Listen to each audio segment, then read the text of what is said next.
Good morning, good morning, good morning. And yes, we have the full day stream. It's not 24 hours. We go from or 30 minutes before market open. Then we go all the way to market close, which is at 3 Central Standard Time. Good morning, good morning, good morning. What's up, Chad, Ben, Evis, Lona, Money, Lisa, Divert, Daniel, Nerve, Candace. Glad to have you on board, Candace. What's up, Jazz, Sonia, Mike, Kid83, Sinful, Spicy Pepper, Nerdy, Vanessa, Rambo, Sandollar again. Good morning, good morning, good morning.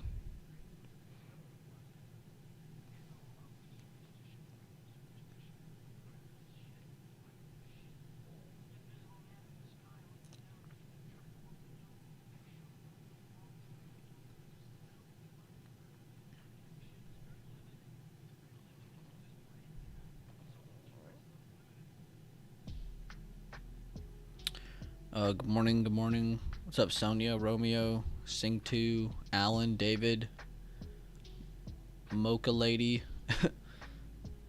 Michael, J Blonde. Good morning, good morning.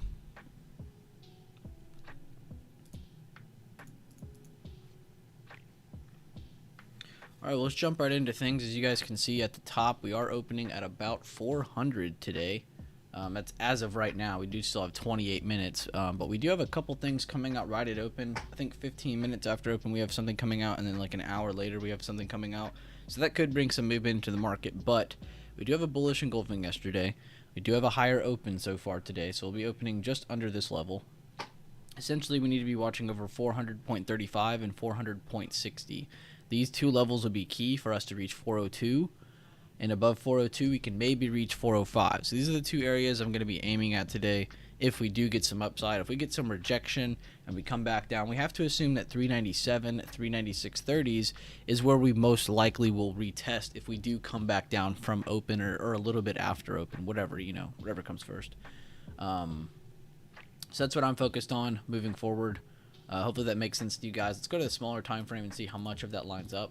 It'll be a little different, of course, as you can see, we're still rallying. So 400.60 is initially going to be our break above level. We have 402, 403.50, and then we have the 405, 406s up here. So that's kind of our game plan to the upside. To the downside, we could draw a area where we had our high of day down to our close.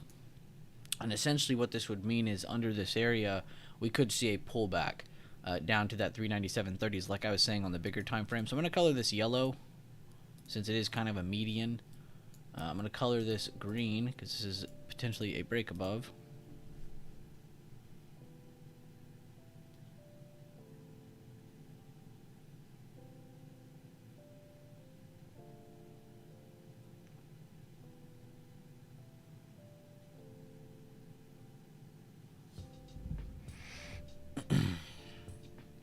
So that's kind of our game plan. Sorry, I was like brain farting reading something. Target 402, 403.50, 406s.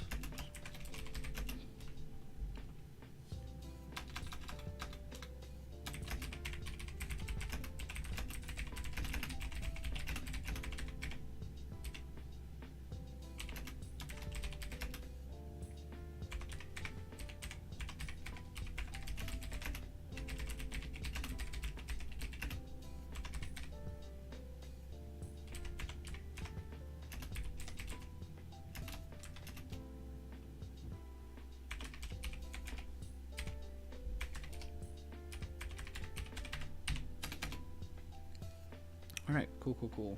That one's pretty easy. Apple, doing pretty good so far, as you can see. I think it's them and Meta who are up the most, because Meta's still rallying hard. Tesla is kind of in a really, really good range. We look above 196. That'll be a solid break above area. Amazon's pumped more than Tesla to the upside recently. Meta doing really good still, really.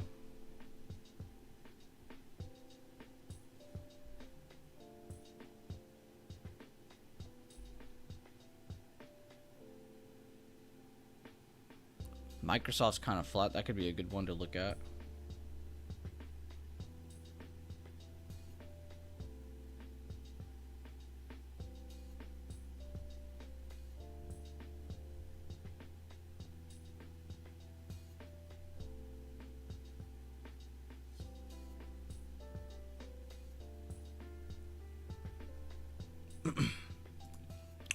Google kind of flat. AMD could be a really good one to look at. Instantly, my eyes pick up on the previous day high down to that previous day close. Nvidia, they seem to be holding above their previous day high to previous day close pretty well, but they have a pre-market high to look out for, 234.50s. And the Netflix is up against their previous day highs again. So let's go back through those and see which ones are our favorite. Apple definitely slowing down finally. Amazon not really. Tesla, we can type that one out because I do like that one.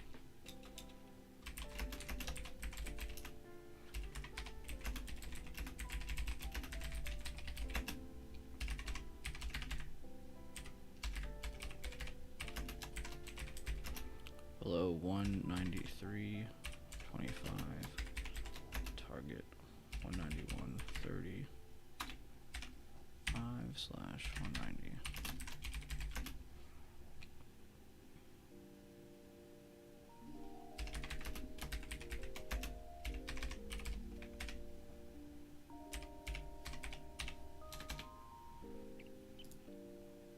Meta's on fire.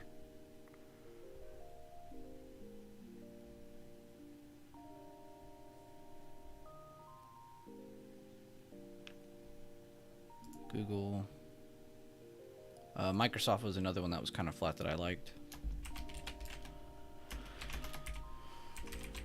Above 252.55 target. I want to say 254 without even looking. Yeah, 254 is there.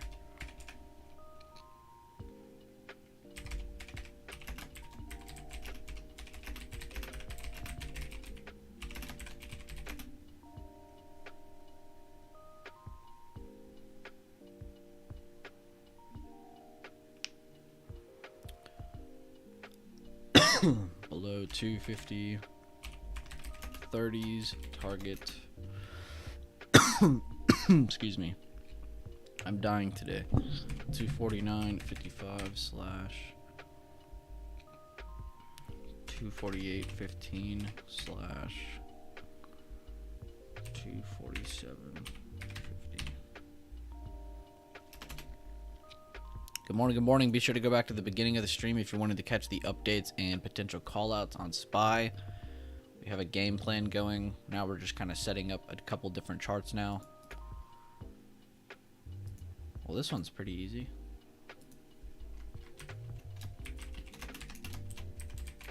Above 81, below 79.75. That one's pretty simple. Target, what is this level here? 81.65 slash, missing a couple levels there. We'll say 82, 82.50.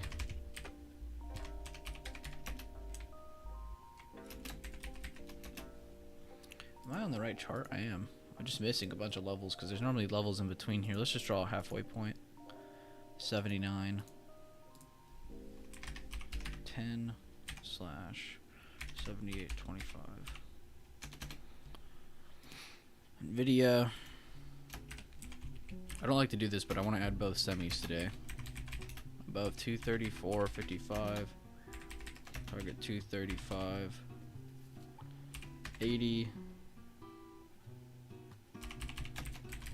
Above that is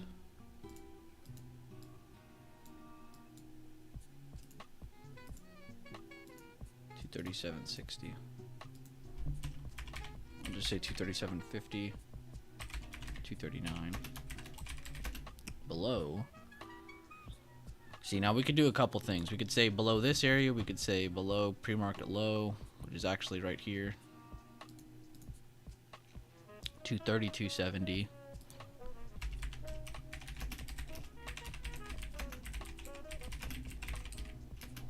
I'm going to say for initial bearish scalps towards 231s. The 231.60s for more downside. So you have kind of an initial level and then you have a better outside level. Let's try to get one more in here.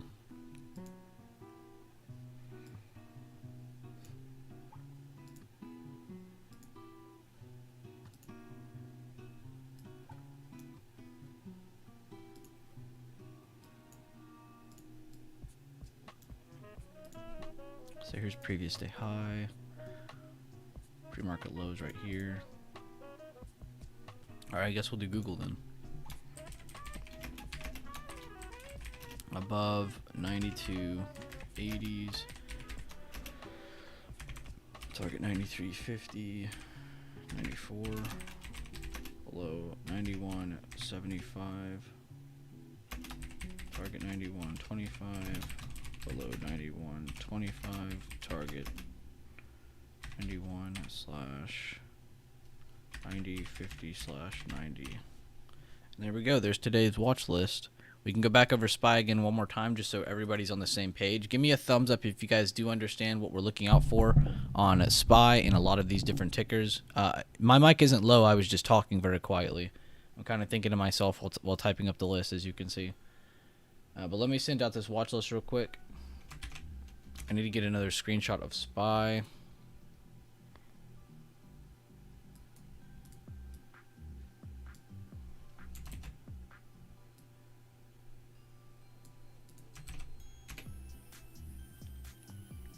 So basically, guys, and we'll start from bigger time frame again. Now that the watch list is sent out to everybody, the big thing that we're looking at again today, guys, is the fact that we're opening higher is a good thing. That's a great thing because you had a bullish candle yesterday and a higher open, just like we talked about with lower opens. A higher open can give buyers initial momentum. So like going into the next 30 minutes, 40 minutes, hour, however long, they could have that extra momentum to take prices higher. We could see them push through 435 and 400.60. Remember, 400.60 from smaller time frames is important. If we can break through that, then we are most likely going to see 402 at least. 405 would be kind of a secondary target to go towards. We have the 403.50 from the smaller time frames as well, but 405, 406, that's kind of the main area that we're looking towards going towards today. Not going to say that we are going to hit it, but that's just where they're aimed at right now, so that's what we need to look at. If we reject 400.60s and pull all the way back to 397, that would still be bullish. You could still see some bullish movement from that support. If we see a break of that, there's a very big chance we might go down and see 395.50, maybe even 393.60. So be very careful on that. But the big thing to look out for today is just to see how do we react to that 400 area. That 400 area is going to kind of be the bread and butter of today's price action. Smaller time frame, I mean, I'm just really adding on to everything I've already said. We're starting higher. We even got a pretty good retest there in the pre-market. So again, looking past that 400.60 for a better continuation higher. Also, if we do get a pullback, the key area to look out for is between previous day high and previous day close, which is very easy to mark. That's why we drew it like a box today, so everybody could see it very well. But hopefully you guys understand what we're looking out for today. Give me a thumbs up or a yeah. Definitely appreciate it. Make sure to drop a like on the stream as well. It definitely means a lot. We have a pretty good amount of content on the channel.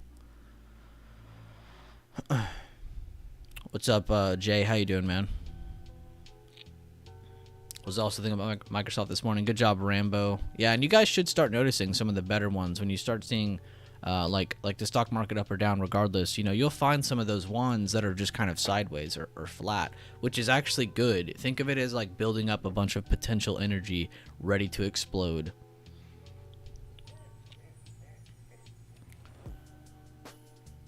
Hey, good stuff, Boo Boo. Kind of willpower, yeah. Awesome, Candace. Awesome, Deep. Good. Glad. Awesome, Evis. Glad you guys are getting it.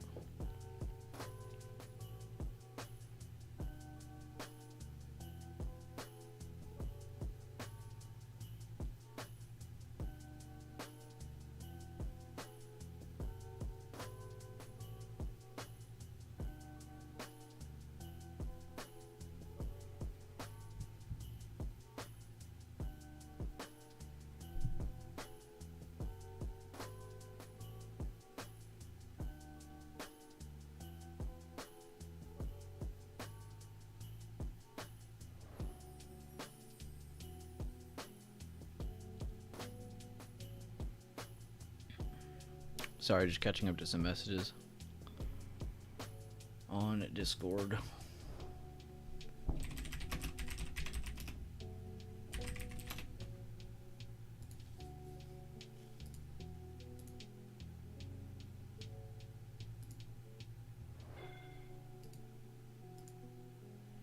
Looks like if you guys are in the Discord, BBBot and Top Watch is posted alongside of my list. A lot of people posted this morning. So you guys have a lot of information going into today.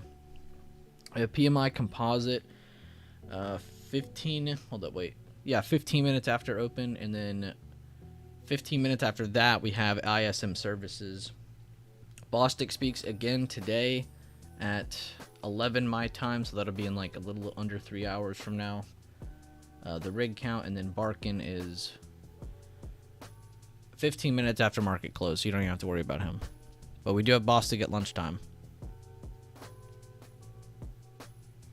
Which, in case you guys didn't understand yesterday's rally, I had talked about it in the Discord. Again, feel free to join it. It's free to read and join. But Bostic came out and reported that they are looking at pausing very soon in mid to late summer, as well as keeping it on a quarter-point hike, which is what most people already expected.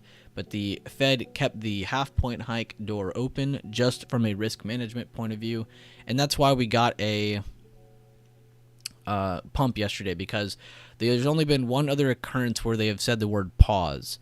The word pause is very bullish because there hasn't been any mention of it this year yet. There was one mention of it in a report last week, but that had nothing to do with our country. It was regarding something else in another country. That was the very first time they have said the word pause out loud like that. So that was a big reason you guys saw a pump yesterday.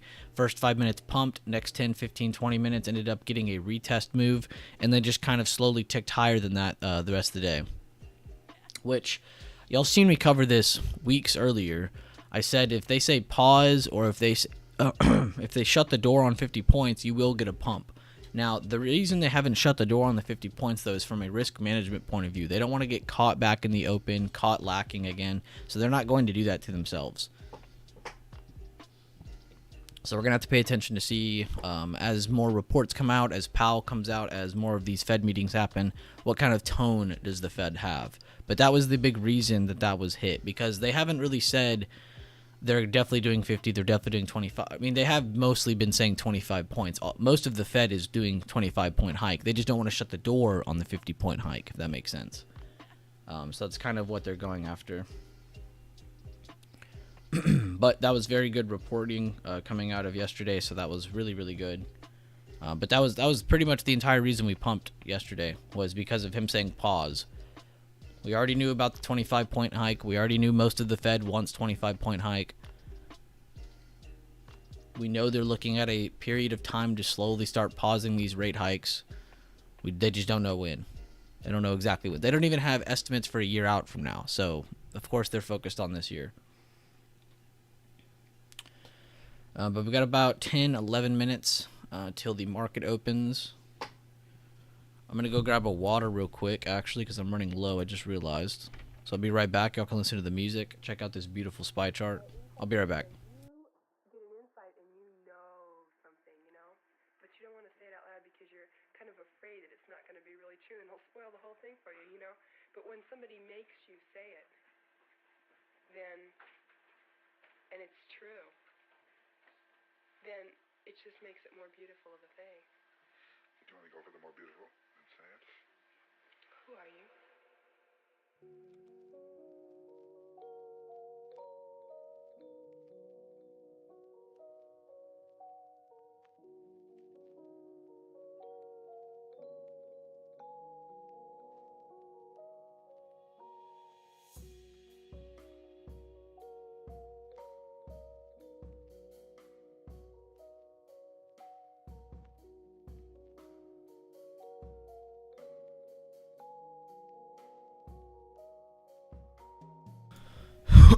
Alright, guys, I'm back. I got my water. We're all good to go. Oh, man, what a day today is going to be. Hopefully we get some eventful movement today. That'd be nice. Last time we did a full day stream, we literally just have... we just had sideways range, which was crazy, though, because that was still a very fun stream with you guys. So that was weird that we had a very boring price action day, but for the live stream, it was still a lot of fun. So let's see if we have another day like that or not.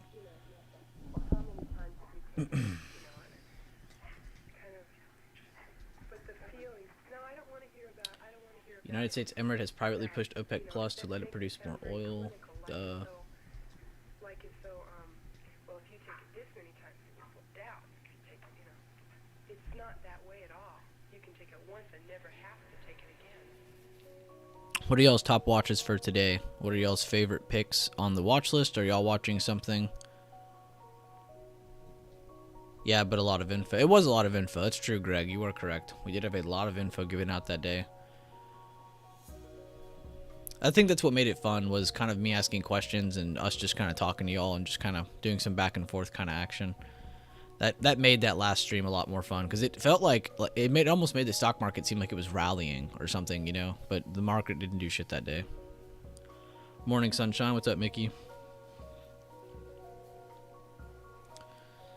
Sam Ram says BA. Daniel says Nvidia. You're gonna watch the dollar. Carter's watching Microsoft and Spy. It's not a 24-hour stream. You guys are nerds. If we ever did a 24-hour stream, I would not just stream stocks. I would have to go play a game or something, or read or something to pass the time. There's no way we would do a 24-hour stream just sitting here looking at stock charts. That would make me go crazy. Watching CRM, any chance fill the gap since earning hike? I think I was just looking at them yesterday.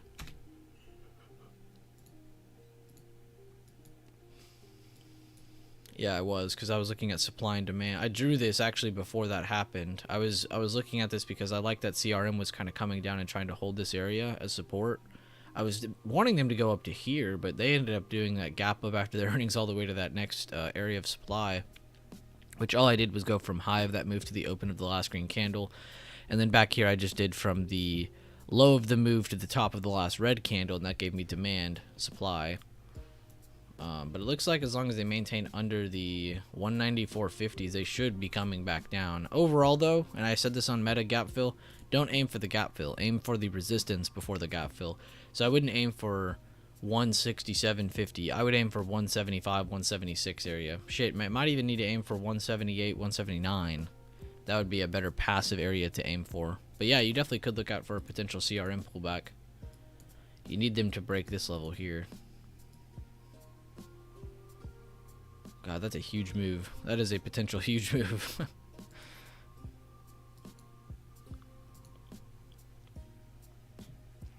Jad says triple Qs. Can stream Bitcoin, that chart never ends. We'll just watch futures 24 hours, true.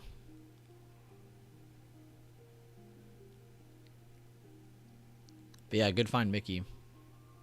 Mickey. 150 watching. Thank you for following this channel where the price of admission is showing up. QQQ, Goog, and AMD. Morning, Mark. What do I think about Netflix? On their bigger time frame chart, they have broken a pretty nice uptrend line, a very passive trend line. So that's one bad thing that kind of hit them when they started having more bad news come out. I would say they probably do have more downside in store. It's just kind of at the will of the market. Like you see they're opening today at 314. The market's up today, so no crap, they're going to open higher. So I wouldn't really say it's because of Netflix that they're moving higher. But I would be very wary if you do see them pump, just because we haven't really seen anything impressive from them in a while. And that news that came out was very damaging to them fundamentally.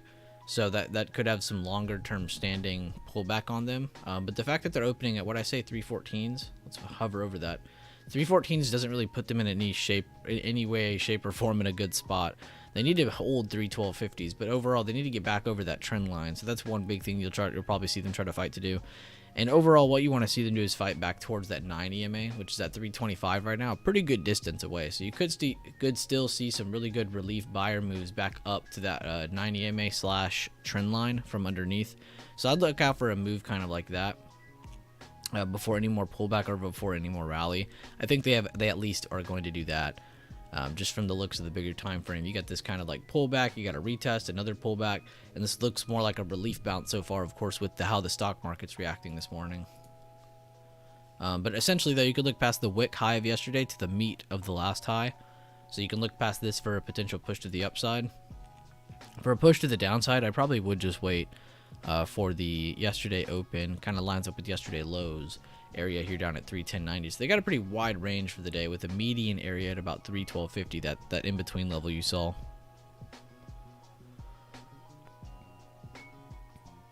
Five minutes to the bell. Yo. What's up, Isaiah? How you doing, pal? Thank you, Isaiah, for being so active in chat too. Appreciate you. Spy and Meta. GM. Oh, he's saying good morning.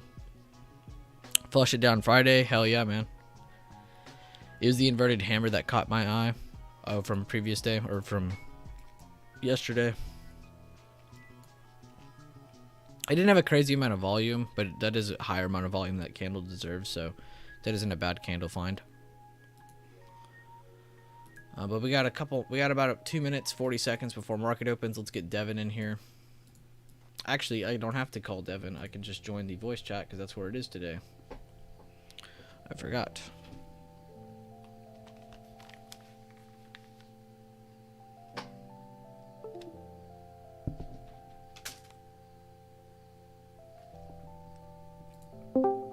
Sitting here by myself. Good morning, everybody. Yo, what's up, Devin? Yo. What's up, man? Not too much. Waiting on you. Ready for the market. Meta. You've already talked about it, but still resilient. Maybe getting that 180 today. Gets over that. It's a lot more. Potentially we could reject, get pretty ugly. Bears come in, make it bloody. Wait and find out.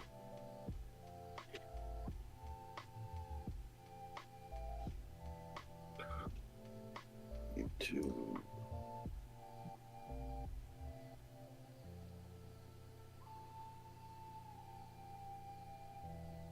Voice chat on Discord is in a very secret place.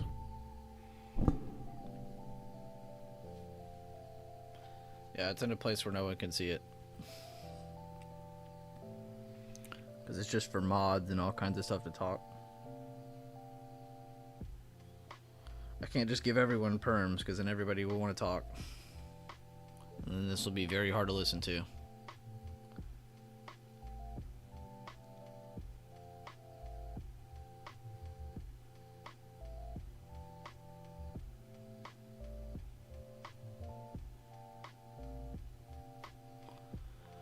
Since hitting about 400, a little over 400, we have seen a slight pullback. Nothing too crazy though, nothing too damaging. If this keeps up, we will see 399 again. If we get a pump right at open, we need to watch over 400.60s.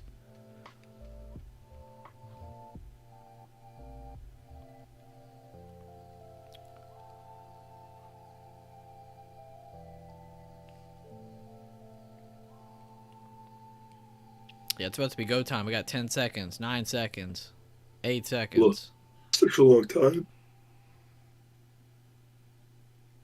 Alright, here we go. Hurry up and wait.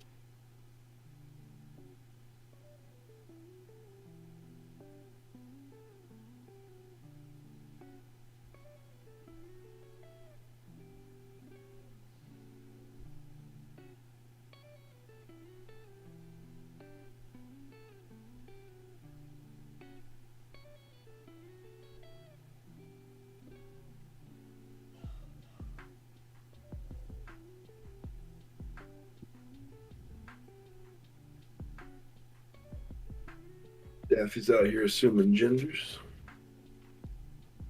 Good morning.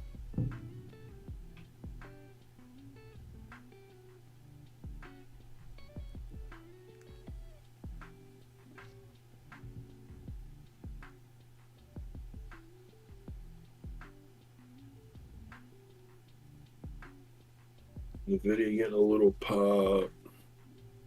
Waking though. You know, it's taking profits on the open. Yeah, pretty much expected this open. I mean, after a pump like that, I'm not surprised to see people taking profits. There's probably a lot of people stuck in calls and a lot of people short covering right now.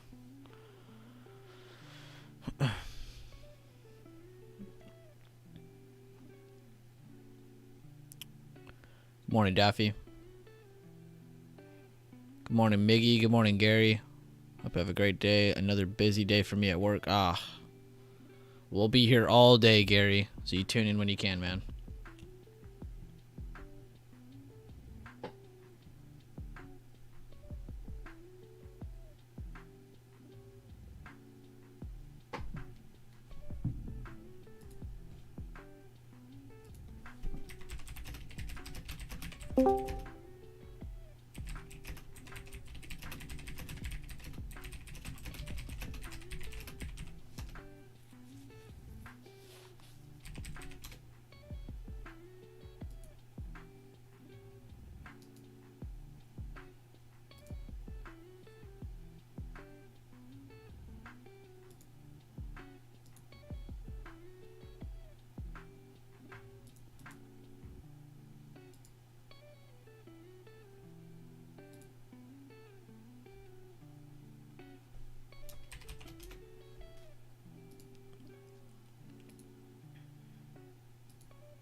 Apple wicked back up, holding pretty well.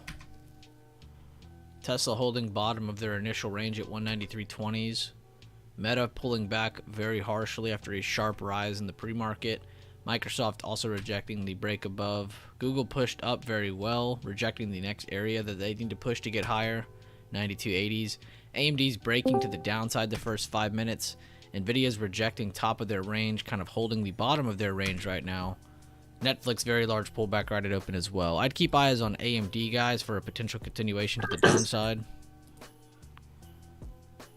Keeping eyes on SPY to see which direction they end up choosing, because there's a lot of stocks choosing upside. There's a few of them choosing downside right now. So there's a lot of stocks in different positioning.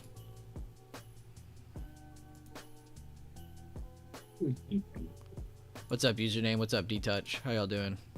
Good morning. Doing great. I just finished making breakfast for the kids now. Here I am.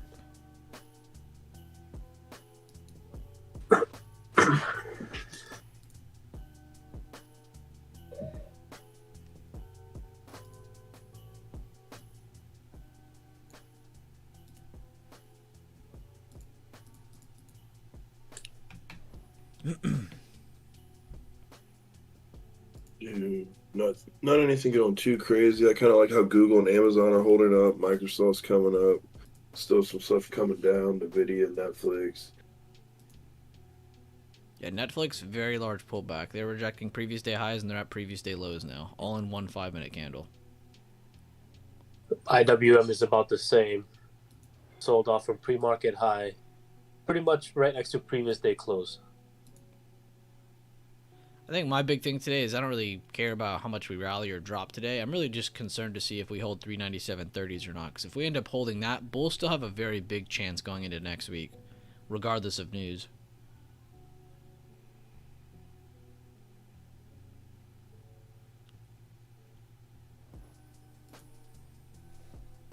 Apple, very indecisive candle in the first 5 minutes.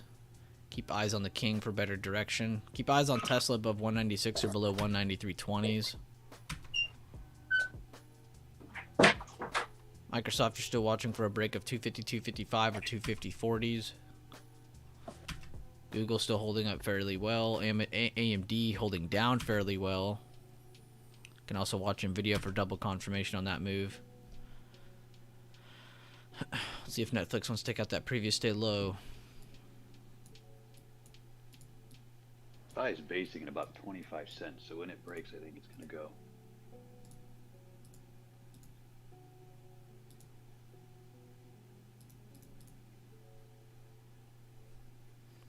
Yeah, it's still holding a really good area. It could pull down more and still be in a good area.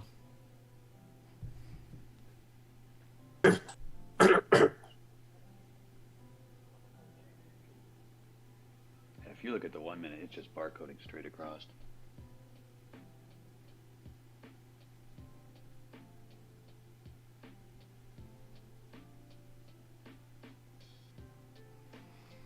How'd you sleep last night, username? You sleep all right? Yeah, I think so. Why do I sound trashed? No, I was just curious. Yeah. My dog finally left me alone, so I slept amazing last night. I was just like, all right, how'd everyone else do? No, I did okay. I got the luxury of my dogs would bother my girl instead of me, so Oh, nice. yeah, it worked out great. I don't know. But she gets mad at me though. The kids talk, I'm like, what are you? They're When the- waking you up. When the dog's not beating you up, she is. Right.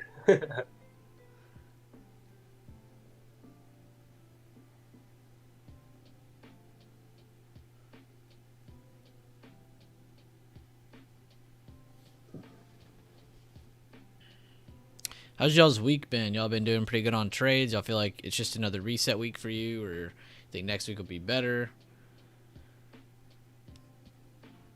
How did this week treat y'all?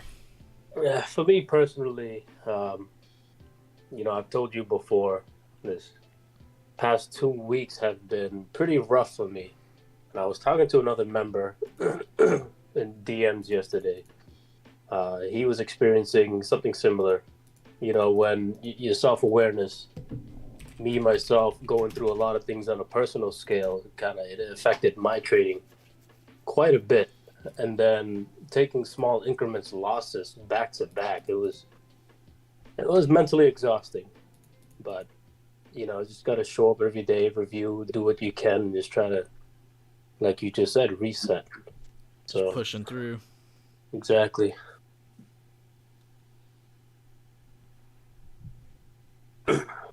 Ooh, nice, Tobias. I was just checking that out. Good job, man. Apple, Sniped. Amazon trying to come up. Google all getting over pre-market highs here. Minute 30 left on 2-minute candle. Braden, that's how it is for me. Last night I was blessed. Did not get touched once.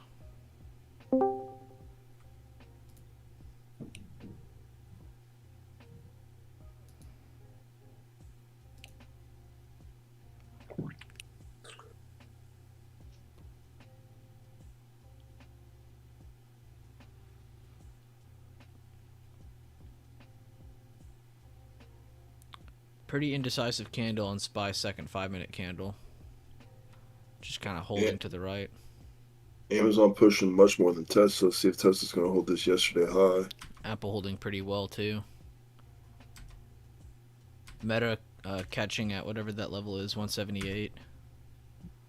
Microsoft breaking back over today's open. So you got some good movement in tech to the upside right now, tech and discretionary.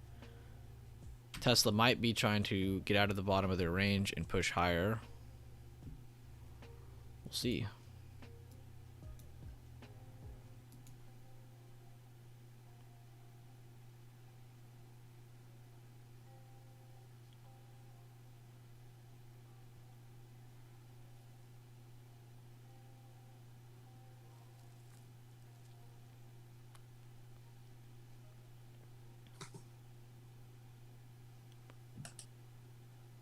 Tesla actually broke the level. Hey, good morning, everyone. Good morning, Daffy. More Daffy.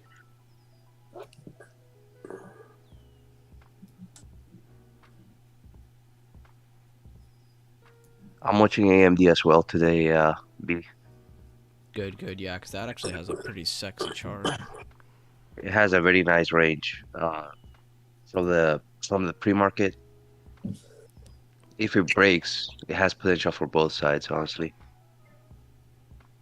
Nvidia too, honestly, it's just they're so indecisive from open right now. They have gotten zero movement. Mm-hmm. Other thing I'm kind of curious is what Devin was just talking about. Apple and Amazon are actually trying to do pretty good. Microsoft, Meta trying to hold, but you have Tesla not really. They're finally reacting now, but that could lead Tesla to be a really good play since they're down so much. The only two sectors that are red right now, it's XLP and XLE. Energy and Keep in mind. staples. Yep. Right now, XLM's trying to push up through its midpoint, so that'll help out SPY.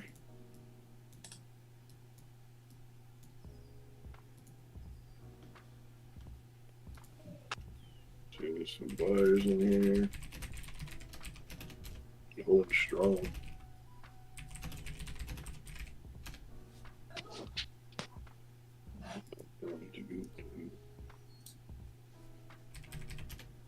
Blue Rock, you're on fire.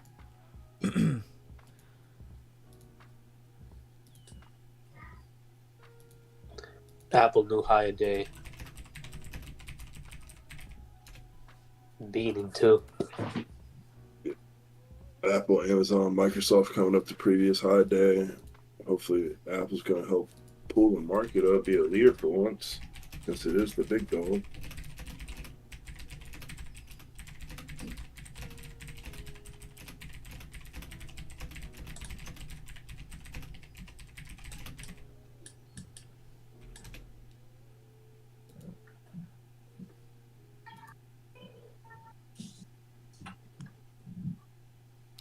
Foxconn set to expand iPhone production at existing plant in Tamil Nadu, India.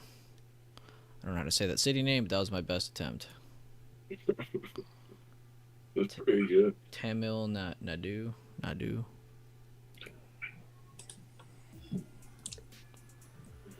I like when we move business to India because that is an ally. Regardless of the quality of that country, they are a huge ally of America. It is growing very fastly. Losing them would be like losing China at this point. Like they're up there. They might not be on the same level as China, but they have the potential to be something even greater. Some of their cities are already almost up there. They got up to par. Ton of people, a ton of businesses. There's a bunch of money to be made in India.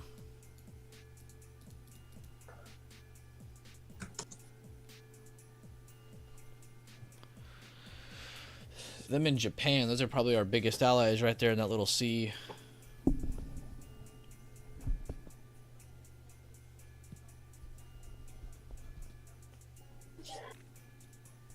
PMI in 4 minutes, correct. It's actually in 2 minutes. I might be a little late on your comment though.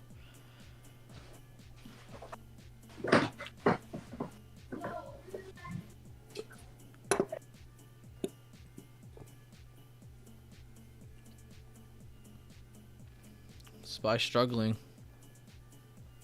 Weaking at today's open twice now.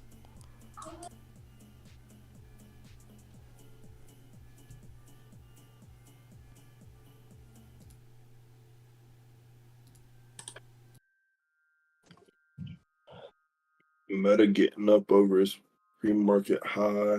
This data comes out in our favor. We could get a nice pop here. Otherwise, watch for a lot of this stuff to come back down. Tesla coming up.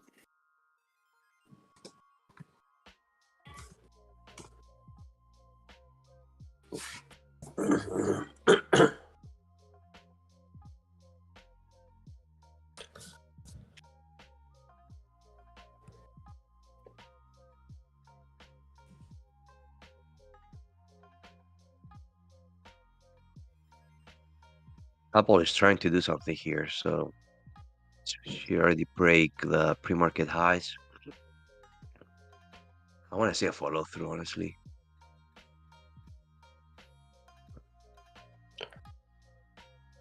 No instant whipsaw reaction here. Meta getting a little bit higher. Microsoft, Apple all pushing a little bit higher.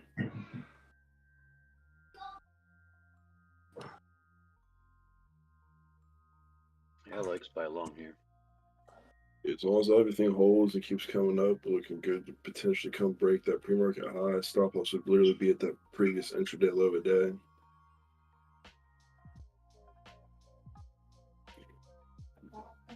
Here we go. Tesla is pumping. Apple, Amazon, Microsoft all moving in sync. Netflix starting to come back up. Nvidia hasn't really moved too much yet. Neither AMD. XLM still coming up off the bottom. Berk B's not really moving too much. Starting to come up a little bit more. See if we can get that nice pop of 400 to 430.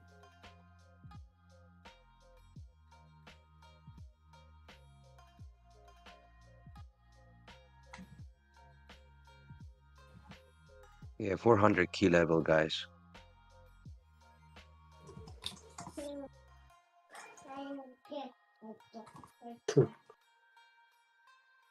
What's the SPY indicator say today? She said up. Oh, I like it. I like it. Let's go up. 400 pretty good. Yeah, let's get up. Yeah, it blasted it. So let's blast 430 with even more volume. Google's new high a day. Yeah, dude, Amazon's blasting. Yeah, Microsoft broke 250-250s and is pushing very well. See if we can get this level to push here. The only reason she tells me, this is my daughter, guys. The only reason she tells me if supply is gonna go up or down, so I can make money, so I can buy her toys. See, it's a win-win situation. Man, it's got some really decent volume coming in here with about a little over 2 minutes left on the candle. Spy rejecting off that, but still trying to bounce around 400. Amazon's still pushing high. See if that's gonna help Tesla pop. Yeah, Google, Amazon, Meta, these three are kicking ass. Microsoft's doing pretty good now. UNH is coming down. That's kind of hurting Spy. But that's really the only thing I see on the big dogs that are moving down. Chip stocks are weak too. Yeah, they're just not moving. UNH is actually coming down. But yeah, NVIDIA is not moving at all.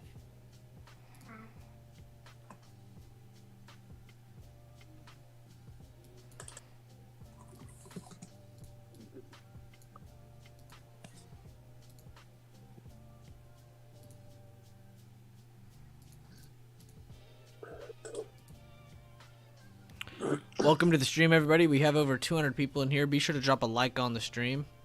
Highly appreciate it. We do have a full day stream today. We will be here till market close. Tell your friends. Tell me link. Yeah, tell your homies.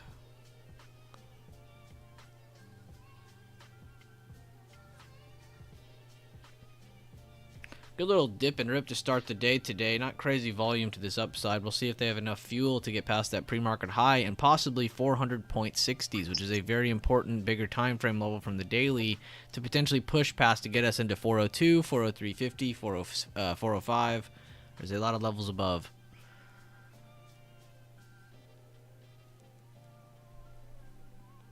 Your homies are here. That's good. We're already all here.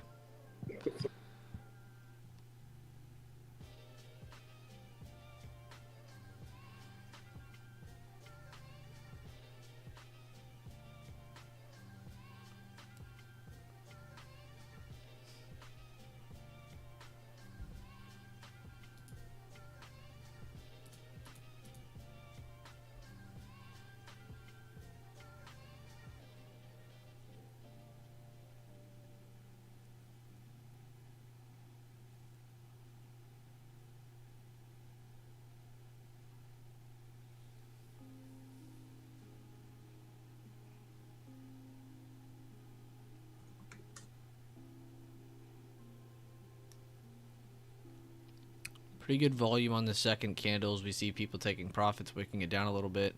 We'll see if they have enough fuel after holding that candle green to push through pre-market high in 400.60s. If not, we'll be getting a reversal through today's open, the 9 EMA, and possibly the low of day, which isn't really that far. Less than $1 away from current price.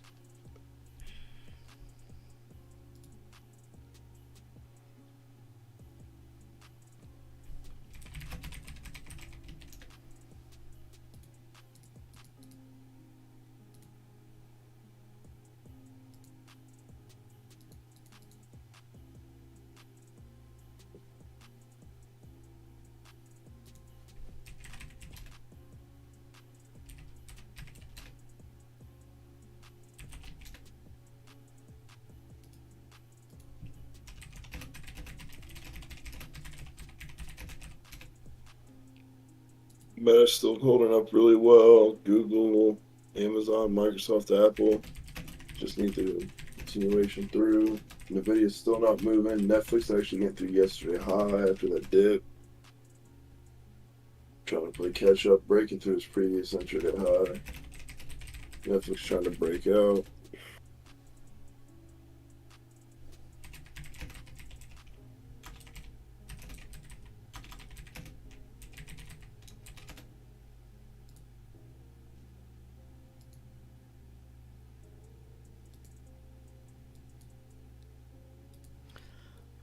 I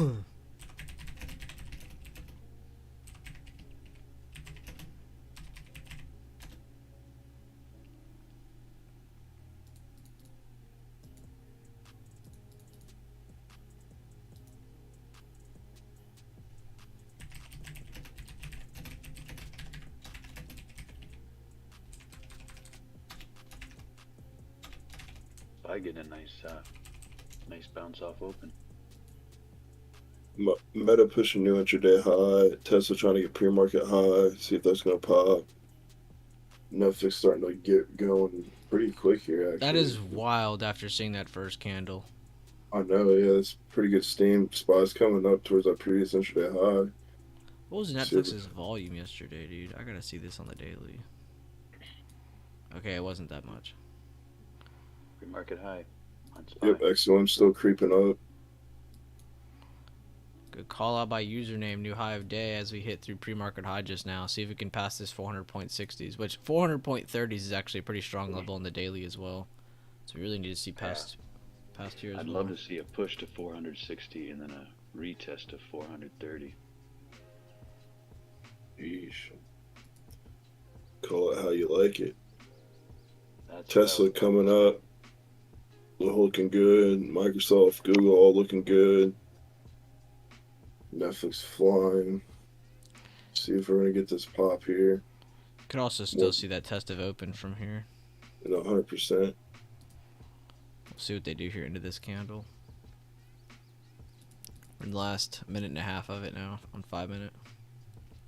Still got 6.5 on the 10 minute. So I'm checking the 15 minute. 15 minute very strong so far. We still have 6 more minutes left.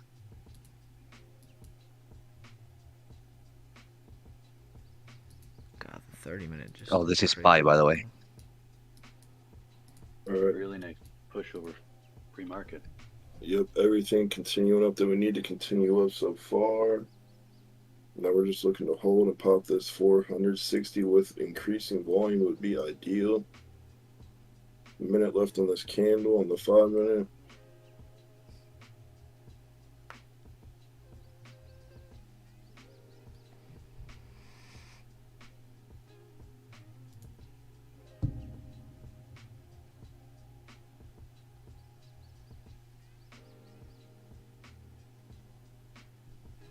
There we go, nice pop into 460.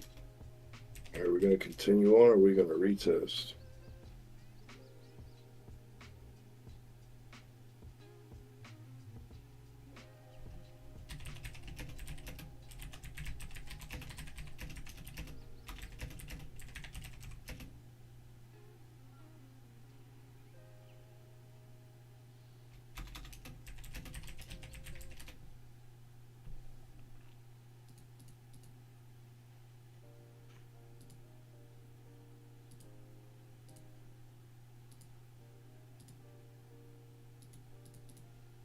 Getting a nice push now with 460. It's looking like we might go straight to 401.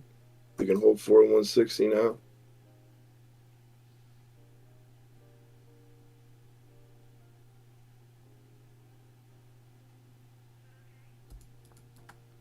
Apple's still pushing higher. Microsoft, my bad. Go ahead. I'm at 50%, well, 47, 49% my SPY. Let's go. I'm sitting like $600 plus right now.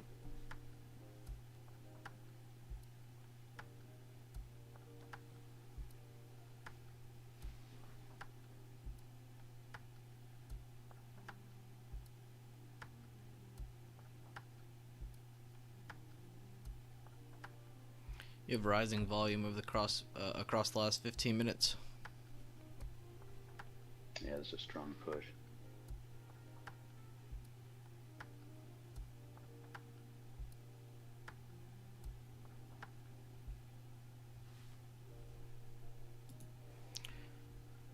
Tech did really good. Healthcare is just now pushing through today's open. That could be a good leading factor right now at this moment. Discretionary is actually slowing down still at high of day. Comms made a new push. Financials made a new push. Industrials still have a ways to come back. They do not weigh as much though. We've already gone through the meat of the market, just going through tech all the way to financials. It's about 70 to 75% of SPY. All of them are pushing pretty well. Healthcare, the one that's really kind of lagging behind, but they're getting a good penetration now. I don't even have my levels on this chart, I don't think. Oh, I do. There's one at 129. Got the same one. 9 EMA is a lot lower than that, though. Everything's steady, still creeping up. 4020 is the number I'm looking at on ES. You're ever like, oh, what are the weights of XLV? Well, you just type it in, click Analyze, and then you can check out this huge list of holdings. You can see we really only need to check probably the top 5. UNH, which Devin's been calling that out for a reason. J&J, AbbVie, Merck, and Eli Lilly. Maybe even Pfizer if you need to. You can go through those, see what kind of positioning they have on their intraday charts, and realize, okay, this is how strong healthcare is. Go on and so on and so on. You can do that for any sector. Tech, healthcare, discretionary, comms, financials, those are the most important ones to check every day. Every day, every week. I just do the monthly TA routine levels, and then I leave them on there forever. I don't even touch them. Pretty big wick. Under 460 again. See if it holds. Be nice retest and push here. Pretty good volume, too, for a potential reversal candle at this rate.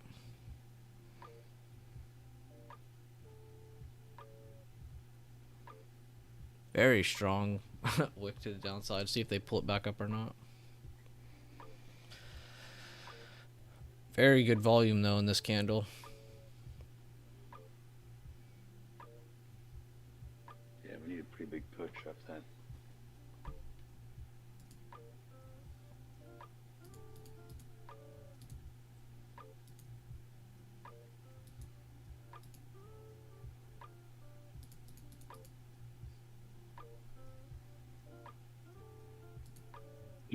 Meta still holding up.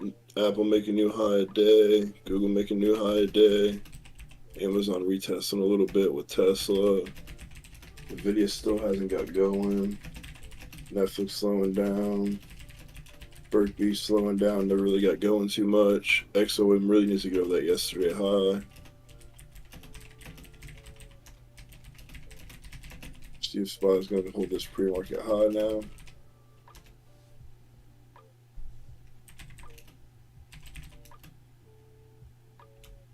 Back down to 40% now.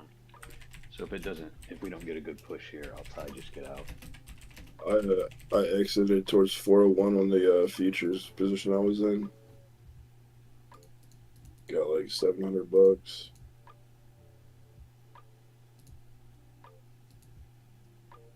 Wait for re-entry. That's the second most volume on the day on the 5-minute. Apple keep pushing. There we go. Apple, oh man. Something's gonna happen here. Whoa. Something. Yeah, I might just get out just because of this craziness. Yeah, rising. That's a pretty good. Oh, we have the data. Reversal candle. Yeah. Yeah,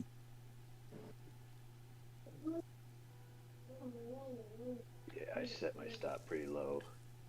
Yep, I also just closed out my Google call as well. Got a nice little 12% from the initial breakout. Oh, that was painful.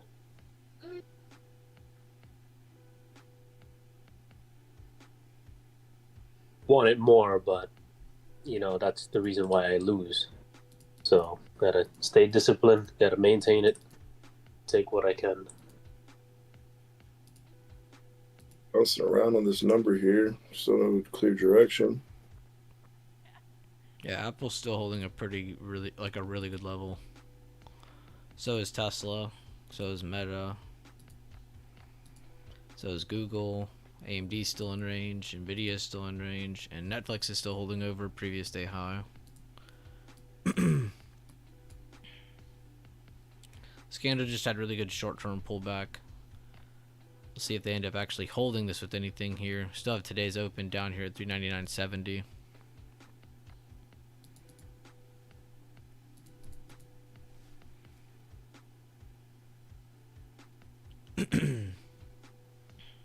The dollar is going up also. Good looks, Miss Bombshell.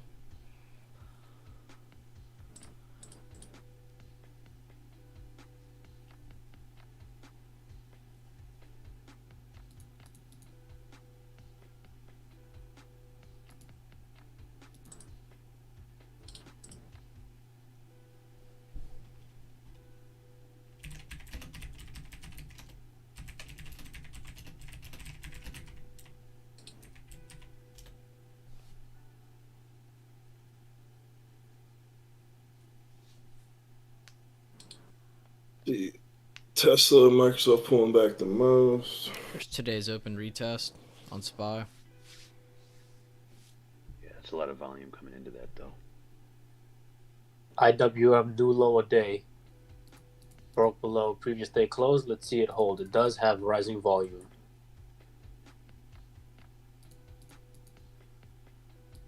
Small caps.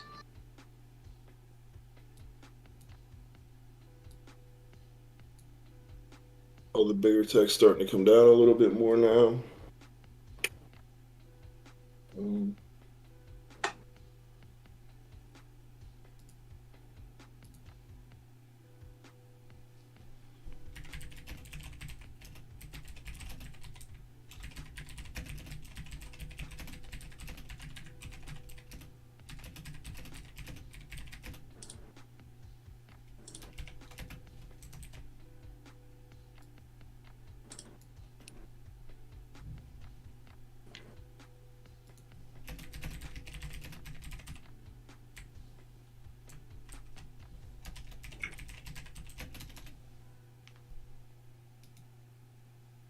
IWM approaching pre-market low.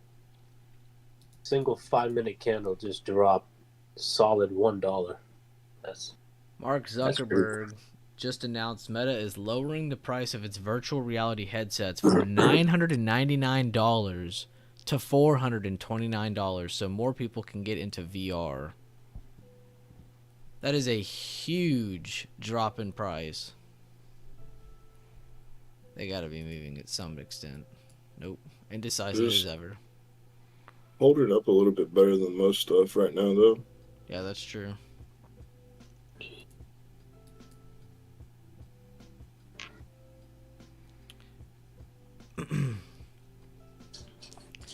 Definitely going to go back and clip part of today's stream. Talked about the reversal very early on, as this was potentially turning into a reversal candle, and we got that test of open. So we're probably going to get a fight of a consolidation range here between today's open and the 400.60 area. We really need to see it push past 401s for a good push to 402.50 and possibly, 402 and 403.50. For some downside action, we still need to see a break and close under of today's open and today's lows.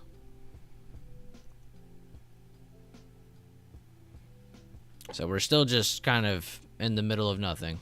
We just need to see a break of either side right now.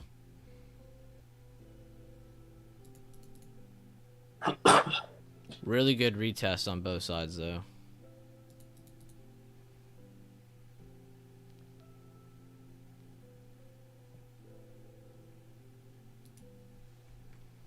Yeah, Nvidia holding outside of range partially. They closed under the pre-market range. Can they break the bigger time frame level at 231.60s? That'll be a good breakdown level. Netflix also breaking back down under previous day high, so see if they're pulling back lower or not. They're having a weird day. But that's Netflix for you. It's almost like trading a couple year ago Tesla.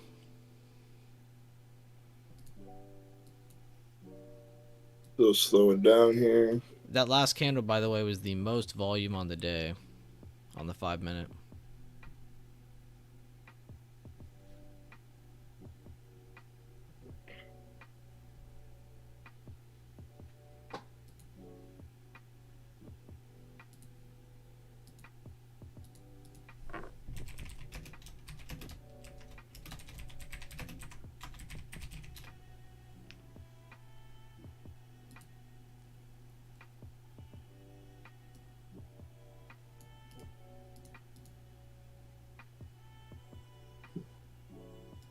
By a lower day.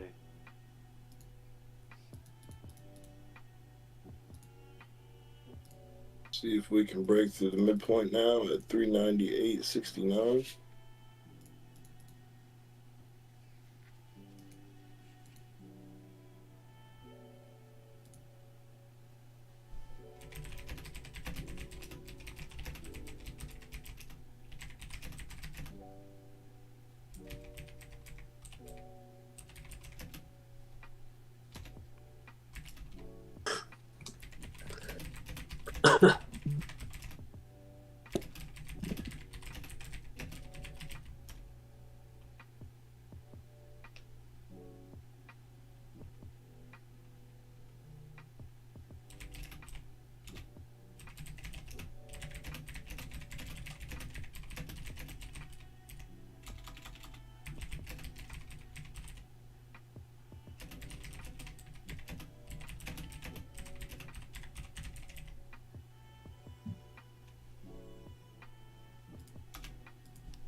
Well, they tested a new low of day, wicked back up. See what they do at the end of this candle. They got about a minute and a half left.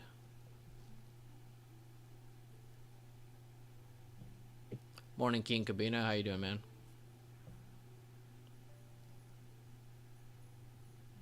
Oh, good stuff, Diver. Beautiful trade plan. See you later, Boo Rock.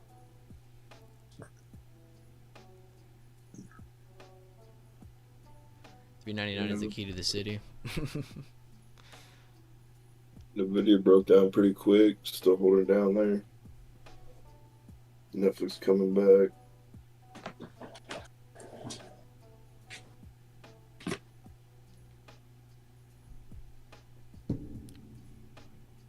So far, I'm watching SPY very closely because I don't want to do the same mistake I did yesterday, where I got faked out around 12:30 o'clock. I thought we might go lower. However, analyzing and reviewing yesterday's price action, from the get-go, we saw the buyers were building bases, right? So right now, I'm watching who's gonna have the most control. If not, if we can have some choppiness, right?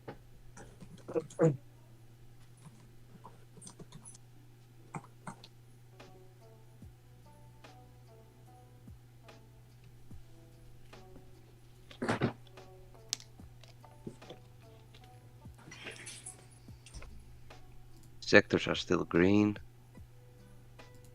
Well, majority of them.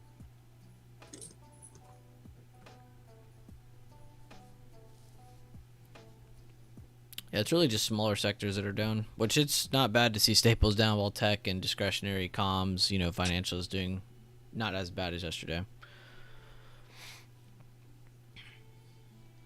Which really, a lot of the work was done in pre-market. We've really only pushed up a little bit more from open. Holding a decent base here, though. As long as they can hold this low, basically, they look good.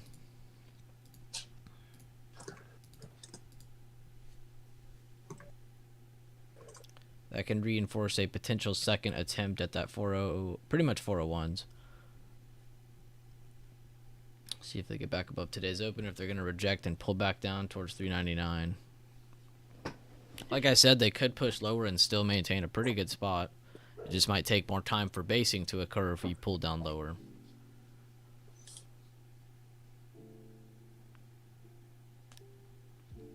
Yo, Misi, what are you doing?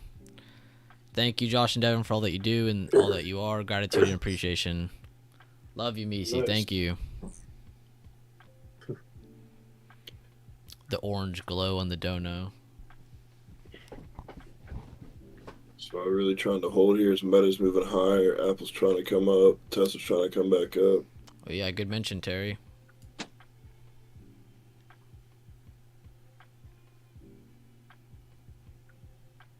Nvidia, not so much. Tesla holding a pretty good spot still, too. They didn't break 195s.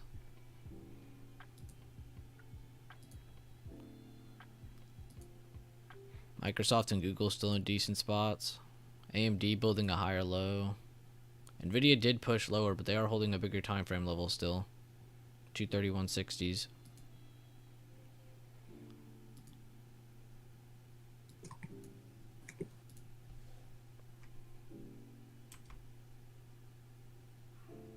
Ooh, healthcare gave up their run.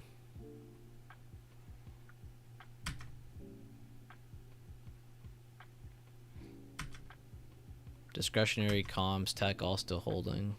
Financials gave up their run, so financials and healthcare helped pull us down a little bit too.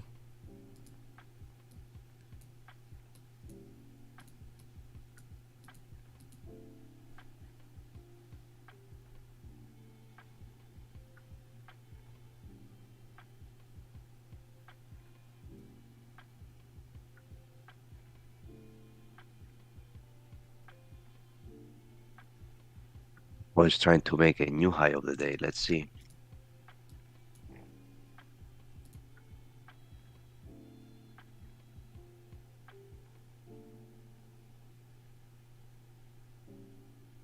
AMD holding well. Tesla holding well.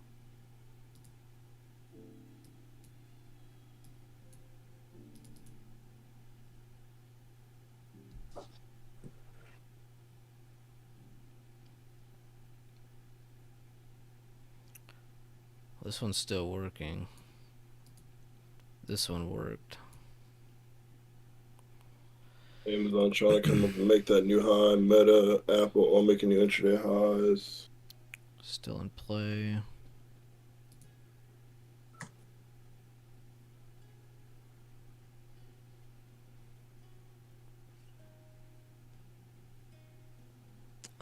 Well, that worked so far. This one right here. Still waiting on this to work more, possibly. If they don't break back above. And Google. 9280s. Hey, thanks, Rambo. You are the Rambo. Yo, Rambo, thank you. DoorDash today provided by Rambo Eats. Dude, I probably will DoorDash towards the end of the day. I ain't gonna lie. I'm feeling a nice little cheeseburger. And yeah, shout out to Rambo. Rambo's one of those guys in chat who's always active, regardless what day it is and what's going on. See if we can get this new high day now. Spot got a pre-market high. Meta really getting it going. Amazon, Apple, like to see it. Tesla still trying to come up. XOM at yesterday high. Berkby not moving too much yet. Netflix and Nvidia not moving too much. Like to see those join the party and help out to the upside. If you're good by the dip play, potential on the video. AMD breaking the previous day close. Let's see. SPY testing the 461 again. Meanwhile, Apple making new highs. Apple doesn't care at all. Oh yeah, good call out, Nox. AMD finally moving. Like I said, I was trying to build a higher low. It just need to get some follow through, you know. Haven't really gotten a lot of that today yet. At least on semis. You can see Nvidia fell all the way to a pretty good level, failed to break it. They're also pulling back up, retaking today's open slowly. AMD well above today's open. They just need to get past previous day high now.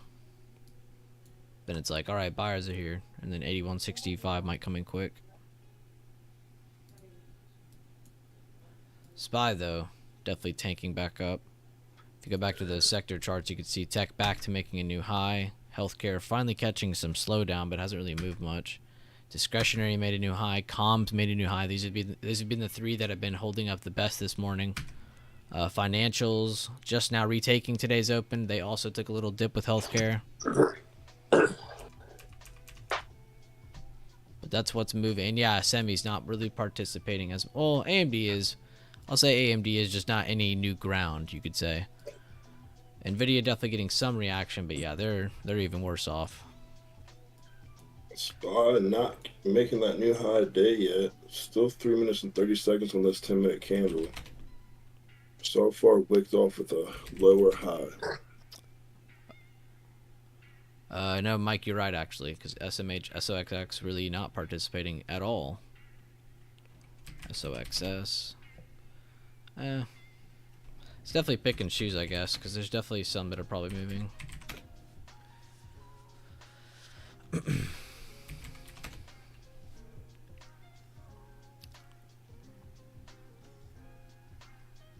Or SPY rejecting 400.60s again. We'll see if we get a lot of volume here or not, like we did the first time. Or if they're going to pull back above it towards the end of this candle. We still got a little over 2 minutes. 2 minutes, 40 seconds.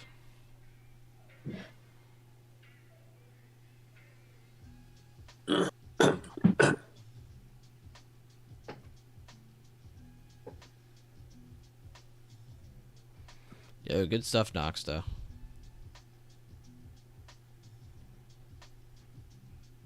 Dude, it is a brick wall. Let's go see where it's from. I was kind of curious earlier. Amazon getting going again. And everybody, what is this candle called on the daily?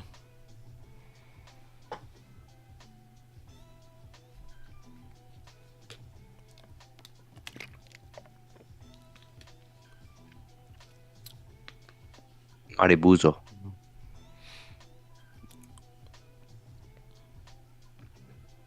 Bearish kicker, what the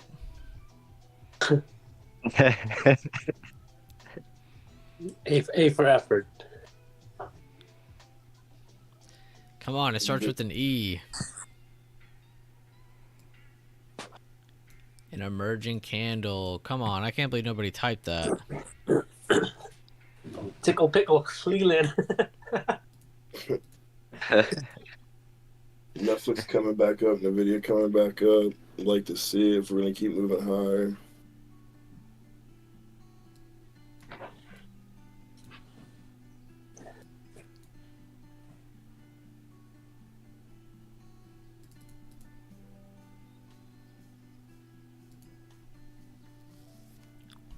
Man, I like SPY, man. If buyers really step in, we have that gap, 406, I believe.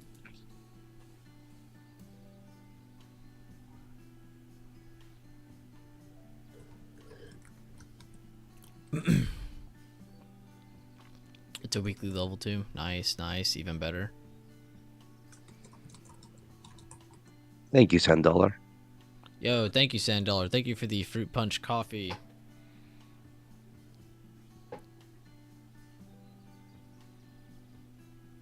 I see you have a $Sandollar as your pick now. I don't think it was always that. A complete one too. It's not cracked.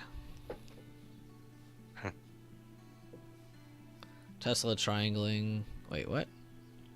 Triangling. If it breaks up here, it has a lot of momentum. I'll just go to it. Oh yeah. They bounced off a pretty good level too. It's not like a bigger, I mean it is a bigger time frame level. They haven't held pre-market high that well yet besides this candle. So we'll see if they can maintain holding it again here or if we're just going to get a good pop off it.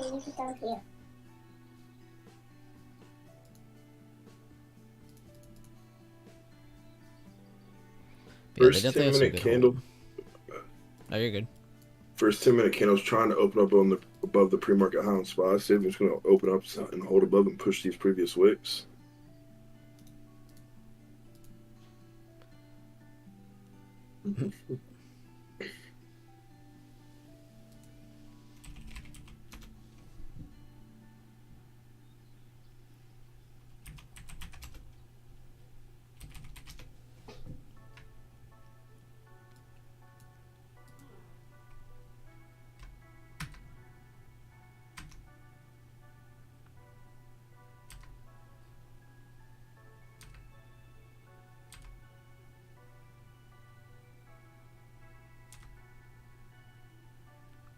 Damn, Baba tanking today.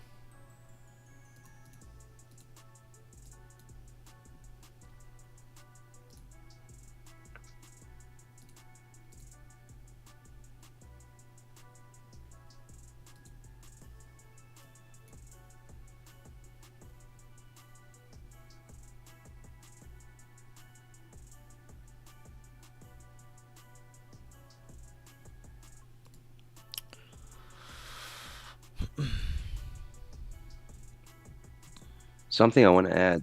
When I send out guys the sectors, I send it on purpose, right?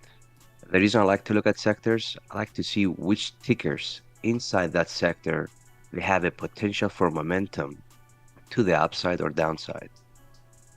So something to keep in mind.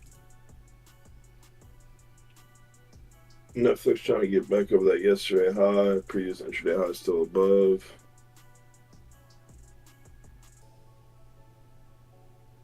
Meta's still creeping up, new highs.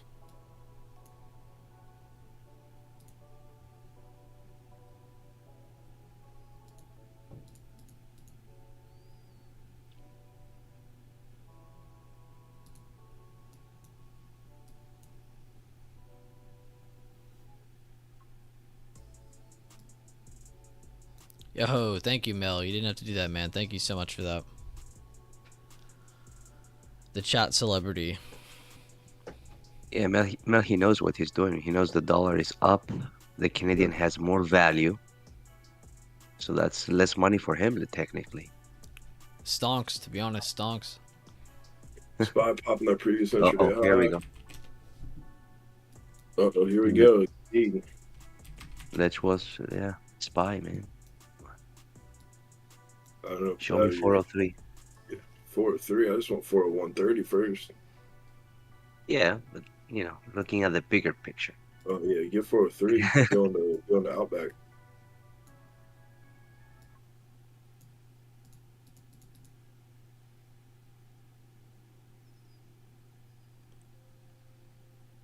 Mel is Canadian. Mel is everything. Here, He's there, he flies multinational. around. He's got his private jet, you know what I'm saying? Goes where he wants, when he wants. Last time I spoke to him, he showed me 50 passports.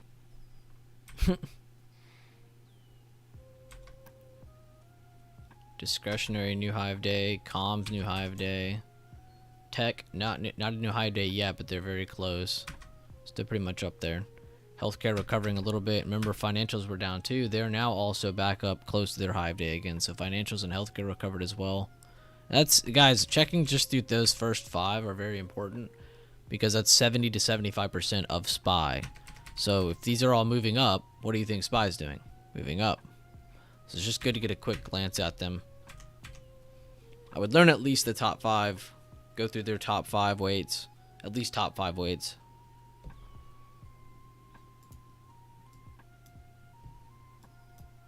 See, Meta, Microsoft, Amazon all chugging up. Apple not as fast. Tesla just trying to bounce around this pre-market high area. Google still steady moving up. XM still needs to get yesterday high. Berkby just hanging around pre-market high.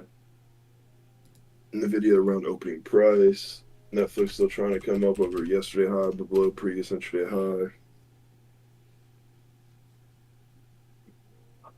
And SPY's gonna go. Rising volume.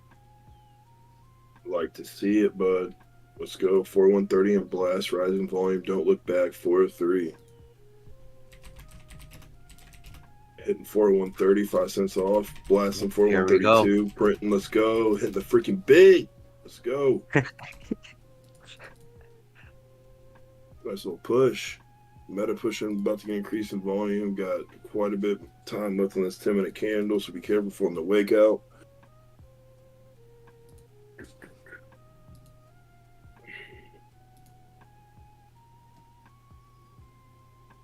Netflix still trying to come up towards that previous intraday high.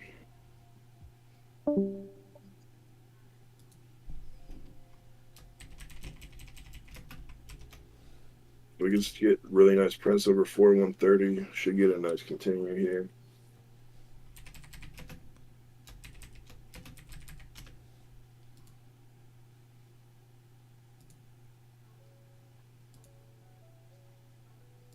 $15-minute tells everything, in my opinion.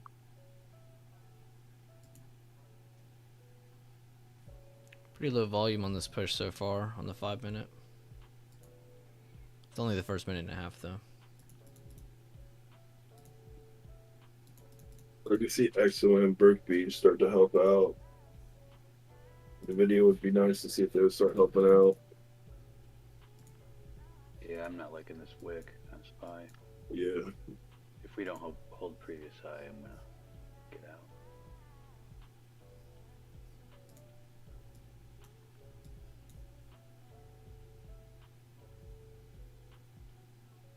Damn, that wick on the 15-minute is insane.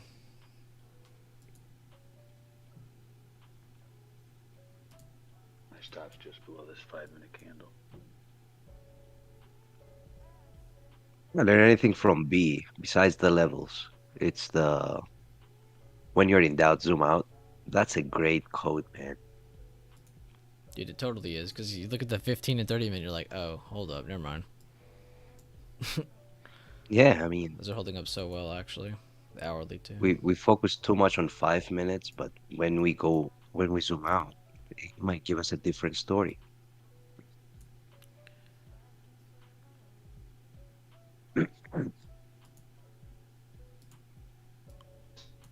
Pretty much bullish as long as they hold 400.60. It's this 4130 area. That's going to be a nice little run. But until then, we're just waiting.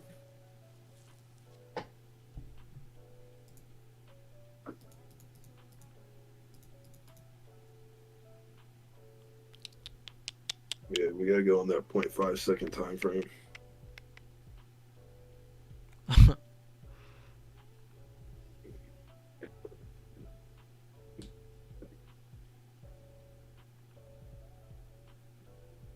Mel, what are you doing? He's working on his conversion rates. Yep, it's getting started. He's gonna want us to send it back when the currency switches around here in a couple weeks. Man, I want some falafel, bro.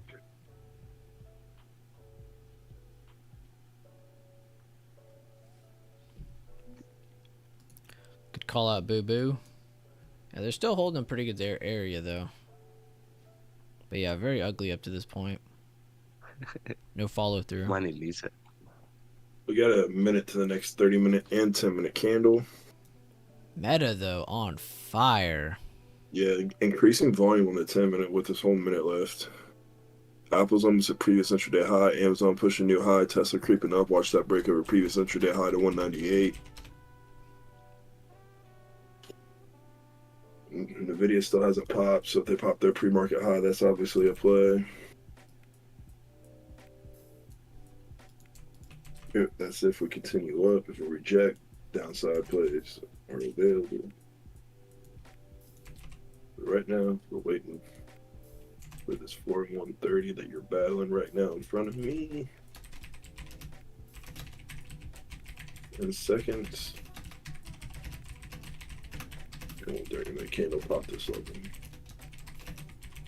Nice. 2-minute increase in volume on SPY, popping the level at the end of the candle. See if we're going to continue and push.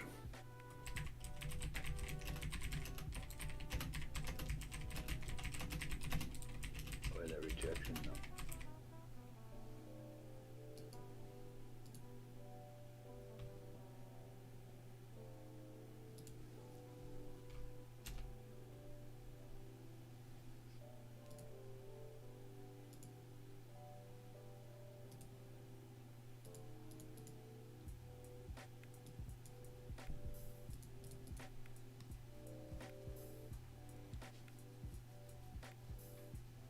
Finally, a new high on Tesla.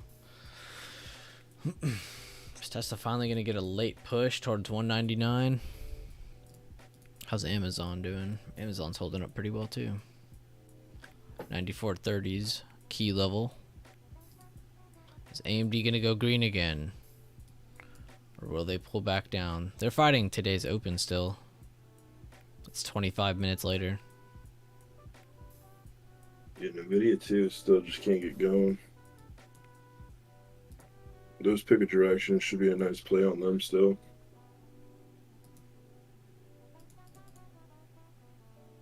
B just slightly over pre-market high, trying to creep up. Meta's still trying to creep new highs.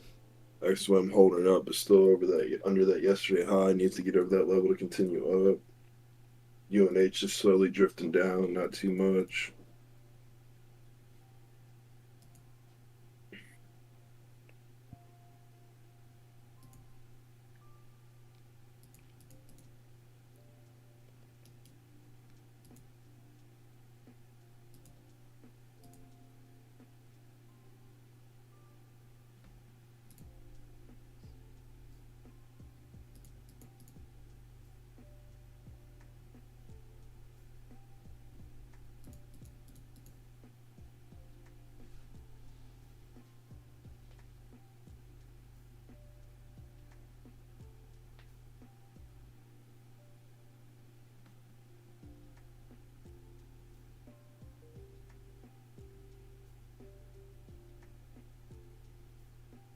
Ooh, nice, Boo Boo. Very nice. I see you.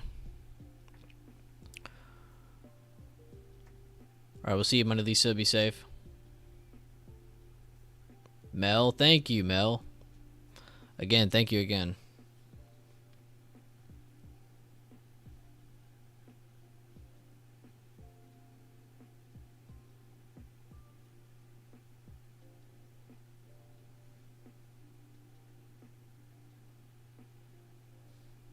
Popping that new high. Meta's still coming up. Everything trying to make new highs. Apple, Amazon, Google, Tesla. Nvidia starting to get closer to that yesterday high. Pre-market high, previous day high still above. Netflix is almost at that previous intraday high. Weak push so far.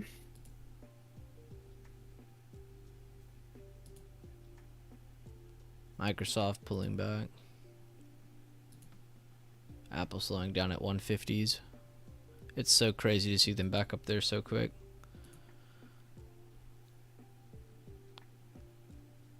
Mel's just going up the numbers, apparently.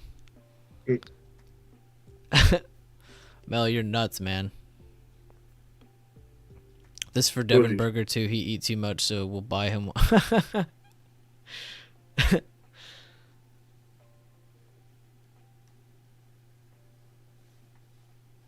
You ain't wrong, Mel. You ain't wrong. Devin will get like 2 burgers and some wings and some fries and like all kinds of stuff on the side. Like Devin goes all out. I'm moving to Canada. They have a $9 burger. Jesus. Right.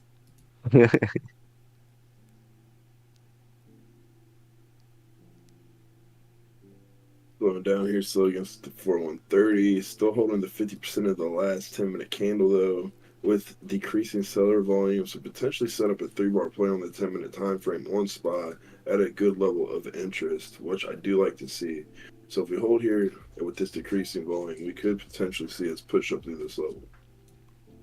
If not, wait for the rejection of 460.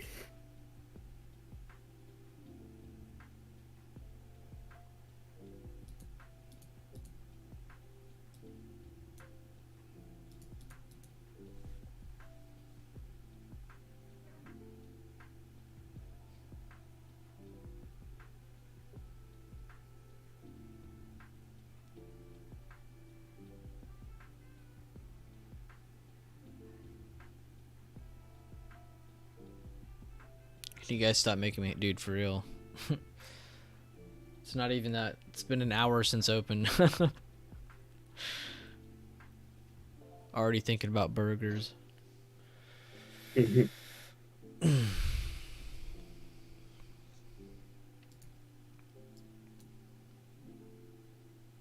got a couple other things slowing down now.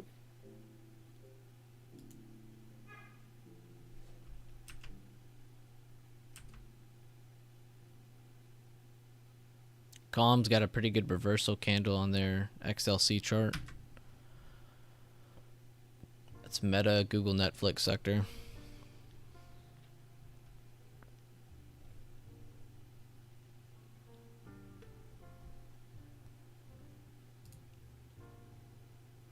Energy recovered pretty well today too. Yeah, Exxon's just banging his head up against yesterday high. They could try to keep going. They dipped heavy in pre-market and they already pulled all the way back up.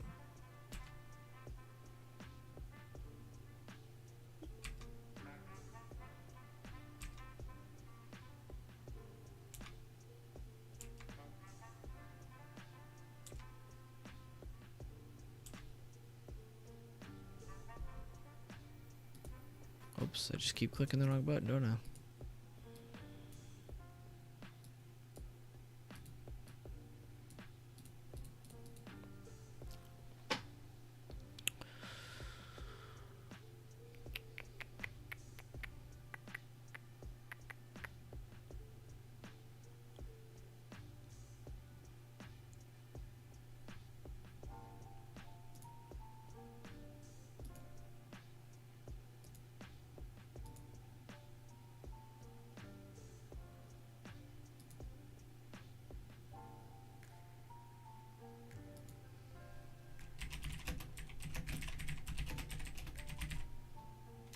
So far in the 5-minute, what we have seen is buyers stepping in. They give us the, potential momentum to the upside, then it slows down. Then again, buyers step in. So we have the buyers stepping in on the key areas. So let's see if they keep that momentum going. Otherwise, sellers might bring us back down.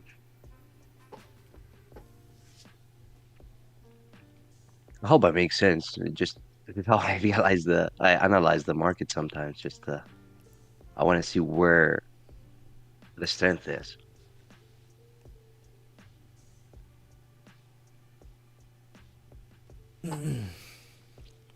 Pretty good info on sector rotate, or not just sector rotation, but just sector analysis in general today. Could definitely say XLK, XLY, XLC all held us up the best, but you did have really good supports at weird timings with healthcare and financials too. So Definitely nice to see. You also had some side sectors recover, like energy. Saw how they dipped in pre-market, then recovered, all helping SPY move through these levels to the upside, just in a very slow pace.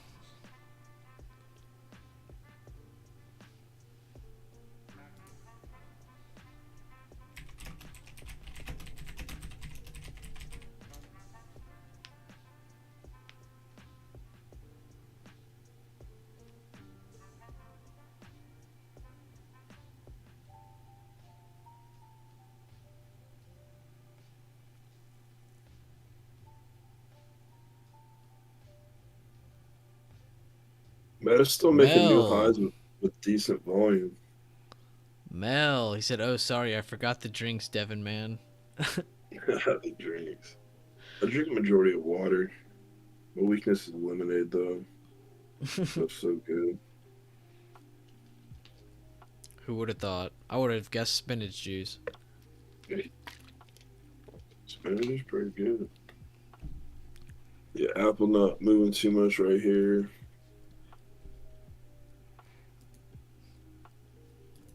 We're about to get a new 10-minute candle. Meta still slowing down against the same resistance as well. Microsoft pulled back just like Apple.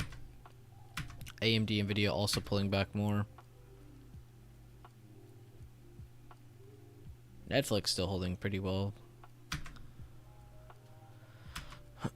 Damn, Square really went to 80.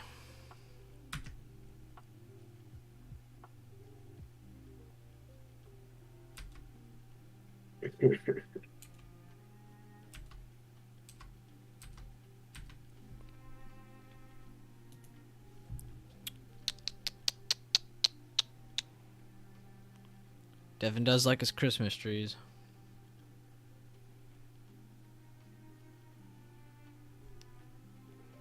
I'm still trying to hold. As long as it holds 460, we just have to be bullish until we actually get the break of pre-market high. So we just gotta wait. If you short it, if you try to be here and short it before then, it might be a lot of pain if we make this new high.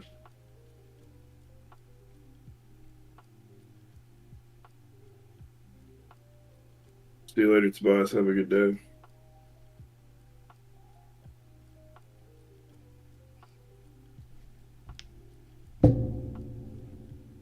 Yeah, see you later, Tobias. Have a great day, man.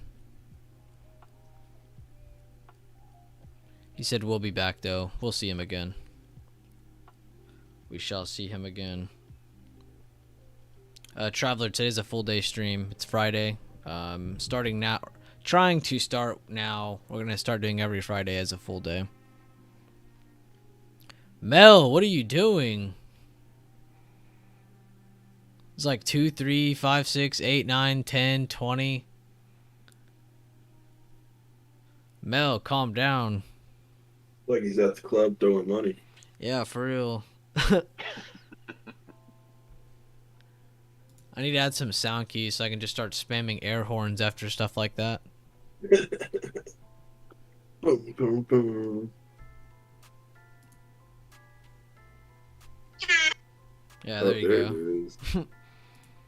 Someone's got the hotkey bar.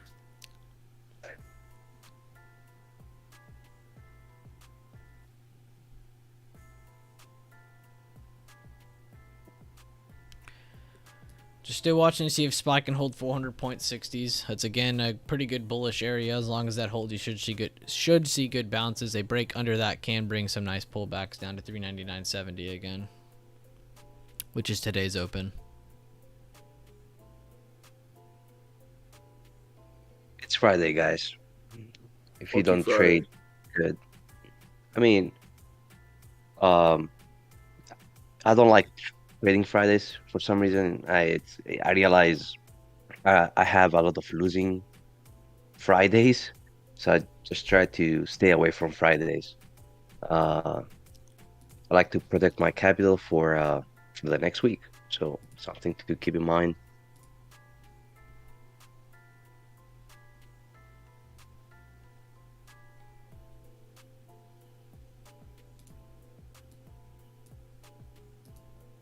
Opportunities comes and goes every day.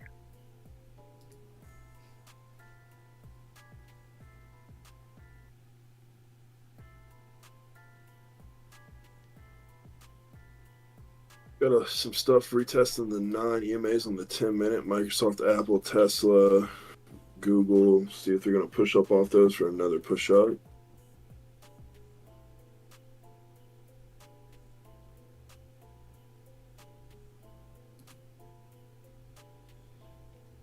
The 9 on the 10-minute is also at the 460 on SPY, giving us that double confirmation of area interest of on for the downside. If we break that area, it could come back towards opening price.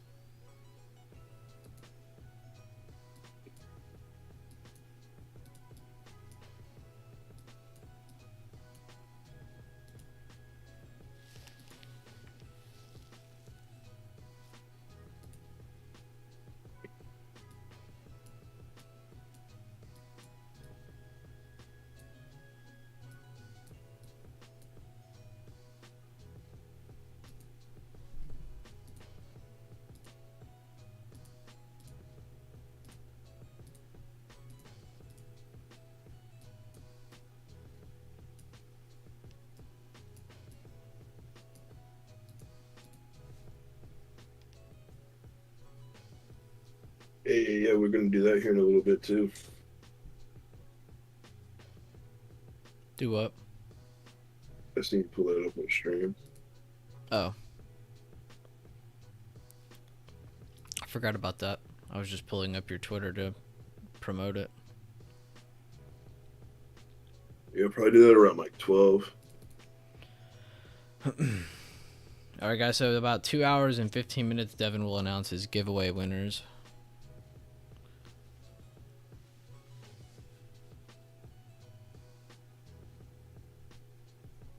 Sucks because Fridays are usually good to me. It's Mondays that I have a mediocre win rate.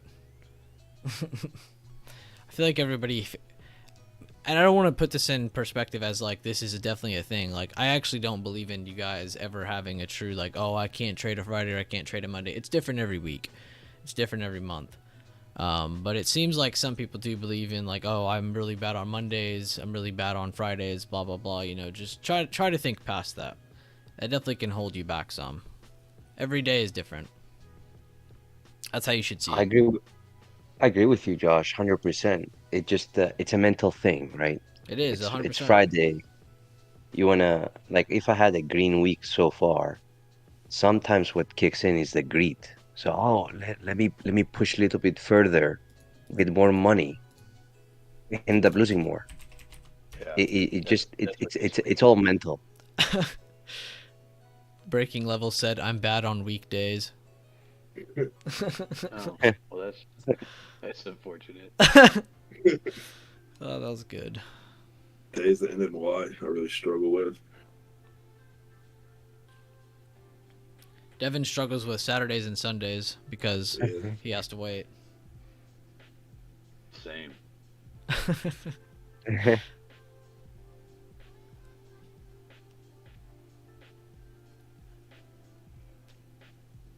Mel, you better not be sending me money you need.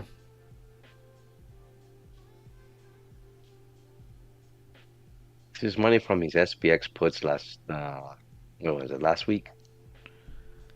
Oh yeah, he was kind of destroying SPX the other week. Oh yeah. This is all SPX money.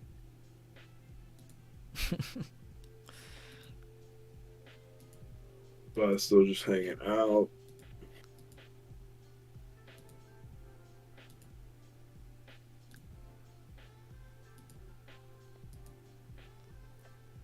Healthcare is still weak. Discretionary tech still strong. Comms still holding. Financials are holding better than healthcare is on their pullback. Nothing crazy yet. Leland, man. See that comment from Leland? Oh yeah, I just saw it. Yeah. Send it to me instead.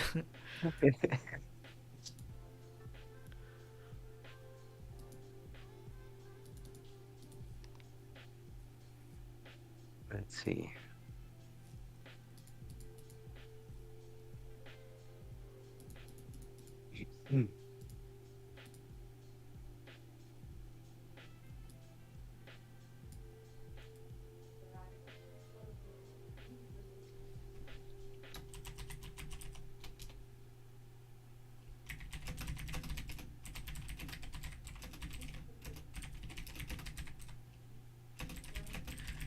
Everything looks good so far, except the consumer staples.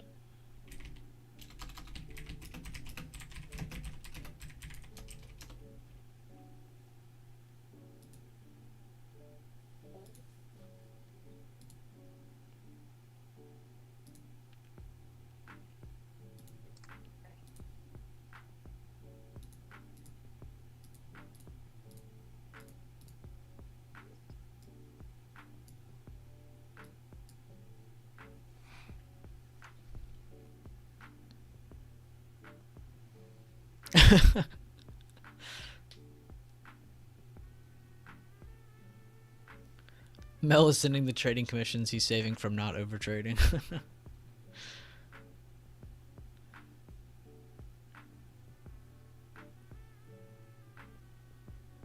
Ride the 9 to 404.40, please.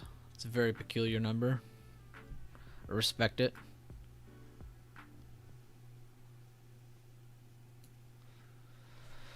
They're still holding 400.60s, and if you do a fib from breakout level to high of the move before the slowdown, they are actually trying to hold the 9. They're not holding the golden pocket or the halfway point very well so far. This could also be seen as just a short-term range to potentially hold.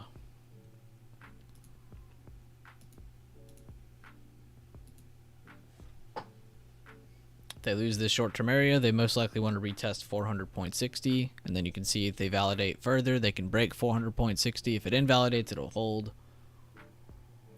So we'll see what happens here.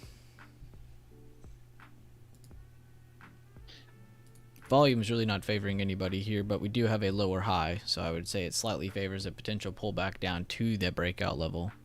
But we'll see here in a few moments. Could also just be consolidation.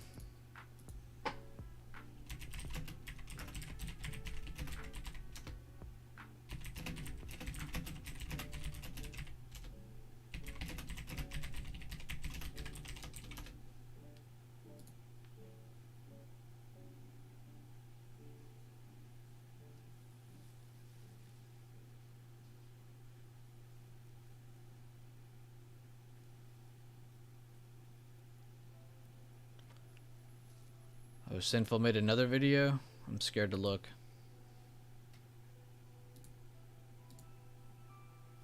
If you're talking about the Devin workout montage, that was a pretty good video.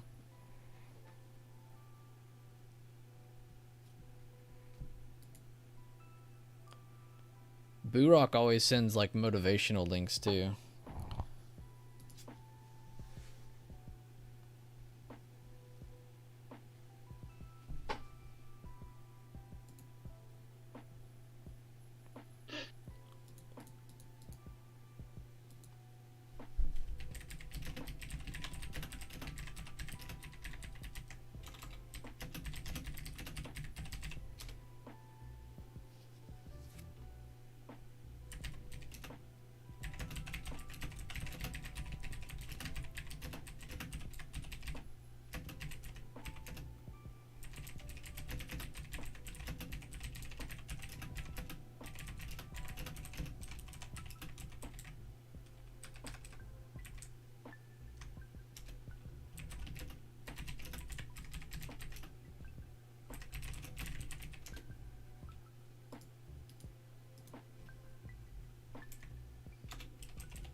How's everybody in stream doing though? It's been about an hour and a half, 2 hours since we started the stream.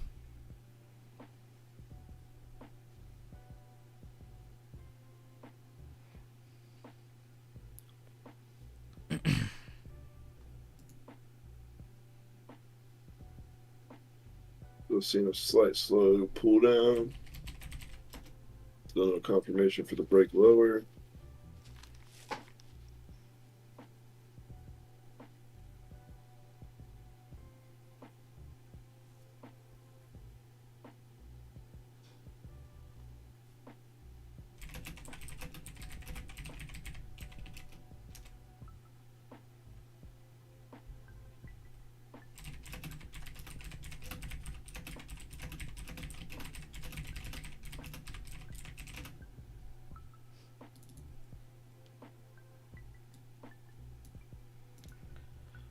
gonna send something to Leland. Support. Is this it? Yes, this is it.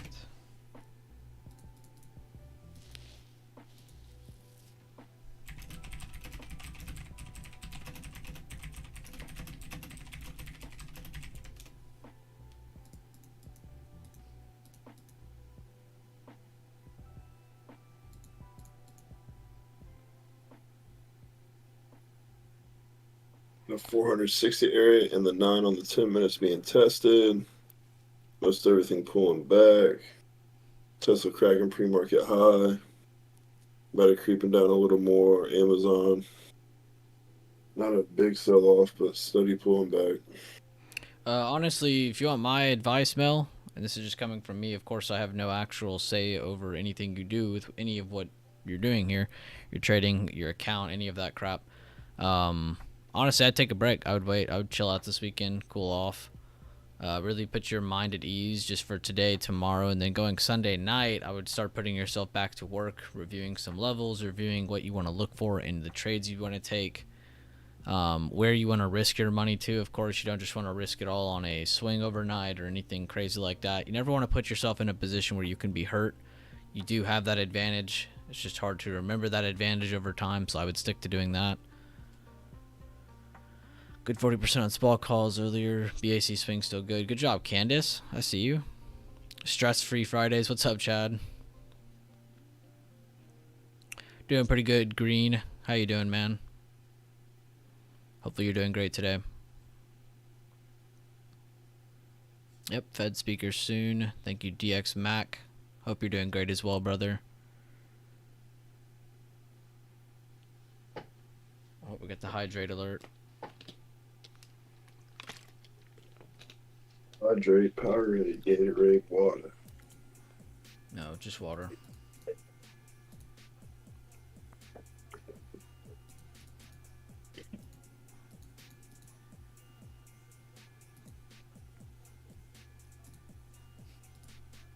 Yeah,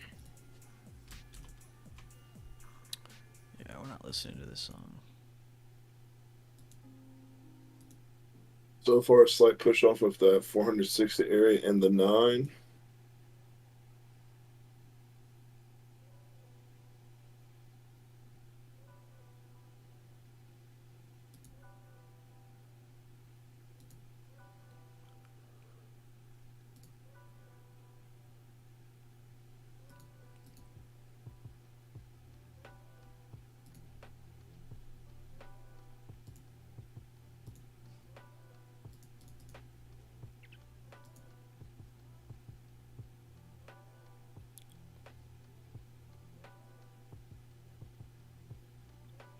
We have Lori Logan in 3 minutes. And 45 minutes after that, you have Bostic. And an hour before close, you have Michelle Bowman. And then an hour and 15 after close, you have Thomas Barkin. All speaking today. I'll drop a picture in the Discord chat. Oh, that's a bad picture.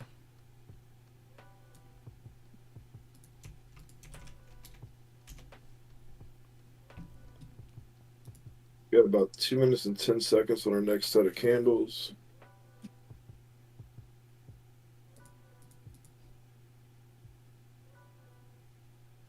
Yo, Sonia, you didn't have to do that. Thank you very much. She said this is for the birthday babies this week. Leland, Kid 83, and SSF Girl. Enjoy and celebrate your birthday this weekend.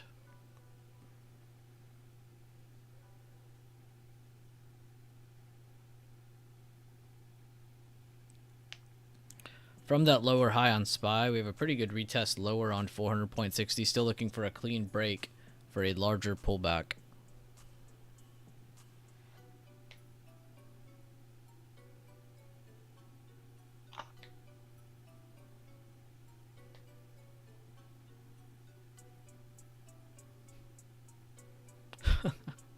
Mark Milley, that would definitely make my day. Tom gonna be barking.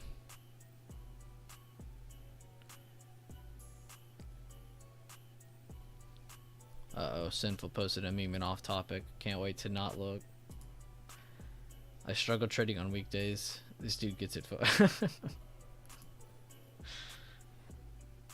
course, it's Joe Biden holding the other sign.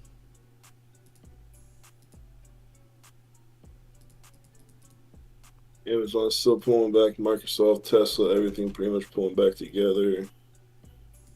Netflix coming down. Nvidia never got going.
Well, it's like you said though, Candace. It's because he mentioned the P word. You have to also realize like that's the first real time that's been said out loud. The only other time pause has been said was in the last Fed report, and it wasn't even about our country. It was about the other side of the world. So, I mean, that is still pretty big, and it also just reconfirms what's been said by the Fed already up to this point, that they do want to focus on getting a 25-point hike, even if the door isn't completely shut on the 50-point hike. So, I think even if he isn't because he's a non-voting member, he's an alternate, but still, that's still very big news. Even being non-voter, that's still pretty big news. I feel like people weather that fact just because of what was said. So I definitely gave it some boom. I also covered that this morning and a little bit in chat yesterday as it came out, just to kind of give people a little bit of sense of what's going on and why we're getting such crazy movement. But that was good to like get that reconfirmation of like, okay, this is what they want to do. So for the most part, they are just trying to keep everyone aware, non-voting or not.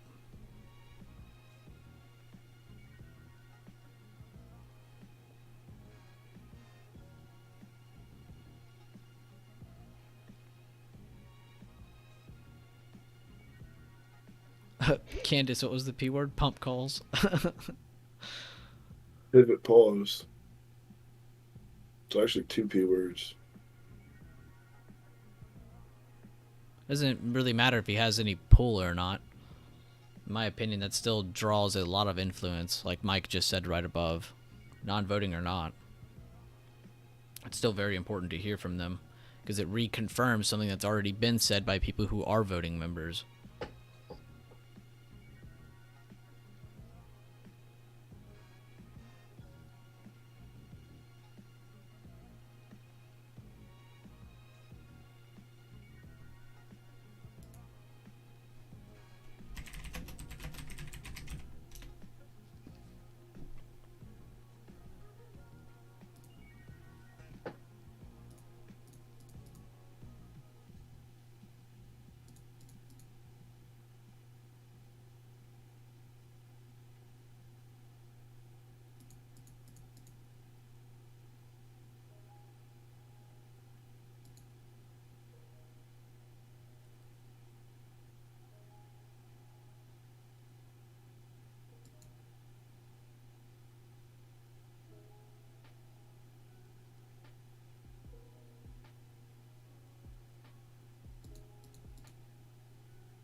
Mhm.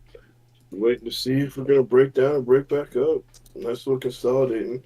The longer we hold up above 460, the more I think we could get to a pop to the upside. But if we start breaking down real hard, we could also break down, do opening price and the midpoint coming down towards yesterday or pre-market low. Just gotta wait and see. Meta's still holding up really well. Google, Amazon's pulling back pretty good. Tesla's trying to hold pre-market high.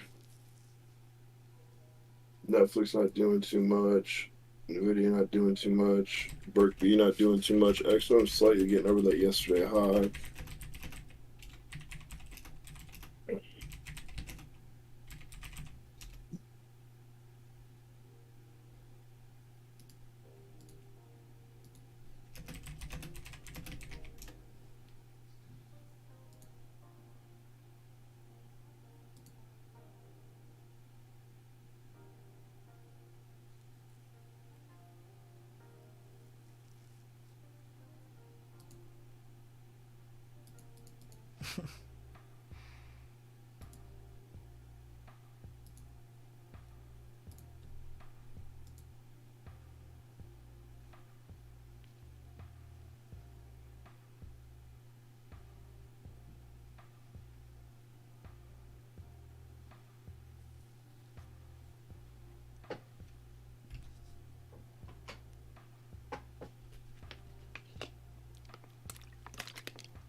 Meta back near high of day.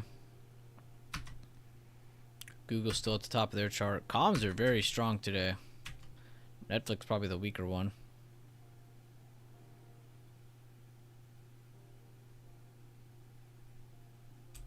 Video all over the place today, so is AMD. Both just really building up a lot of consolidation. A lot of lowering volume moves on their chart too, to both directions.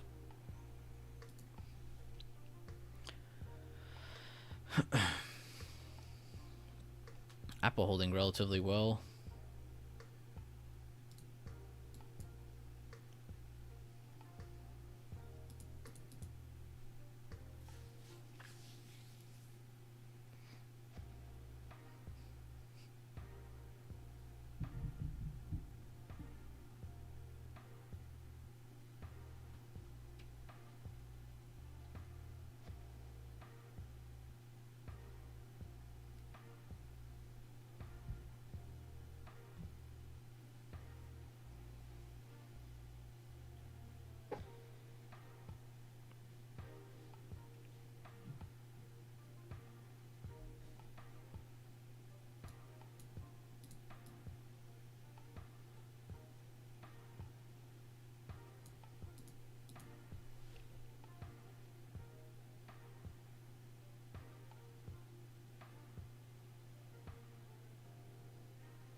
Fighting out of this short-term retracement spot we grabbed from the breakout to the high of that move.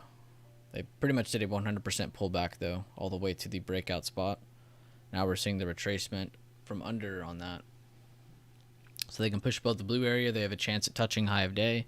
They can break through high of day. They can go towards 402. Above 402, we have 403.50, which they'll need a lot of volume to get to that, but we'll see. They do have some good retests throughout the day though, so good support underneath. You don't want a parabolic move to the upside.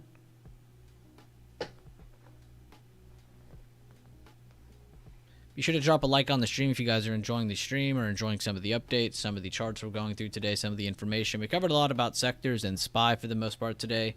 We're also going through some of these weights.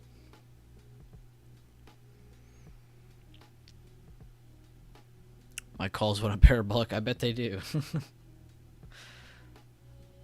Gamma gang.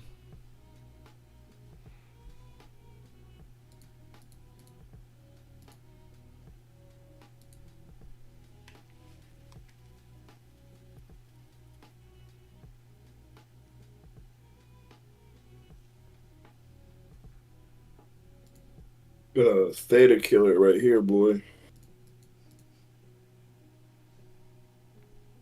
We've been holding contracts all this time. It's been chopping you up. X1 still slightly pushing up. Berkey's still trying to hold up. Microsoft pulling back a little bit more. And Apple.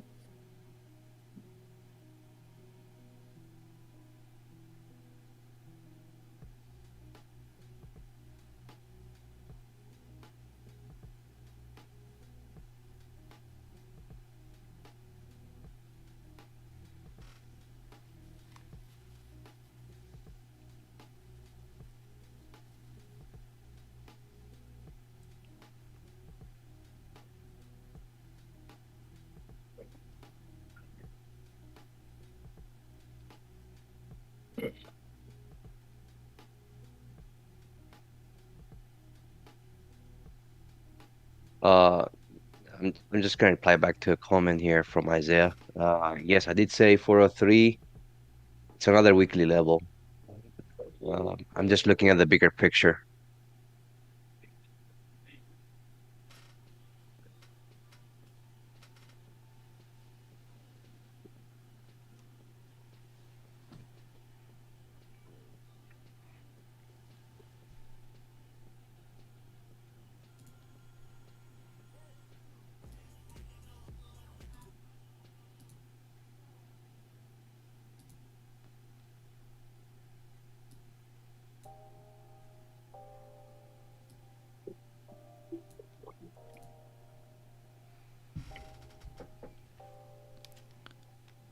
Theta gang winning right now. You're not lying.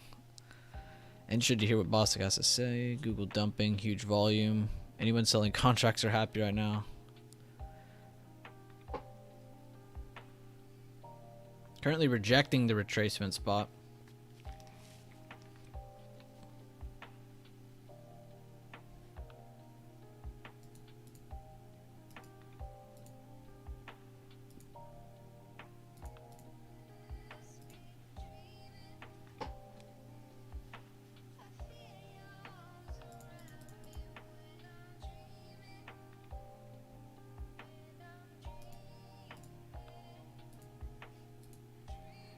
You got a tag on trade results channel, Devin. Results are, I'm staring at SPY. I'm not really paying attention to too much other shit. You're good. I do check my tags now way more often. When I told you to look at that video the other day, Senpo was like, thank you for telling Devin to look.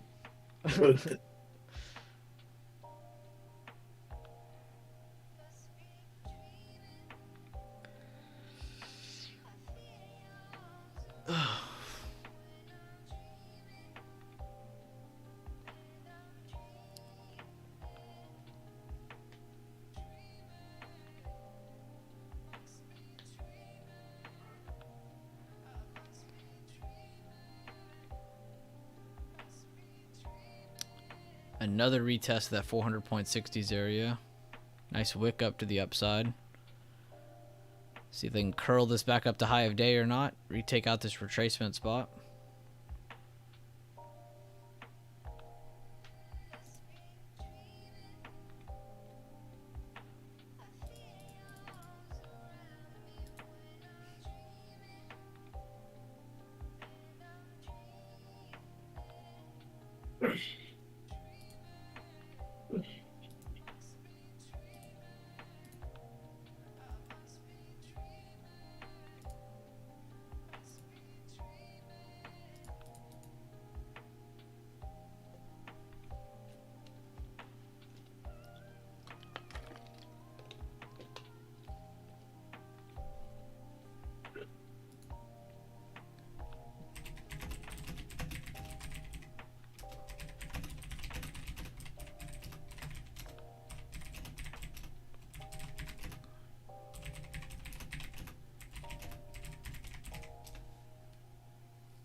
I keep wanting to click away, but we're sticking in this important area. I don't want to keep moving away from SPY. Tesla's holding a pretty nice spot too. Very crucial. If they crack 195.20, is definitely going to see them pull back down more. Meta's still trying to hold the kind of 182, 183 area. Microsoft pulled down, Google pulled down, AMD, Nvidia have really been doing nothing. Netflix pulled down again. Apple's holding us, man. What is Apple gonna do?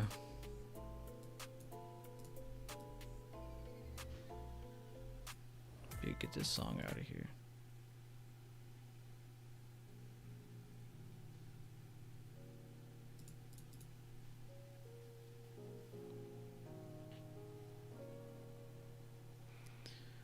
He doesn't check his he doesn't check Discord like you don't check his Twitter. Got them both. L plus ratio. Appreciate that, Senfo. Appreciate that.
Thank you, Daniel. Glad to have you in here, man. All day dream stream. All day is in market close.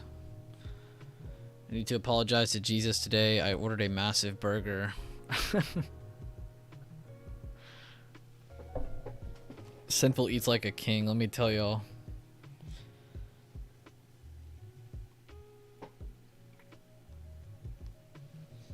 Getting pretty close to lunch hours New York time. Could see volume slowly just keep decaying off until, you know, a little bit after noon. Good retake of the retracement spot. Nothing crazy volume wise. If anything that's important, honestly, this wick's pretty important. Dipped all the way down, held back up higher, and out of the last few candles did have the most volume. I would just say that's an average volume candle. It's nothing too big, nothing too small. But we need to see some follow through. If they don't get any follow through, they will not make it back through high of day.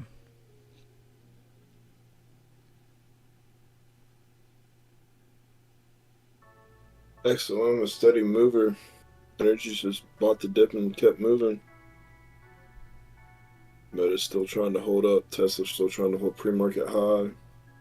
But like Josh mentioned, we need more follow through. Netflix coming off a higher low. Looks pretty good.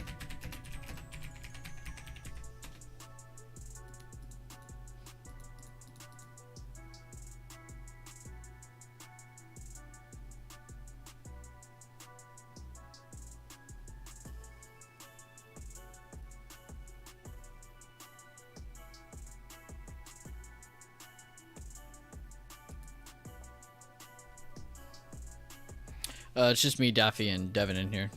Your username stepped off. Well, I was trying to get that new high right below. See if we can pop this with volume like Josh was talking about. 10 minutes starting to get creased in volume from the previous candle, but not really that much on the day. So see how much more we can get in this last minute, the 10-minute candle.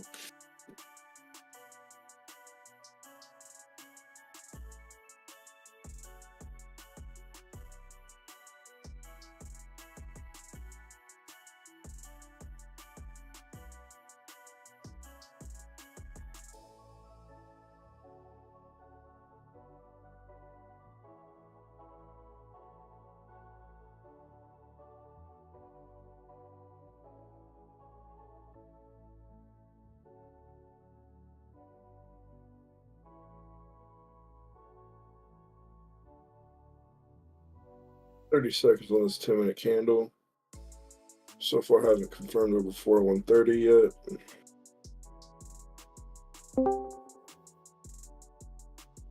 There he is.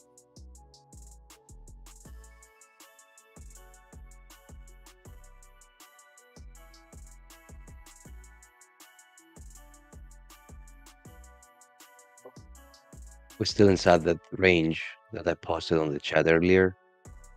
Let's see. You're psychic.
Meta give us a sign. Yeah, Meta's holding up pretty strong. Getting a pretty tight range.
Pressure.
Pop that high.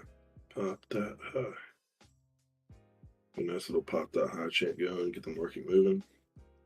I think that works.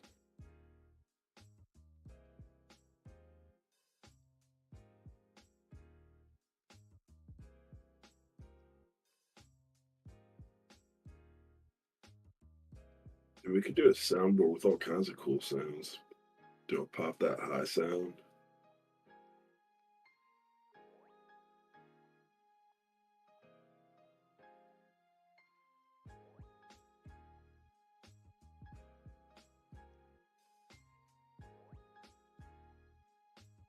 You can even have a workshop 11 button.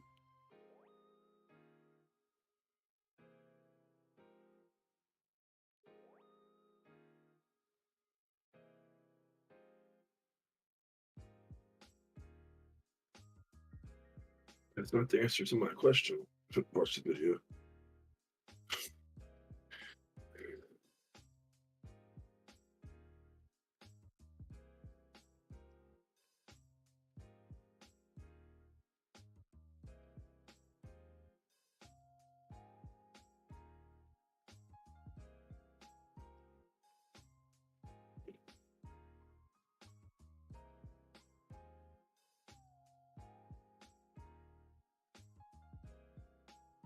Zoom, zoom, shum, shum. I used to have a math teacher that every time she wrote on the chalkboard, she would make like a shoom shoom noise. It's like the whole time she was just like shoom shoom shoom shoom, and it was so annoying. Luckily, she was pregnant and like missed half the year, and I had like this pretty cool like substitute teacher for most of the year. When she came back, though, it was miserable. That's horrible.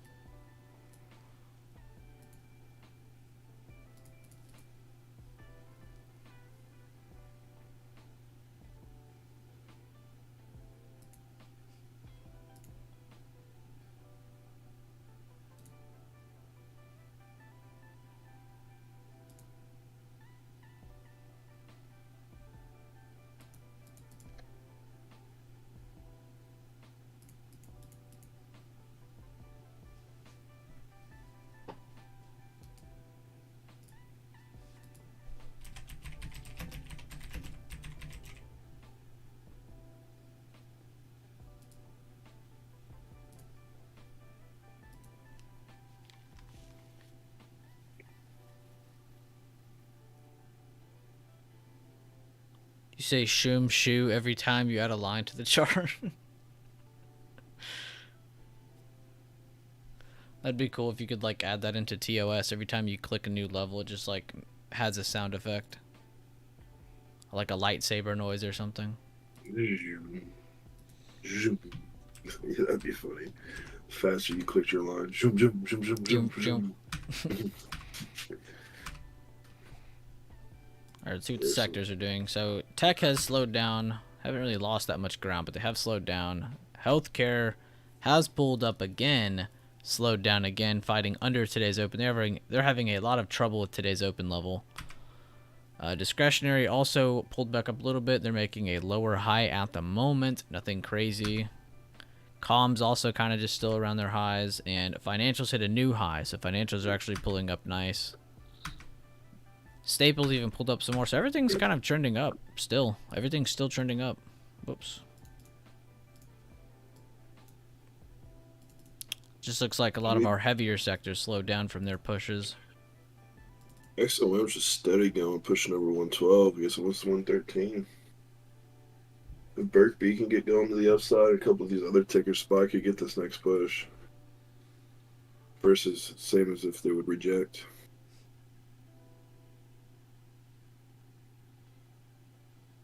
Dang, Mike, what are you about to do? You about to yell some stuff you ain't supposed to yell?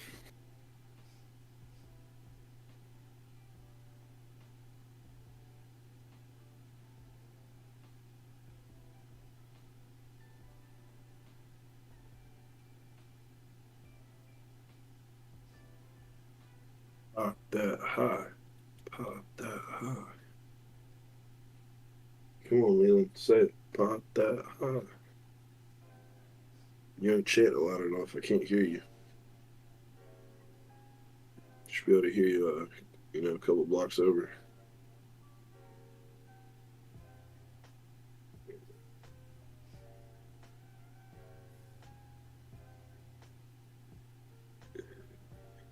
Come on, pop that high. Hit the bid. XLP is trying to break the range. Is the only sector that holding us back, in my opinion. It's not green yet.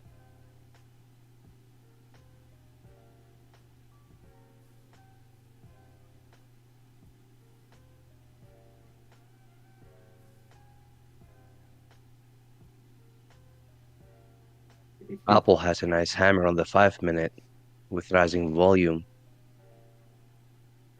Are we gonna get a pop that high? I think so, man.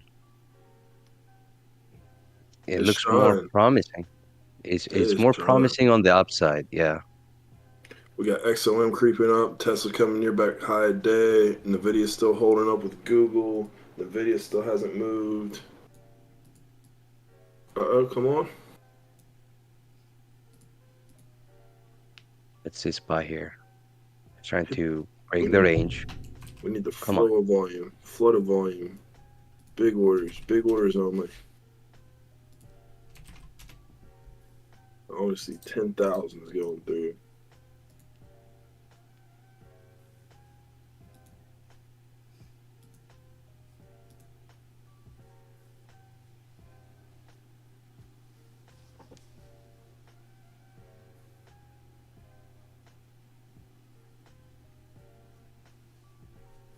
Buy 9 cents away from creating a new high. Let's see. Meta making new high. Tesla still creeping up. XOM still creeping up. Netflix coming off that midpoint.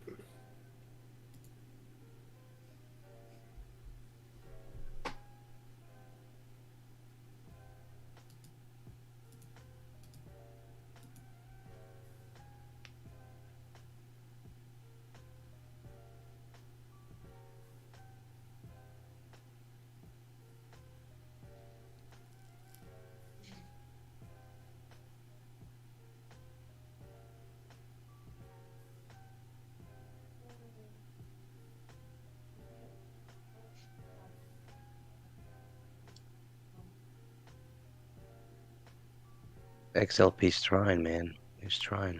Let's see.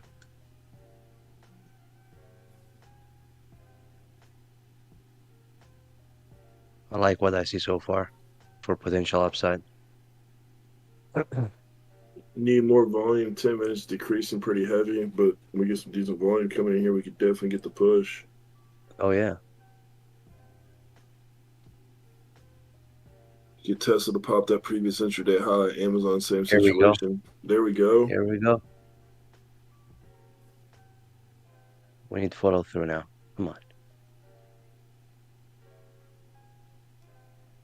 Instant wick on the new high. Yep. Don't like to see it.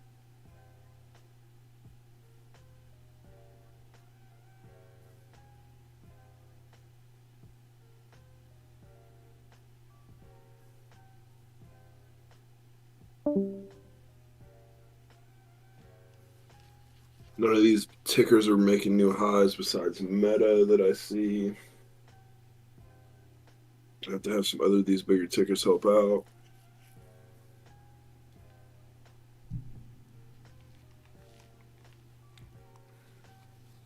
Pretty good volume in relation to a lot of the previous candles here across the last hour or so. Apple not helping. I have a range here on Apple, breaking 149.44.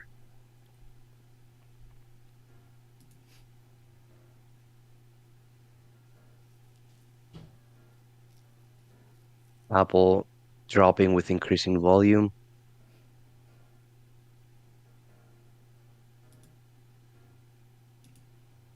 Have 149.08 for next level on Apple. Amazon rejecting a good level. Tesla rejecting high of day.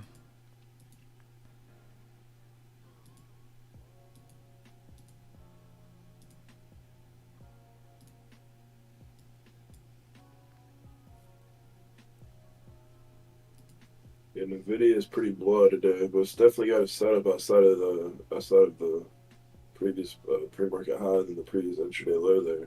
breaks that on the downside, and it could get a good nice push to the downside to 230, and the upside pop.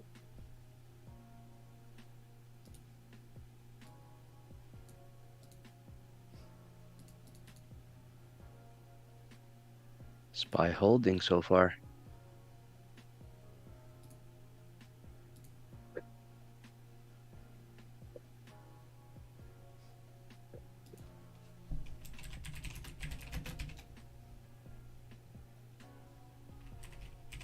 Apple is trying to get back into the range.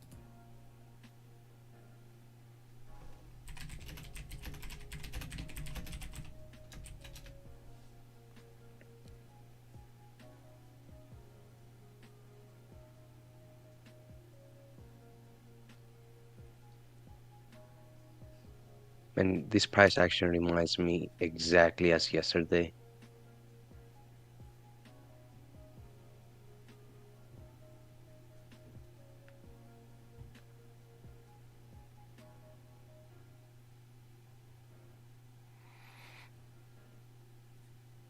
Apple pushing, going above 149.44 now. Watching Devin's video for inspiration.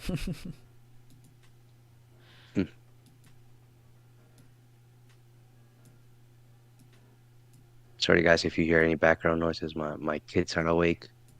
Very good. Your mic doesn't pick up too much noise, it doesn't seem like. That's good. Yeah, I lowered the setting on my mic so I can be very close to it.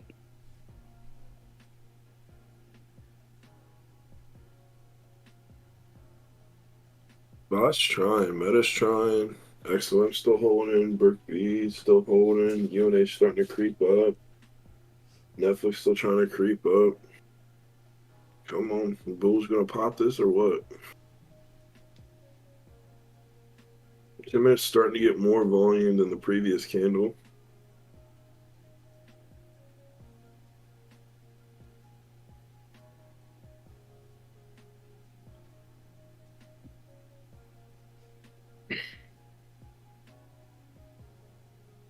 Tesla is trying Popping. to go higher. Yep.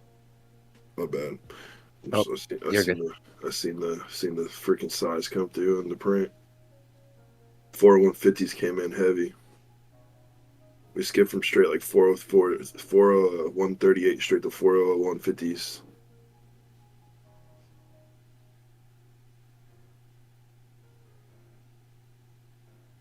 So we're looking to really hold this 4130 now. Let's get over 4150s that these 4150 prints are hitting.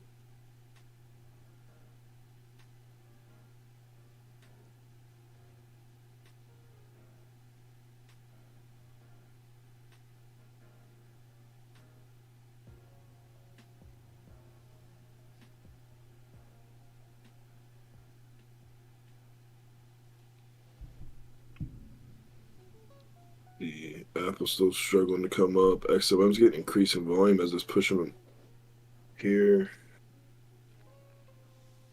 Weak push. XLE new high of the day.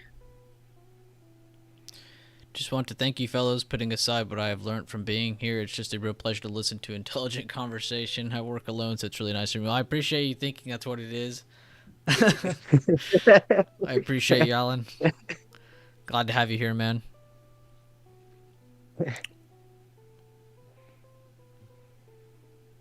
Getting intimate. I like the call-outs, Mike. Another wick down. Not shocked at all, considering that was fairly low volume as it was pushing that high. Yeah, we're starting to get some increase in volume now. It's a second wick in a row to the downside, almost like a hammer, so you're most likely going to see a reversal down towards 400.60 if we cannot hold this retracement area again. They had their chance 10 and 15 minutes ago.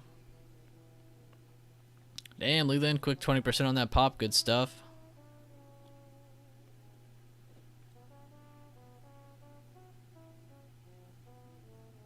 Quick scalp.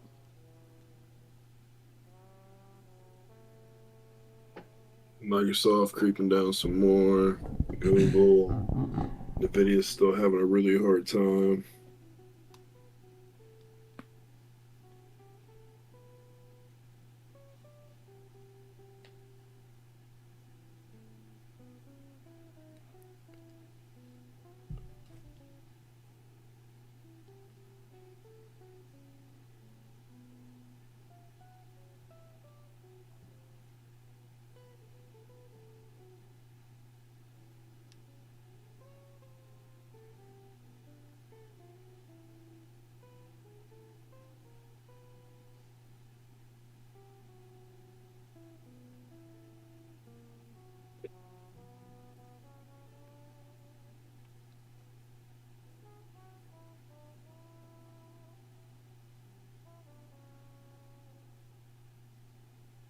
Now we're looking for 401.50 to pop or to come back under 460.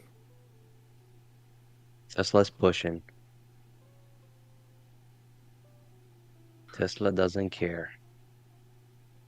See if we get that previous high day. 197.79 on Tesla. It's a weekly level. Let's see if we can pop that. Apple trying again for the 149.44 level. Yeah, we need to see some strength by tech here. Apple and Microsoft really need to do something.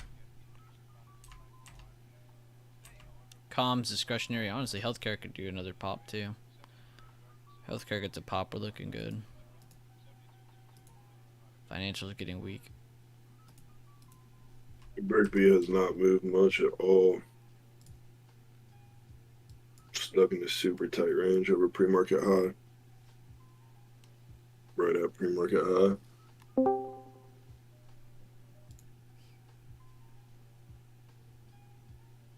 Oh God, who is it?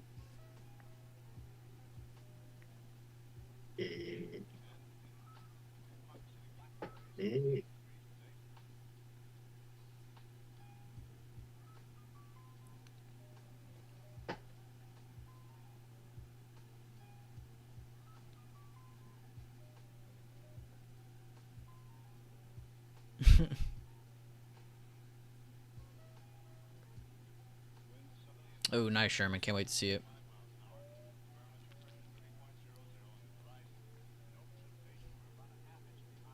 Ooh, good job, Creator Trades.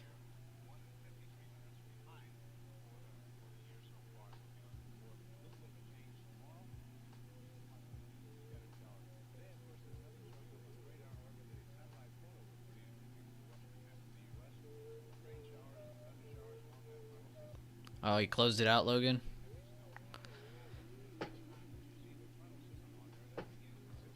What was the expiry on that again? Wasn't it like end of year or something?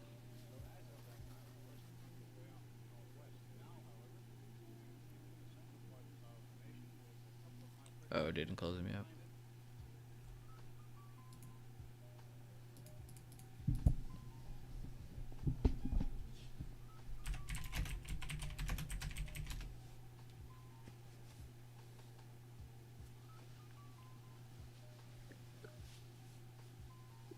XLE new high of the day.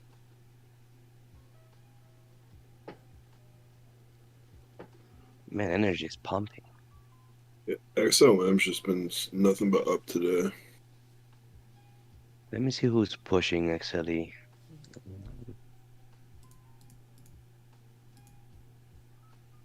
It's CVX. They're up 1% and Oxy 1%.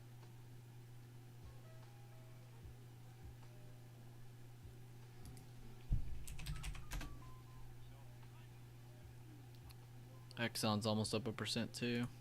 It's a pretty good push.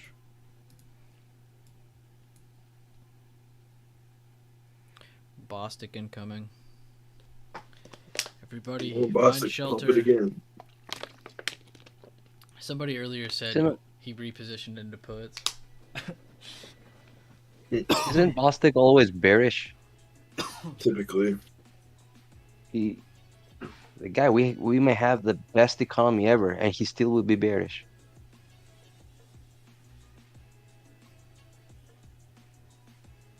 Reminds me of what's his name? Berry. Michael Berry. Michael Burry. It's always bearish, man. Always bearish.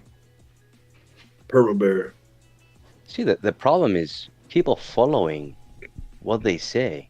You see the problem. They're not following the charts.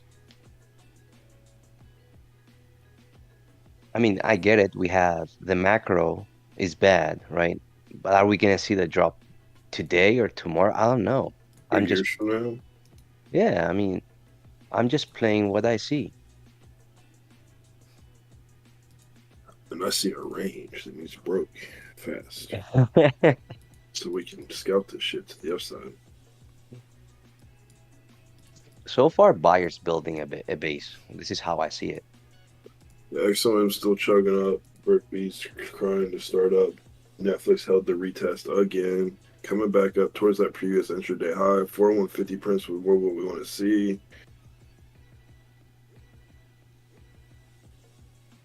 Apple's still trying to come up with Microsoft, Amazon, and Tesla. Google, all green candles. See if they can get over previous intraday highs. Tesla a lot closer.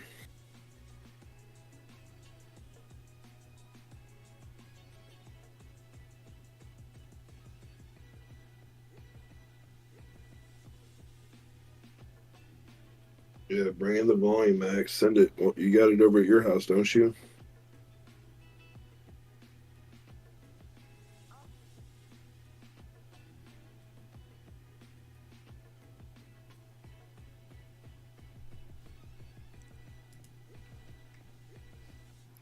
Watch for Apple to continue building off this 149 to the upside. Amazon's still up to a pretty good retest spot, but they haven't really retaken any new ground yet, so they really need to pop back over 94.30s to show any sign of strength. If not, that will pull back down. That can hurt Tesla, which is also sitting in their supply intraday. If you want to grab their supply, currently it's sitting here between the high and the open of the last green candle.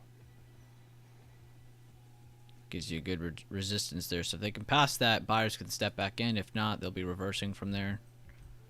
Meta slowed down, Microsoft slowed down, Google slowed down, AMD, Nvidia still just chilling. Nothing new on Netflix. I said we needed a move from tech. We just got a slight relief buyer move so far, nothing crazy. Same for healthcare, just still fighting under today's open. Discretionary got some good movement with that Tesla and Amazon move. Still just under their high of day.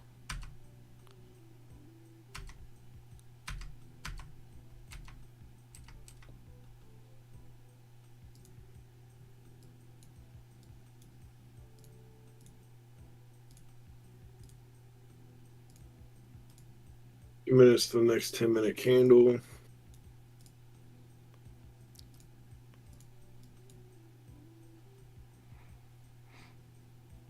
Pretty good gap up overnight.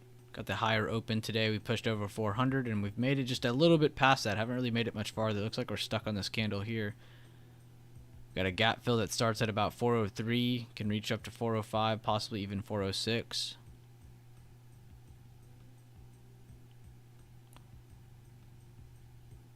Again, our week started on this candle here. We gapped up, had a little bit of a pullback.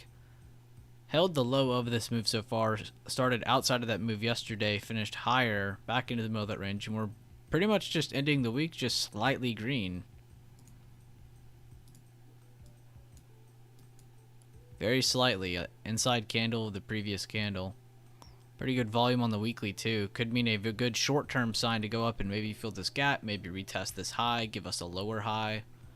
So we could be headed towards those going into next week. Again, we do have a lot more news coming out. We have non-farms coming out next week, which can affect the prices of the stock market. So we'll have to be very careful going into next week as well. This was pretty much your only calm week, which is pretty sad because you still had a pretty good amount of info come out this week.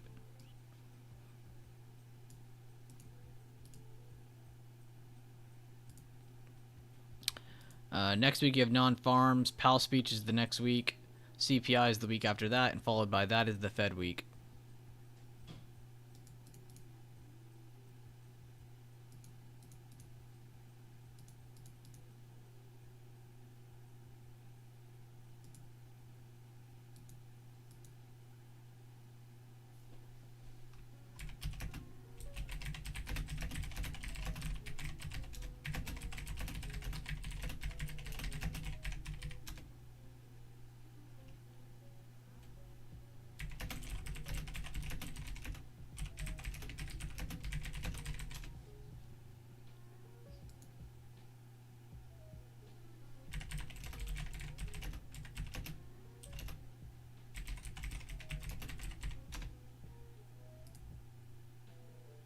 The new 10-minute candles trying to open up near high day.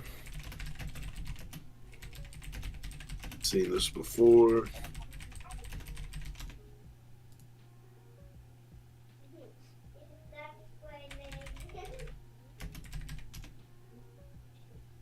I like the volume. on the previous 2 5-minute candle. Just need to see a follow through.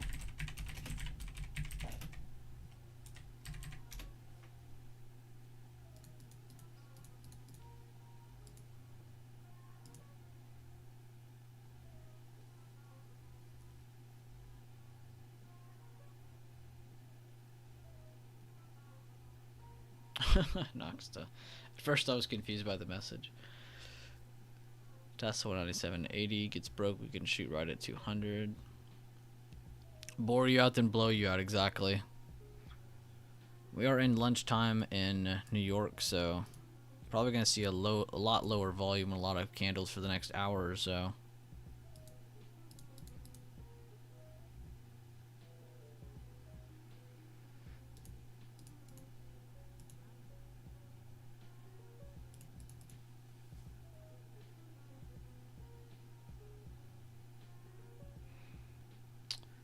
Let me look, Noxta. I didn't even... Honestly, haven't even been checking it that much. Let's see. The max pain for SPY today is 397.50. Starting to pop that top. See if we get the volume now. 40163 print. Apple creeping up. Tesla popped a new high. Meta's still near that high. Google trying to come up, making new highs. Here we go. Ride that 9, baby. See if we can go get 402. We're breaking the range. Apple's still behind, but if you drew a trend line for Apple, you can see it's trying to break the upper trend line.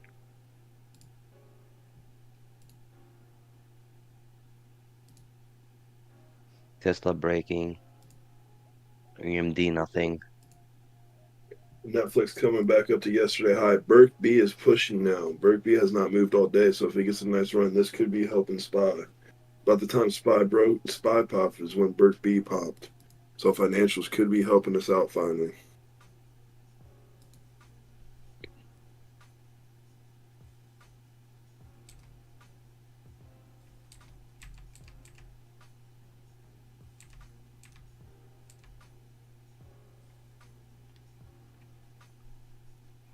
You see some movement by Apple or Microsoft.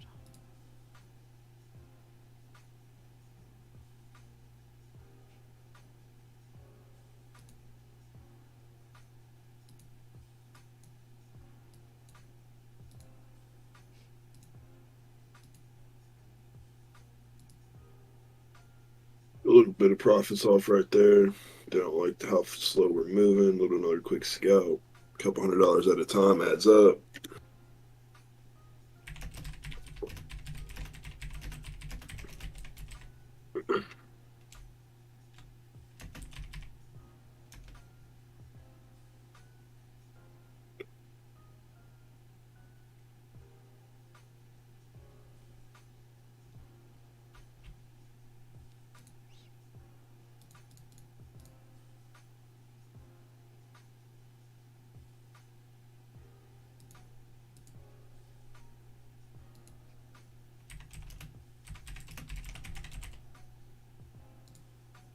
I like the volume.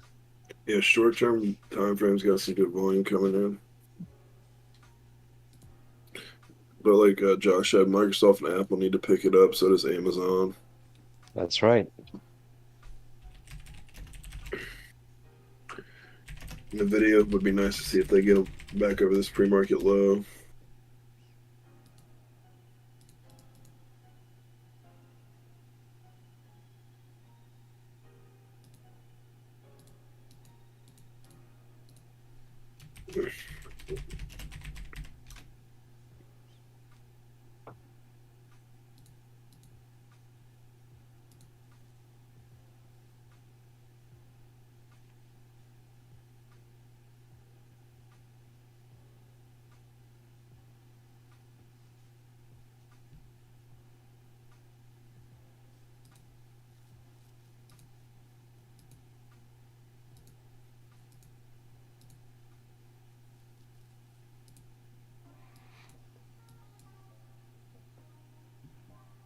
push by Tesla above intraday supply. Amazon creeping up a little bit now. Apple's still working its way up. Microsoft, Meta, not blasting yet, but slowly creeping up.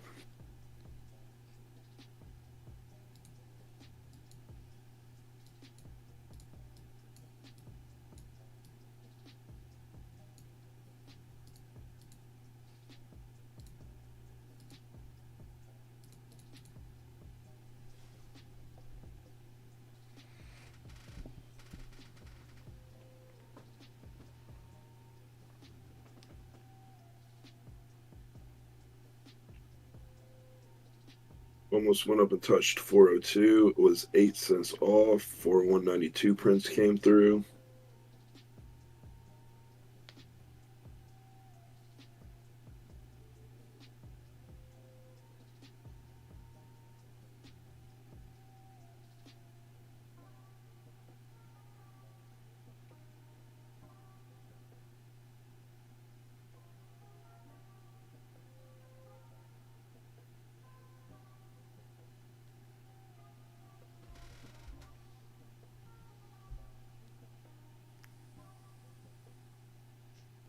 Three more minutes on this 30-minute candle.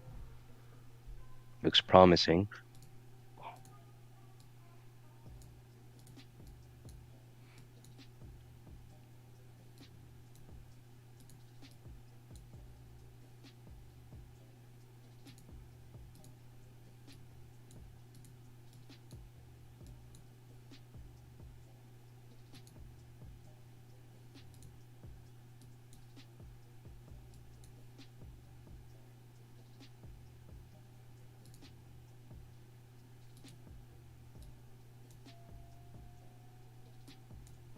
There's 402s hitting pretty much. One of the main targets after that initial push.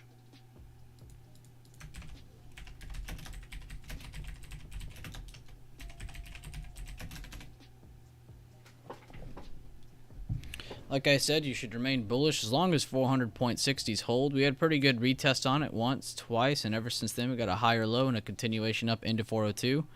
It only took about 2.5 hours, but it took pretty good amount of time to get there. Very nice push though. This 10-minute did get the increasing buyer volume with still a minute 10 left. So see how this candle finishes up as it's approaching that next resistance on the bigger time frame. XOM still coming up. Apple's almost near that high day. Tesla's still going. Brick B still getting a nice push. Netflix still trying to come up. Nvidia still hasn't done anything.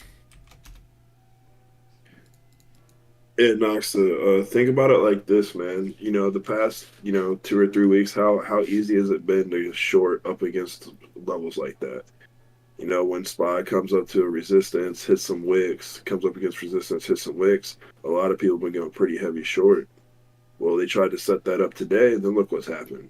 A lot of people probably shorted the market on those wicks, and now they're really, really mad because SPY is pushing higher, talking about, oh, why is SPY pushing higher? Well, it's because most day traders right now are probably losing money. Not everybody, like newer people, but the market makers are cleaning up the easy money right now. Will they probably bring it back down? Probably. Do they have to? No. So they set it up to make you think the shorts were going to come in. Then they punish the max amount of people, pushing it higher. But patience pays. Yeah, see, actually, you gave them the market free money instead of waiting on the pop of the highs of volume that just came to get that nice next scalp. You gave away a little free money to the market if you didn't get those quick profits into the 40160 area. I don't even go that far with it. I mean, they had wicks with good volume, but they didn't even break anything.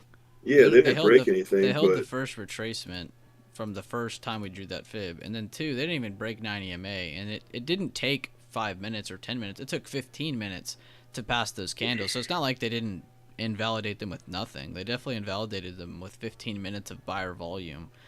On the 20-minute candle right here, that's when the volume started stepping in even more. So that's a complete buyer, then seller right at the end. So that's why you have that boost. So I mean, they didn't really lose any ground either. So it's not really fair to just instantly start shorting that. I understand what you're saying, but we see that, and like people we teach see that. But as the random people on Twitter that like somebody I saw yesterday, they were dead set on the market was going to go down, and they pretty much blew up their account because they seen the first wick and started full porting puts. But yeah, still definitely good for buyers.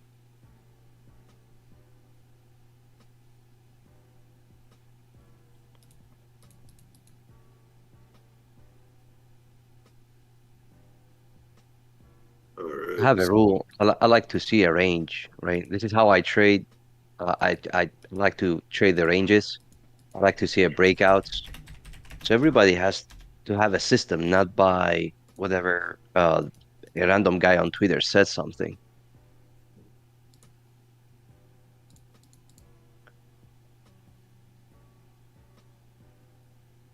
You have to find your system, what works for you.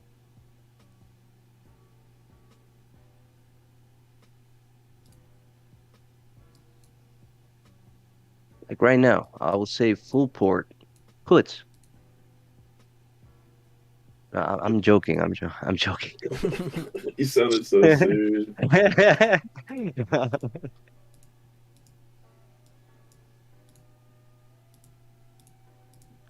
Follow the trend.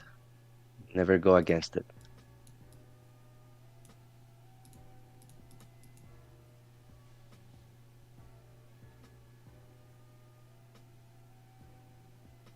And with that, boys, it's 12 o'clock. I will have to go, but I will follow the chat. All right, boss. See You you have a good later. rest of your day. We'll see you Monday. Hey, See you, have man. a Thanks for nice tuning in. weekend, everyone.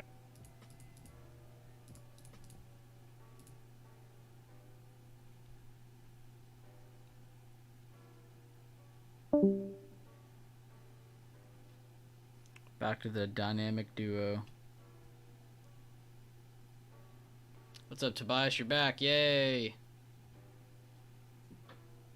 Time to party now. Tobias is here.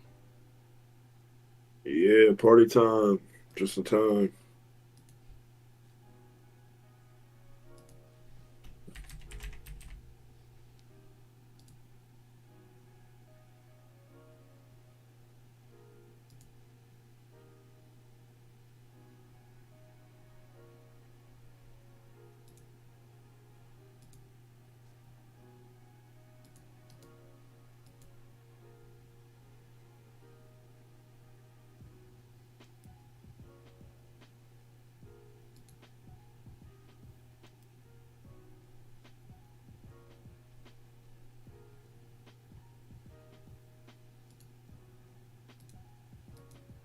All right, I'm gonna go ahead and do the Twitter picker. There's 39 people that are eligible to win. As long as this goes as I want, begin drawing. Drawing the winner.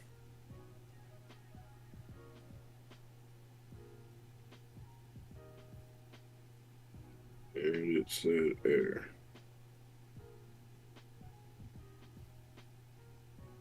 Let me try it again.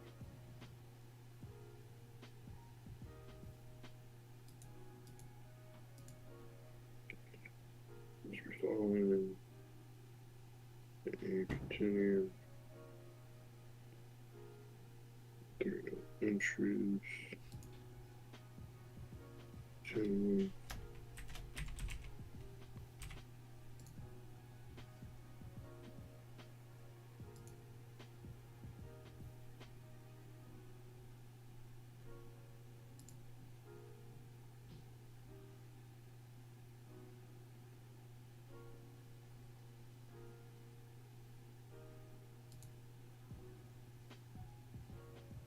I'm having the hardest time with this one. I might have to pick a different one.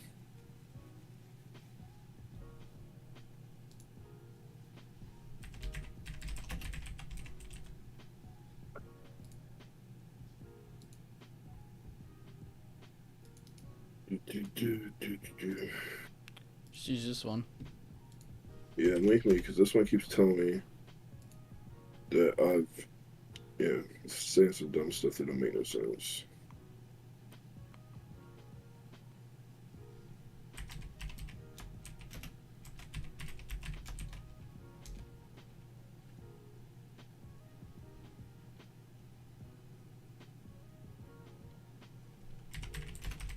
Sweet.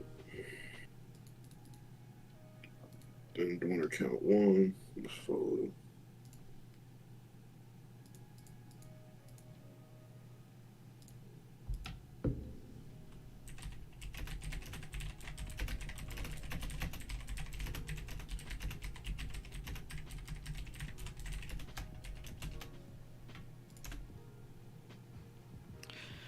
All right, so we're looking past 402s for continuation into 403.50s. The thing to look out for next, if we cannot pass this, we might be reversing back down to the retracement spot yet again, as well as the 100% breakout spot where we've been grabbing this fib from. Again, this highlighted area is just an area from where we got from the breakout level that we talked about this morning to the first high of that move before it slowed down, if I can click correctly. And then all we did was highlight the halfway point down to the golden pocket where a lot of retracements, reversals, and even retests can come from, both for bulls and for bears. So that's good to know that. But if they're to pull back down from here and reject, they're most likely going to come down to this 401.40 area where they had that high, the meat of it, or that retracement spot. You also still have your 400.60 in place. If we do get a continuation from any of these bounces, we could be looking for new highs. Pretty impressive push so far. They do have a fair amount of consolidation though, so they don't technically need to come back down and retest. They could just continue onwards, but I always like to point out both sides of the story. Never like to be biased. I like to point out what's good for bulls and what's good for bears, as you always should.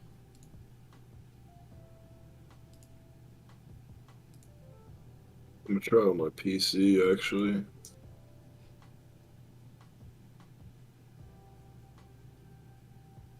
I'm just posting this link so I have it.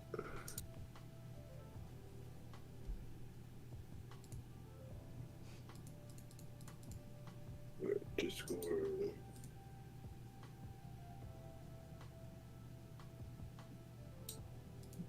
Do you want me to do it? Yeah, I just sent it so I could get it off my phone. I'm gonna try it. I mean, you can do it on live stream if you want, because yeah, this something's being weird with telling me I'm doing it wrong, but I'm not. I shall do it then, pal. How many winners are you selecting? Do 2, because fuck it, I like helping people, and I'm doing another person. I just haven't told him yet because I feel a little bad for him, so I'm gonna help him out. You have to follow Devin.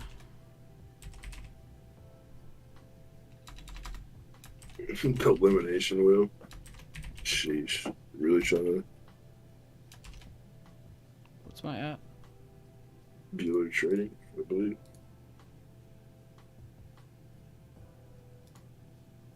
Yeah, Bueller trading.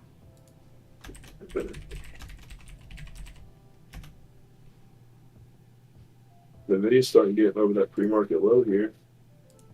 See if chips are going to start to get going. XLM's still chugging up. You have 40 Tesla entries pushed. loaded. Yep, 40 entries was. Oh, and look who got their, look who squeaked in their entry, right? 4 minutes ago.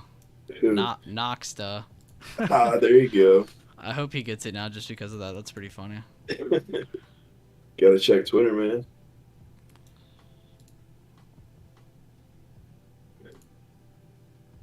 Spy trying to hold here and still push higher before him too. Text, Apple, Microsoft slowly creeping, Meta slowly creeping, Tesla getting a nice push. XM just has not slowed down. Neither has Berg B since it broke out. I'd like a couple of y'all to go look at that Berg B chart. A consolidation like that all day in the breakout was exactly what I was talking about to help get SPY moving up. Look at the volume that came in on that chart on the 10-minute. Beautiful.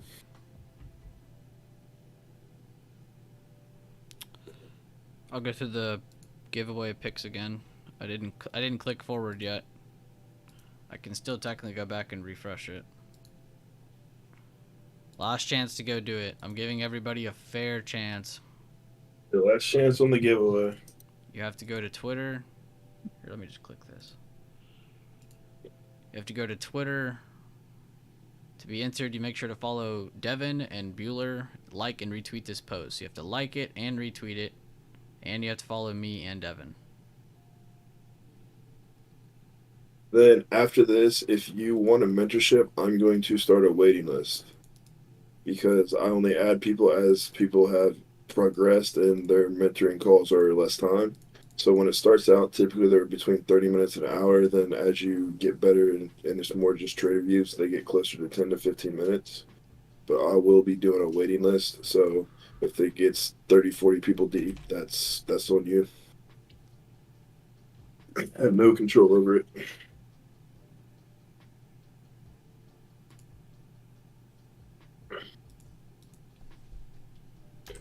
SPY trying to get that new high here. Tesla's helping us out. XOM still helping us out.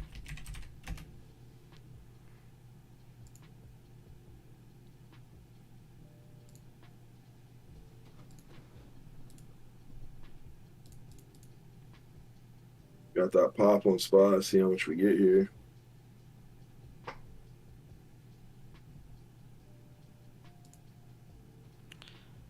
All right, I'm gonna do it in 3 minutes. I'll give y'all one more chance. 3 minutes before I click it and it loads and it picks all who is verified as a pick.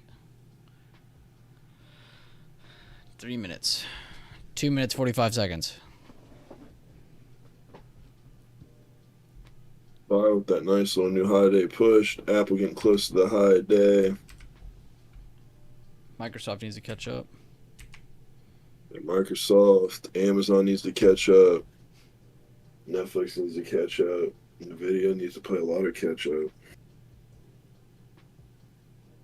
I linked the tweet. It's above in the YouTube chat. Scroll above Daydream Johnny. It's that tweet right there. I have been tweeting a little bit more. I think I'm about to delete Instagram and Facebook and just have Twitter. Bold like move. Twitter. Bold move. I like Twitter.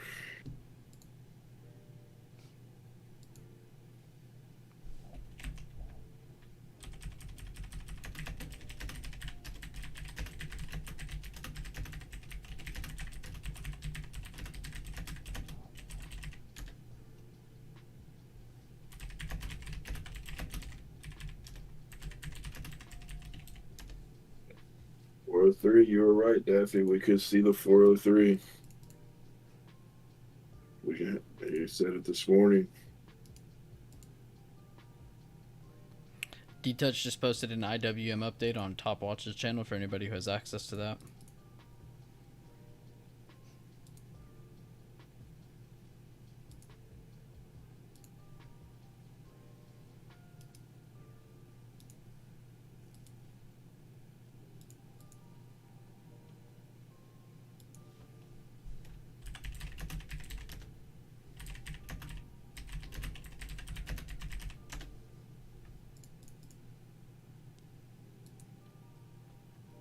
Less than a minute.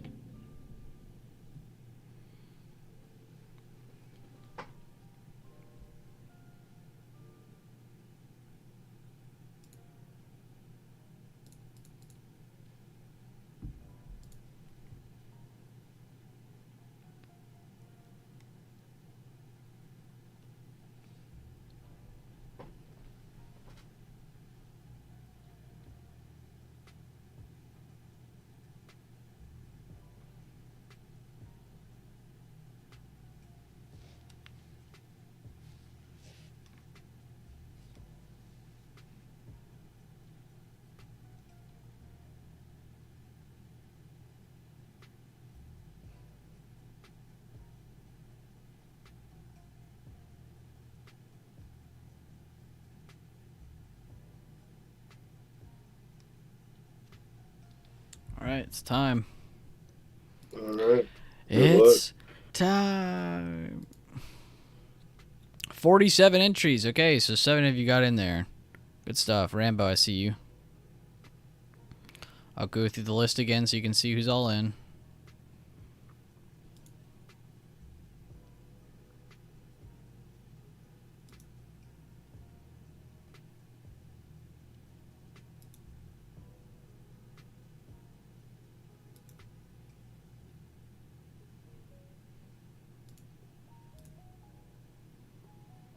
All right, here we go.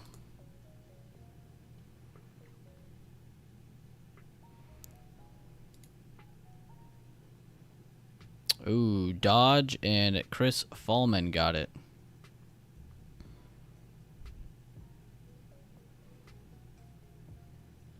That's funny. Chris is already a mentorship student, so you can give that to somebody if he wants. Then KT Dodge, if it, Redraw. no, yeah, go ahead and redraw just one more, cause so that way, yeah, one more. But Chris, you can Ooh. give it to your mom if you want, cause you were talking to me about that. Ace got it. There you go. We'll do another one because Dodge is an owner of somebody, so we'll do another one in case as well. An SP.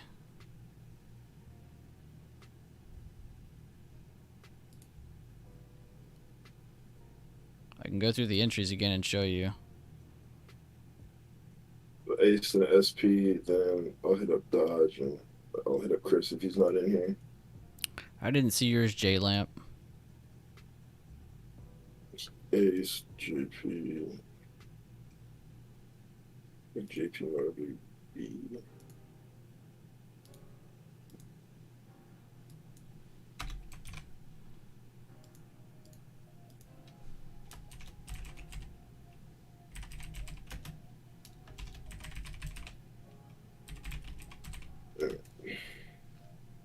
The nerdy bicep.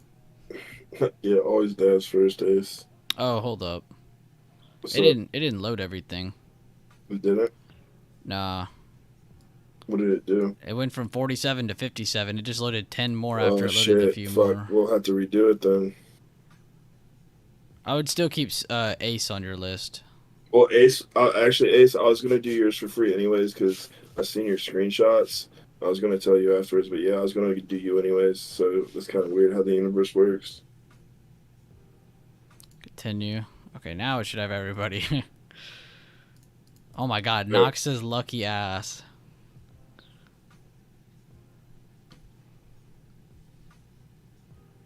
So we got Loanne, which I can reply with winners, I think. Which, actually, no, because I'm not the host, you are. Go ahead and screenshot Luann, or you said who? Luann and Noxta? I'll send you their ats. Sweet. Which is funny, as I was already gonna start working with Noxta. Oh, cool.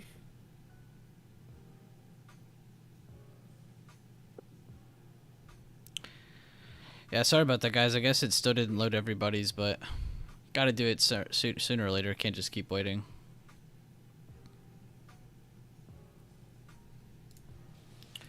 We'll do more stuff like that. So far, rejecting here.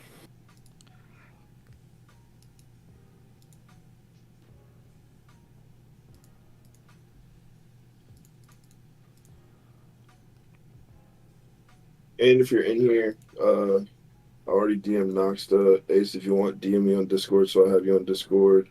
Then if the other winner, I've already forgot the name, is in here, DM me on Discord. I'll hit you up on Twitter and let them know. Could this be high day on SPY? Tesla slowing down.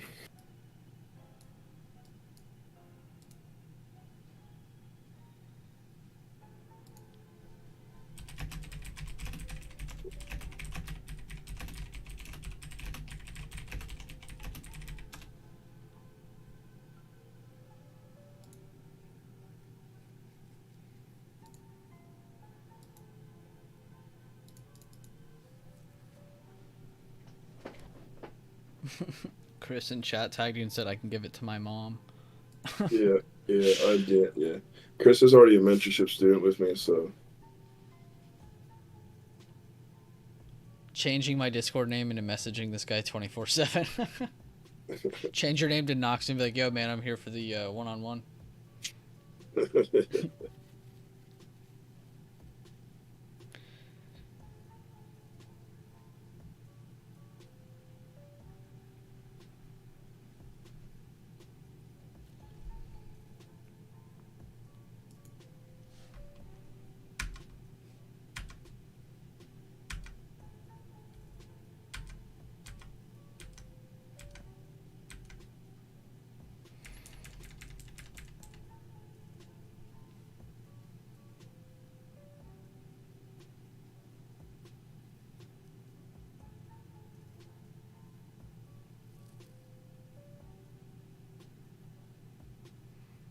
Oh my god, Max.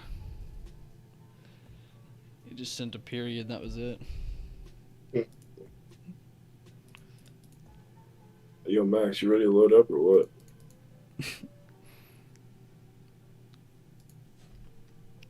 Tech did recover a little bit. Healthcare slowing down. Discretionary still kind of hanging around high of day. Comms pulling back down a little bit more from high of day. Financials doing the exact same. So we have a little bit of a slowdown across most of the heavier sectors.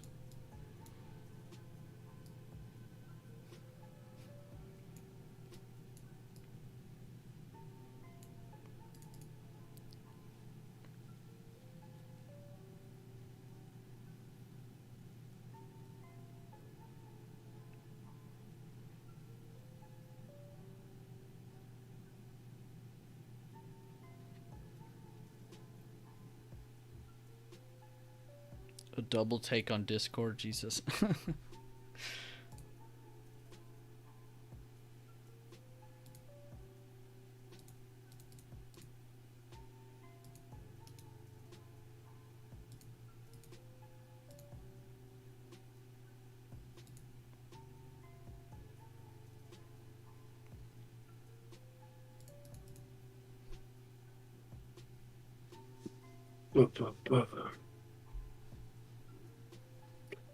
All right, how's everybody's Friday been so far? Buyers just slowly grinding us up. Still trying to hold here and retake 402. Previous intraday high above. Got a bigger time frame level just right above here that we went and touched.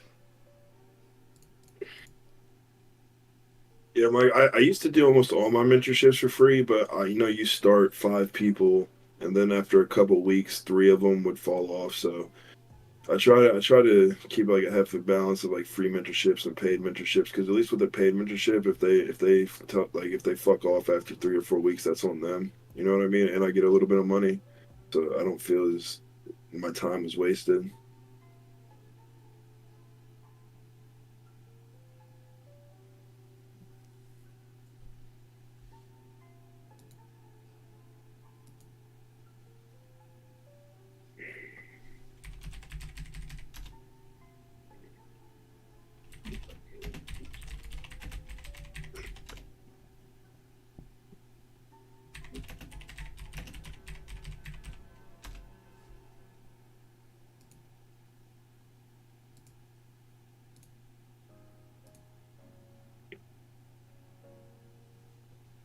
Jay, there's a little bit there. If you look at my Discord, there's kind of like what I go over, but it's all the Bueller bias material, and I can go over any of that with you.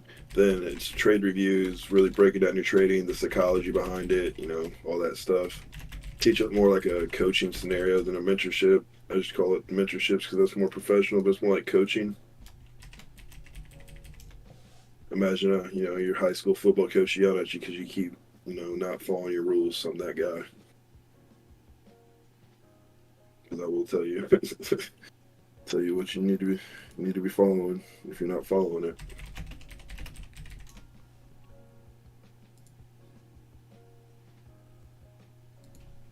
Yeah, the secret to trading is nobody knows what's going to happen. We just have to react. Head on a swivel.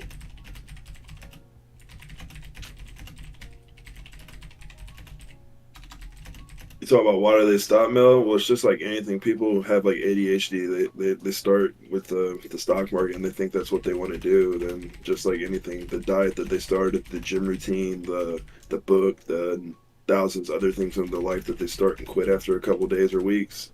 It's just some people that's their routine. Majority of people don't start something and stick to it over a long period of time, and that's why trading has such a high failure rate. People try something for 3 weeks, it's hard, I quit.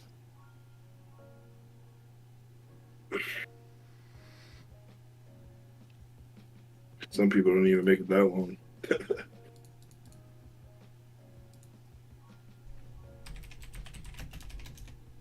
Nvidia's starting to come up a little bit more towards yesterday high.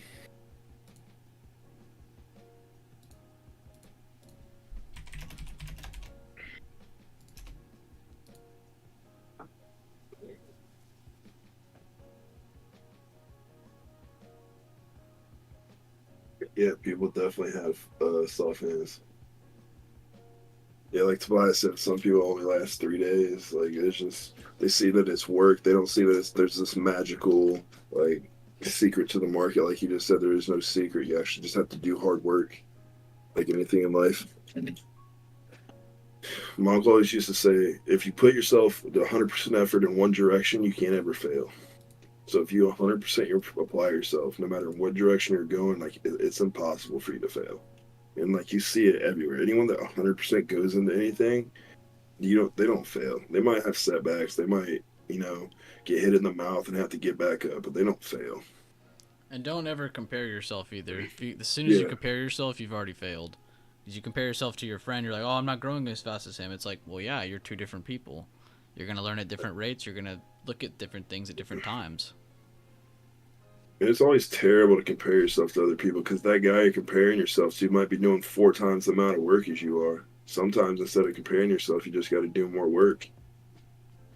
It's not that they're better than you. They just work harder. It goes back to working harder, putting in the more work, doing the more time, the extra effort, the extra mental reps, having a good trade log, doing your trade log. Abe, yes, just joined the stream. Question, where does the 402 SPY level come from? I just have made it orange so we can go look at it. Let's see, where did I get it from? Not an emerging candle or a halfway point. Where is this coming from? Oh, it is a halfway point. I just didn't extend it to the left. It's a halfway point between 400.60 and 403.47. I think I drew that this morning because I didn't like how far 403.50 was from 400. It's not really fair to say target 403.50 as soon as this breaks out here. So I added an in-between area, which that ended up being the halfway. That is where that came from, though. I was confused at first, too. I was like, wait a minute. Because I never just add random levels and leave it. Wacko Jacko, it is hard not to compare yourself to somebody, but don't think about it like don't compare yourself. Be like, all right, what do I have to do to get to that level? You know what I'm saying? Like, what in my life do I have to make myself to obtain that level of efficiency in my life? Because like I say before, anything you can do, like I can do, and vice versa. Anything I can do, you can do. Like, yeah, obviously there's some like strength limitations, but you still can.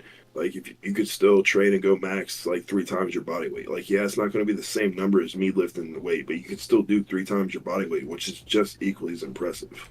So it's just like with anything, it's all the same relative. You just have to put in the same effort and you'll get results. Mel, it's just 500 one time.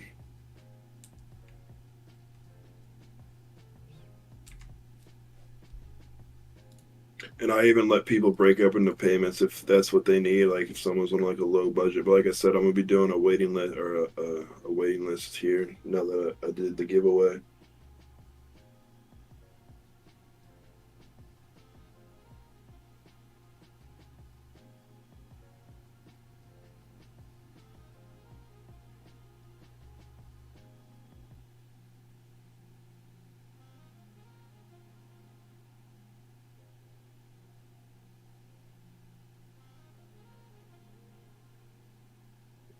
I mean, honestly, if you want to see like successful people, go to your gym at 6 in the morning, 5 in the morning, maybe even 3 in the morning, depending on your gym. Like my gym has a 3 in the morning gym class, and half of the gym class is business owners.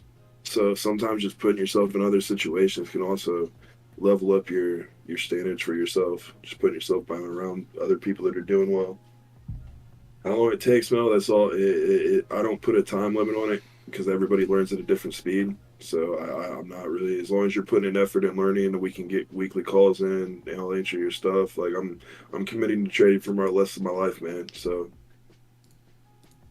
once you're a friend of mine, as long as you do me right, I'll always do you right. I mean, Ace, the gym just builds base discipline. Like for me, I had a wrestling career that built a lot of my discipline. But like, I don't know your backstory, but sometimes like if you haven't had to build discipline in your life, it's just so as simple as like, all right, I got to build like hardcore discipline. Like you don't realize how undisciplined you are until you make yourself be disciplined. Then you're like, holy shit.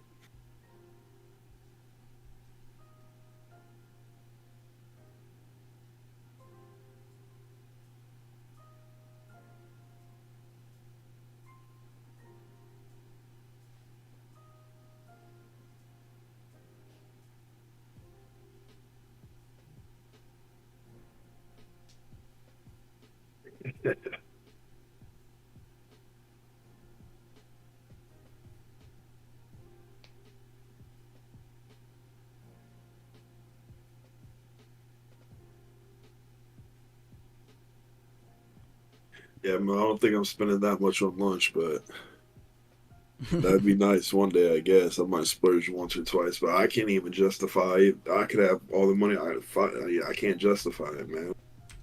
Like spending $300 and $400 on some of these steaks, I probably can do a better one on the Traeger. Like I can't. Like I got like a cap in my head when I'm willing to spend on meals. Apple is testing under previous or today's highs and rejecting. Amazon is still just kind of chilling in the consolidation range they've been in for a little bit. Tesla also getting a red candle finally above 199. Meta slowed down and has already reversed under the 90 MA. They're still above the 182.60, 183s, so that's a really good area to watch for further movement. Microsoft's kind of like Amazon, just to the right. Same for Google as they pull back a little more. AMD is fighting a very heavy seller area. Nvidia also trying to hit their high of days.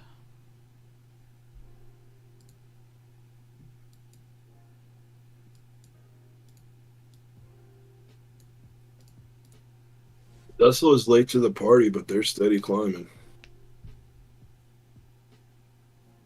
Nvidia could get this yesterday high, pre-market high still.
Tesla new high of day, going towards 200.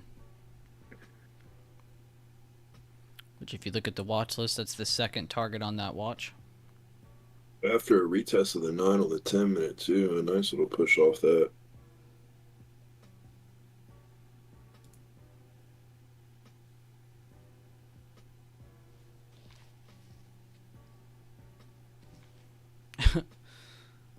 Mel asked if you traded today.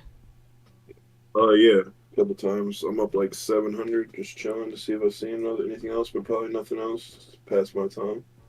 There's a ton of websites, Terry. People like TradingView, people like Thinkorswim, which is an application.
Dang, Chris's mom's on top of it. She already DM'd me on Discord. She's with it, with it. Wait, for real? I thought that was a joke. No, yeah, no, for real. He was asking about a mentorship for his mom. Oh, that was real. Okay. I was like, all right, you guys aren't above mom jokes. Cool. When you're not even joking, but we troll so much outside of Discord that you think I'm always joking. Stop eating. I haven't ate anything yet today. I actually need to go eat something here in a minute.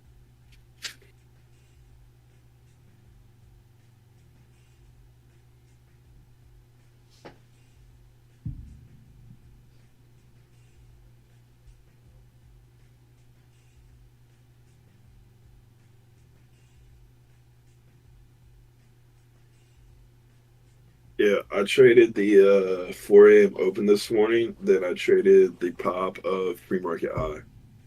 The reason I traded the 4 a.m. open this morning is because we had that big move yesterday. So if we did get a nice push on the 4 a.m. open on some of these stocks, SPY can potentially get a decent move. And I don't wake up every day to trade the 4 a.m. open. There's just some days that might be set up a little bit better than others. Like yesterday, when he said that pivot word or pause word, like I was away from the computer in the house, and I wish I would have been home because if I would have went long in the market so hard because everyone knew, like, that's just, if you know, you know, like that was the word that everyone's waiting on for everyone to go long. So like it was just once he said that, you could have just bought calls. I'm trading ES, so there's not a percentage. I'm just up and down money. Like obviously I could do the percentage on it, but it's not. I just look at the plus and minus of my dollars for the day.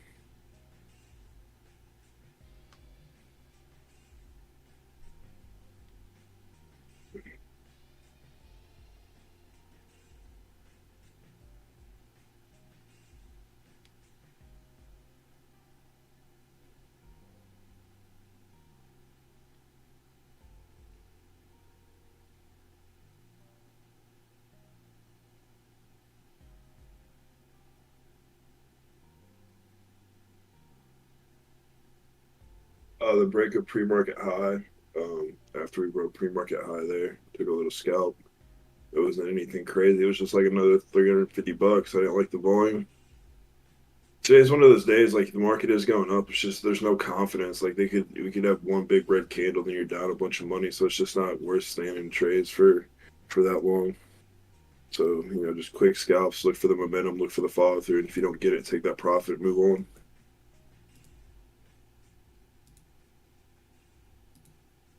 Yeah, pretty much as it broke that previous high day, taking it up to It was almost, what was that, like 401, that first 40130 test, and went in and just blasted through. I just took profits.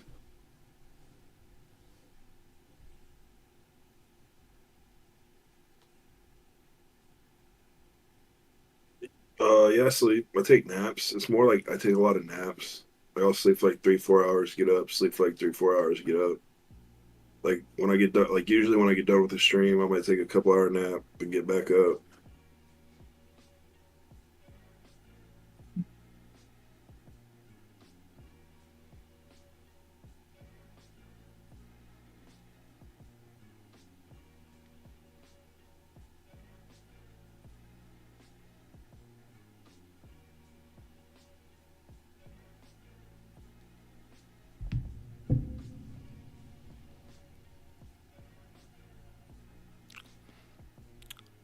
Taylor, you were so accurate.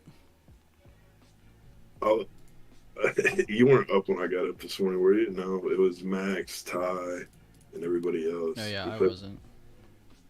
I got off early last night. I knew I needed to be awake for my team on the full day stream. Make sure to let your friends know, guys. Be sure to drop a like on the stream if you've been here. Appreciate you guys for tuning in, checking out some of the content, some of the information. Talked about a lot about sectors this morning, so if you want to go back to the beginning of the stream, check out some of that information, please do. Talked about SPY. We always start 30 minutes before the market opens. I create the watch list. We talk about what are the scenarios in front of us, both bull and bear, because there's no point in just covering one side of the story. But be sure to drop a like on the stream. It definitely helps out the channel. Mel, if you have Twitter, you can go look at my Twitter, and I took a picture literally right before it broke out. Then if you can go back at the ES chart, see it where it popped over my level that I had on the time frame. It made a little push real quick, then slowed down. It wasn't anything crazy.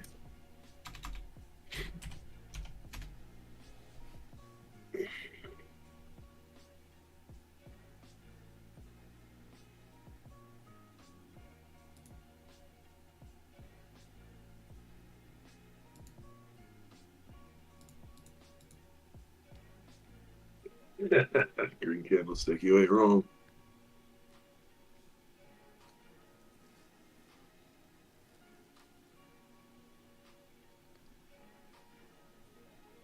YouTube algo is messing this side up. 30% is Bueller trade.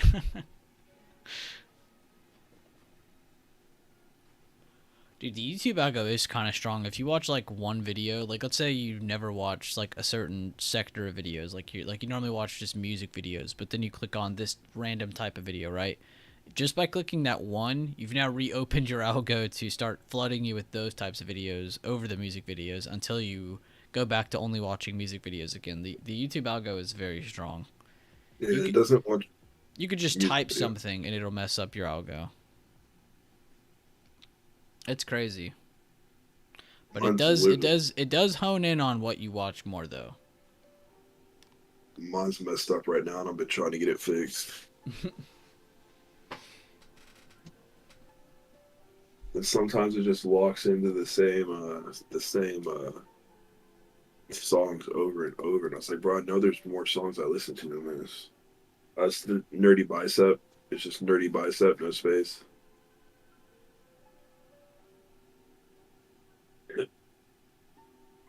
Mel, you type just fine, man. Type just about as well as me because I fat finger everything and don't care to fix it most of the time. Then autocorrect also be getting me. The SPY just holding so well. It's about to test the 9. The 9 on the 10 minutes just pushing up as it's pushing this level. We could still get another pop here, but it's also like we could short because it's already been running. So it's 250-50. As I say that, we're coming up to that previous intraday high.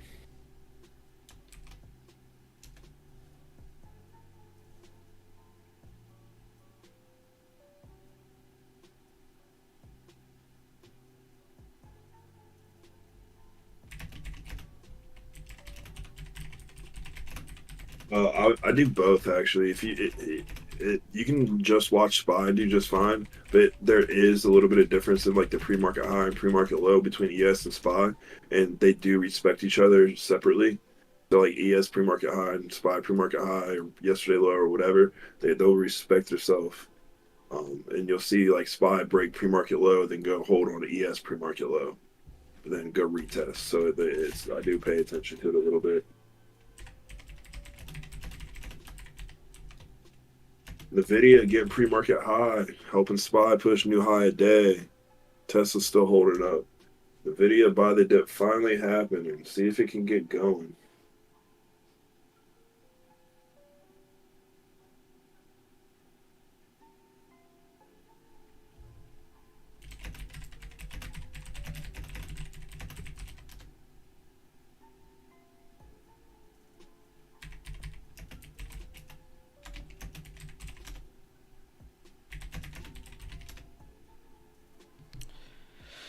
All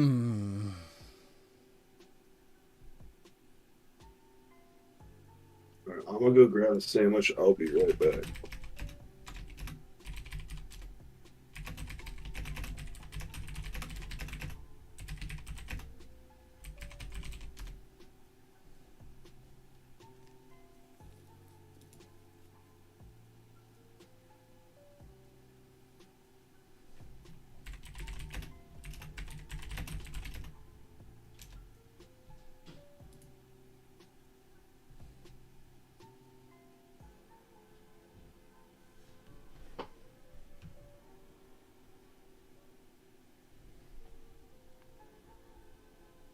Pretty great day so far for the full day stream. 100%. A lot of really good questions asked, answered. A lot of cool conversation. A lot of cool people joining in, adding their 2 cents, which that's what this is for. You guys to add your 2 cents in. Your YouTube is just trading cars and golf.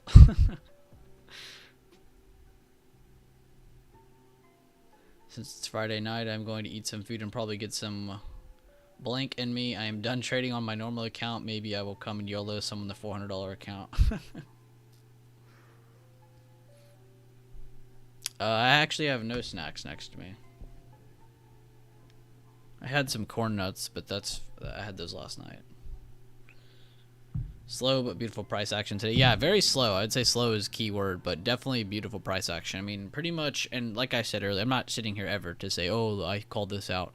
But we pretty much did say, as long as it holds 400.60s, you should be bullish. We've already hit one of the main targets.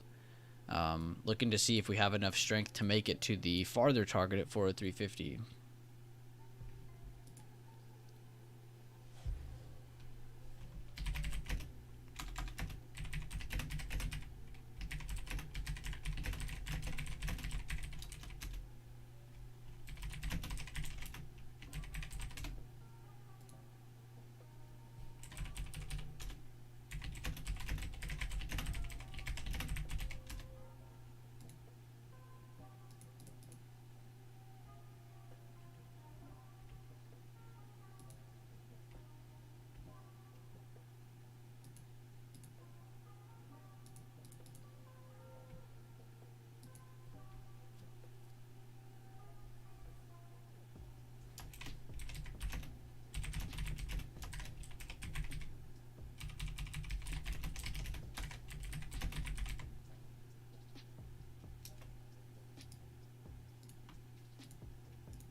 Had some blank last week. McDonald's never tasted so good, bro. Whenever you're, blank and You only got like $10, man. McDonald's is the wave. I had some Wendy's the other day. I hadn't had their spicy nuggets in a while. That shit was good. Tesla pushing 200. Good call out. Trying to, like you said.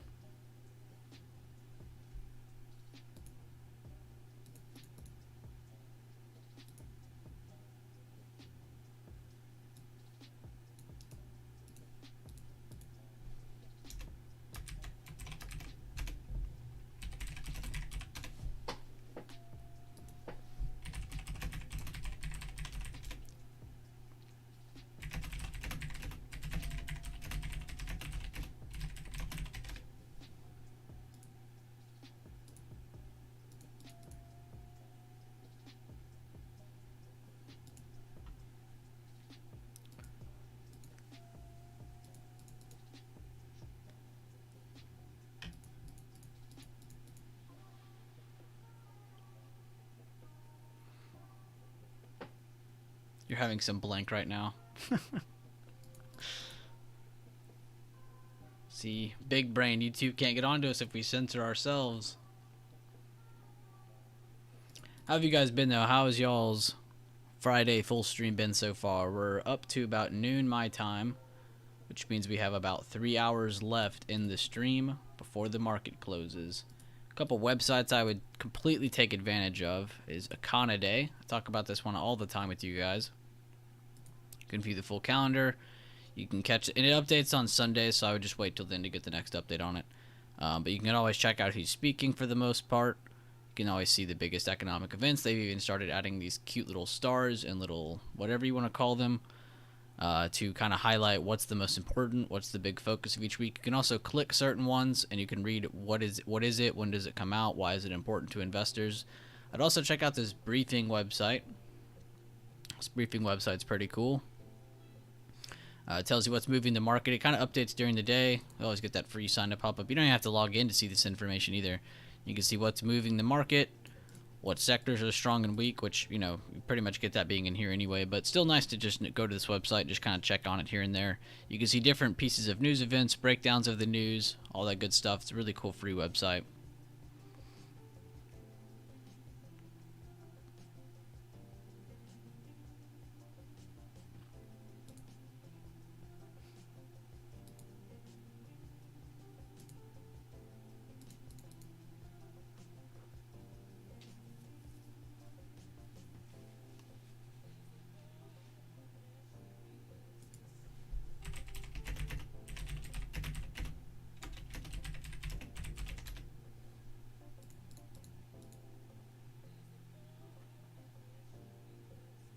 I'm not in any plays right now.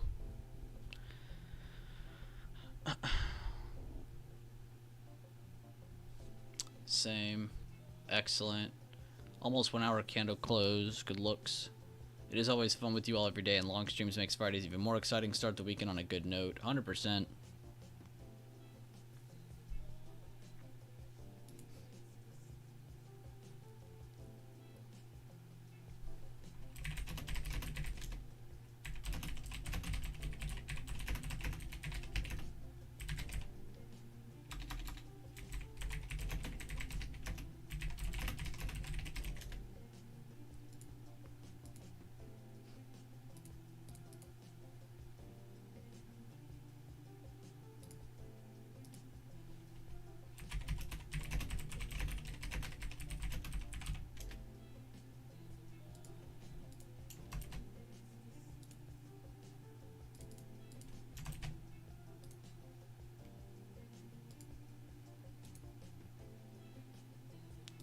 Will this yellow ring around my screen from me trying to screenshot go away, please? There you go. Holy.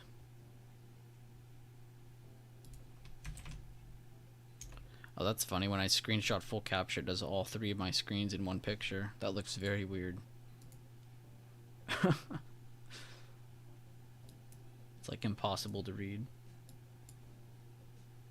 Apple back close to high of day. Amazon getting a good push. Tesla pushing at 200. Meta got a good push. Microsoft got a good push. Google still just kind of hanging around where they were rejecting already. AMD got a new push. They're touching previous day high. Nvidia pushed through the previous day high and pre-market high. So getting a lot of good buyer movements, possibly pushing SPY higher. There they go. I was a little late on that, but still nice push on the market.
All right, what are y'all saying in here? Thanking Devin for the follow back. Yeah, if we ever don't follow you guys on Twitter, just let us know. We'll follow you back. We're not those kinds that just only follow certain people. That's just pretty stupid anyway. I'd want to follow people who want to follow me. Aside from the Amazon scalp, tried to get a put scalp at the open, but ended up at break even. I went to sandwich time at the wrong time, man. Come on. Yeah, for all the stocks started moving back up higher again. SPY started pushing. Takes me walking away. You should do that again. All right, let me go right back. All right, Devin's walking away. SPY needs to go to 403.50 real quick.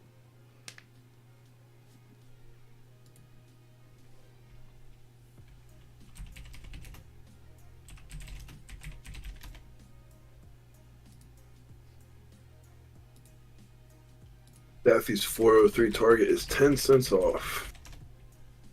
There it goes.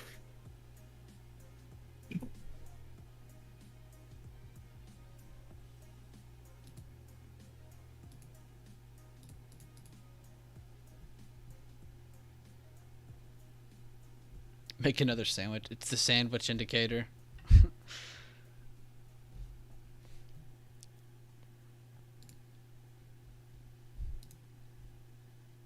Pop that high.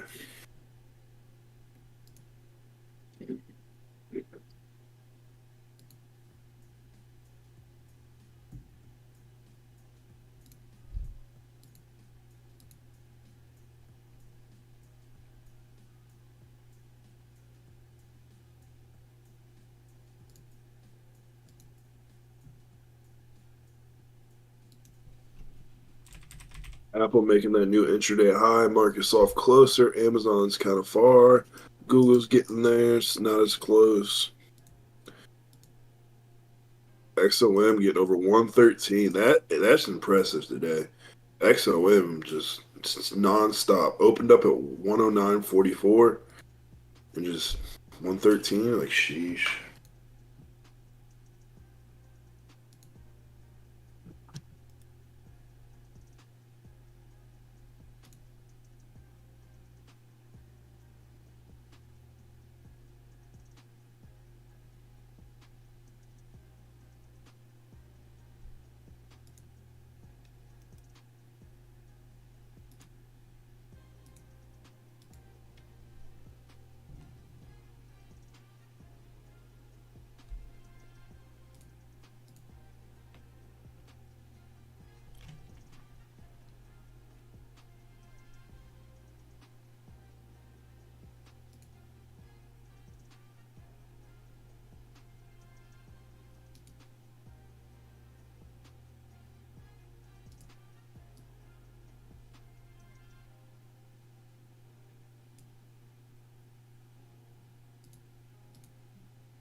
Apple fought, made that new high day, slowing down now.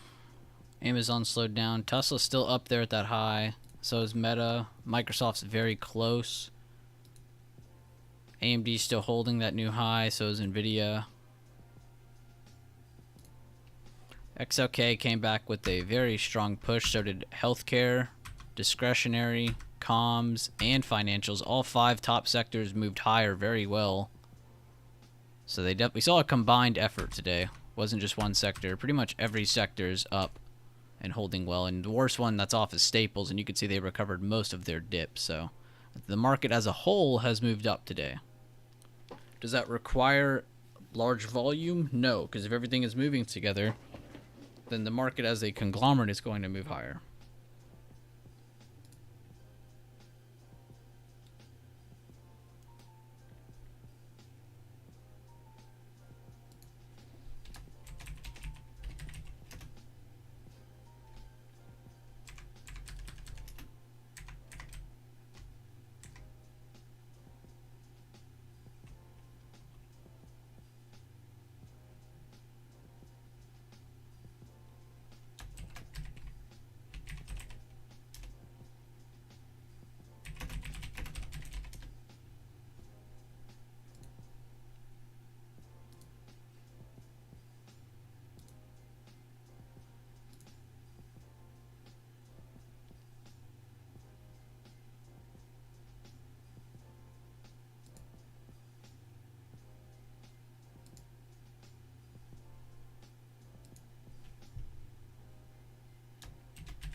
$403 new high of day, 403.08.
Oh God.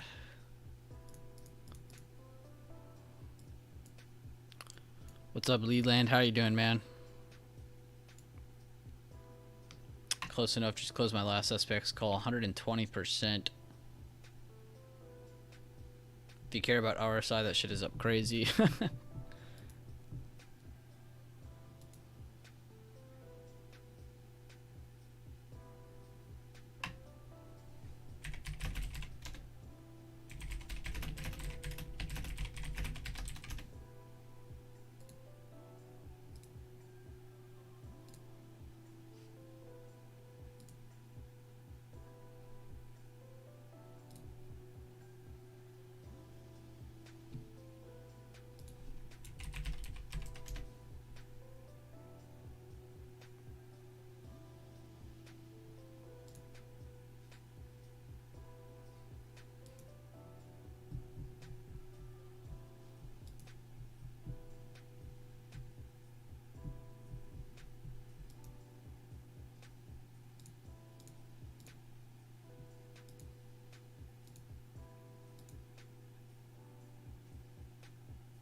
Now it will rip in the money. Yeah, probably.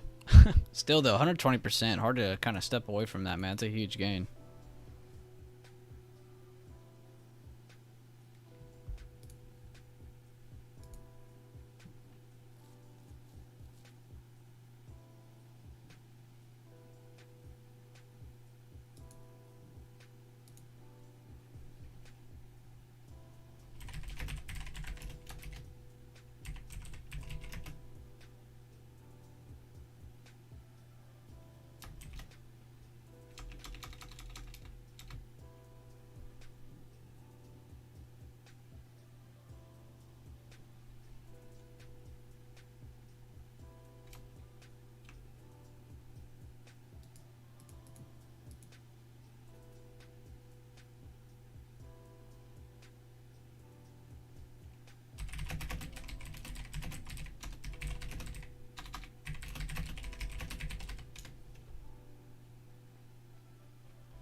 $0.26 away from that main target at 403.50. Got very, very close to the target.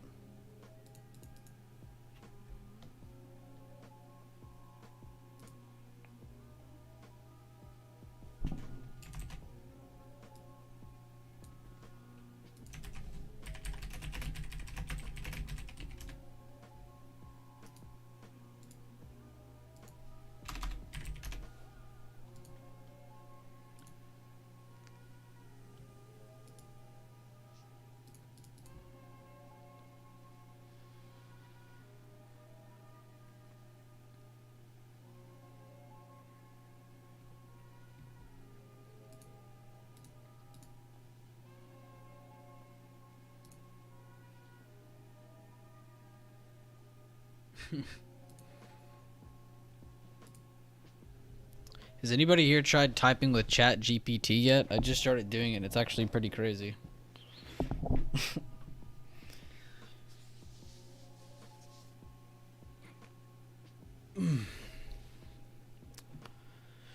So close, Spy. So close.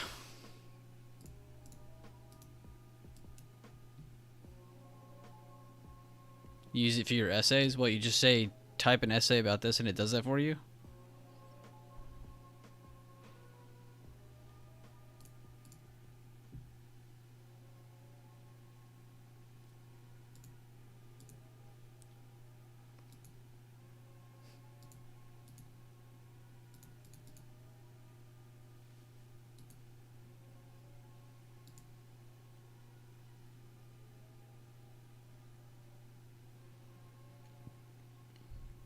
Skynet. No way, dude. That's crazy. I had nothing like that when I was in school. That's nuts. I didn't know it'd go that in depth. All right, let's ask it something. Give me something to ask it.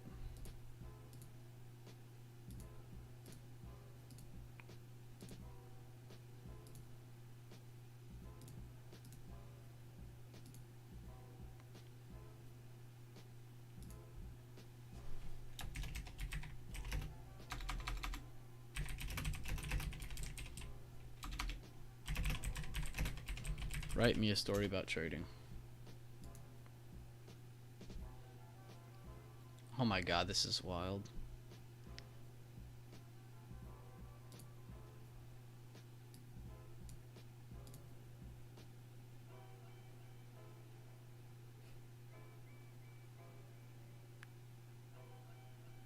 All I said was write me a story about trading. It's still going.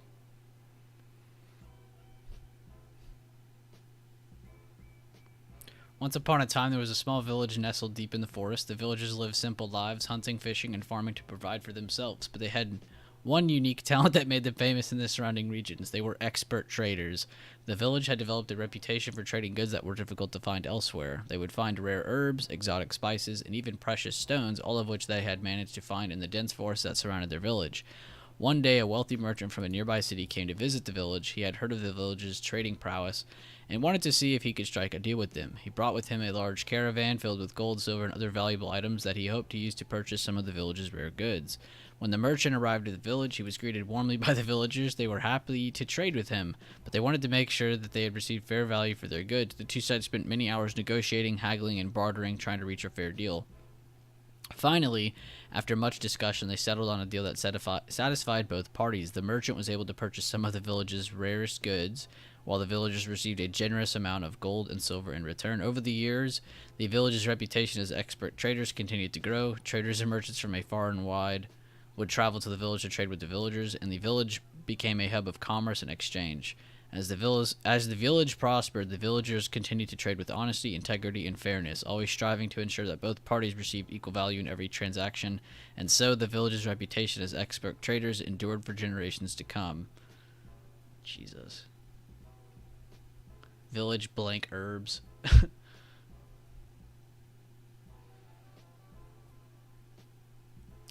I'll write it that.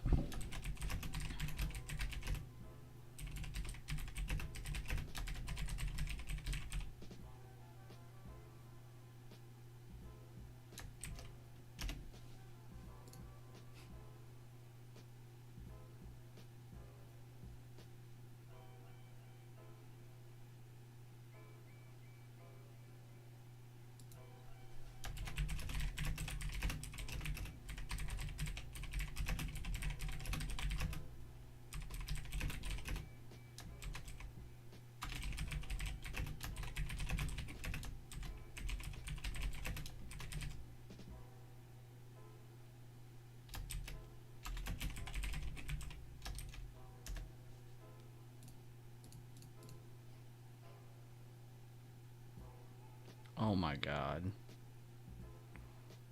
Oh my god. That's nuts.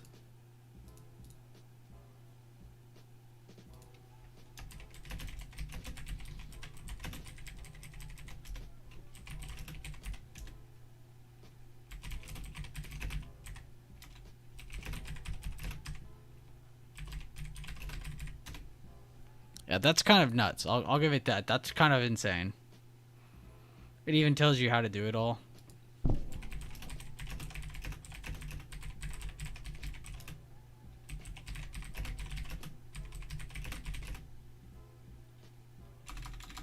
Let's ask it something tricky.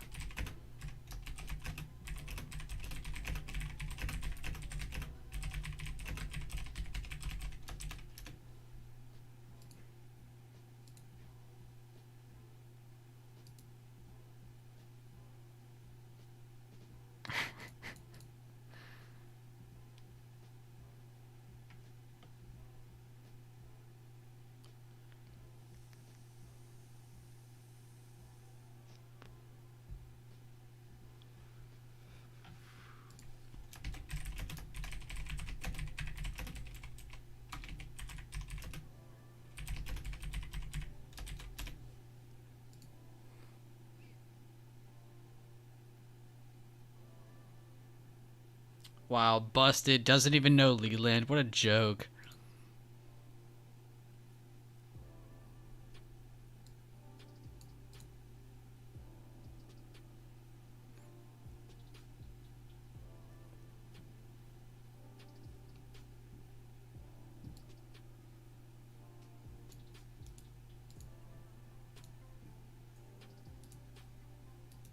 Oh, wait. Crap.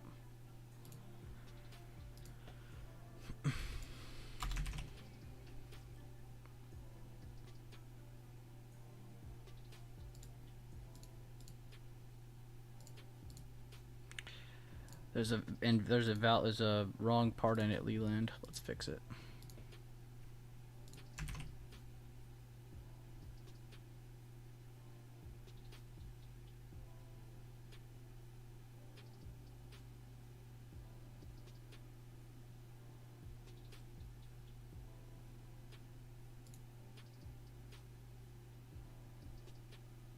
Just let Leland look at it for 5 seconds. He'll figure it out.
Alright, whatever. That's still kind of cool, though. Let's do the other one.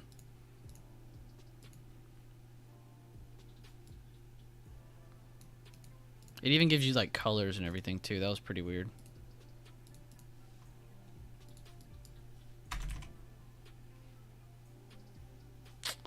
I don't think...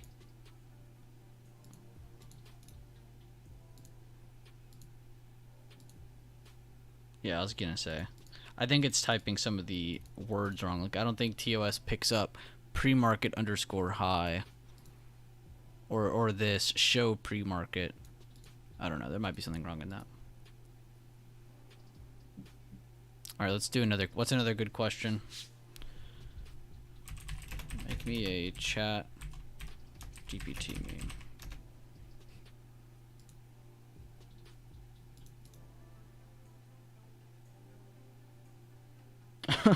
Stupid.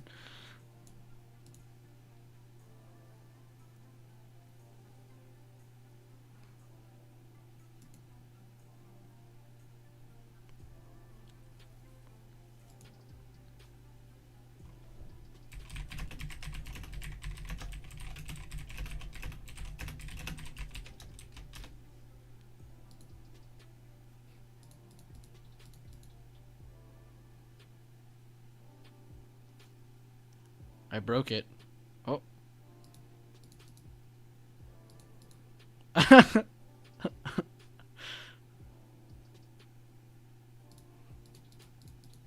I like how it's like slowly typing it like it's pissed at me for asking that.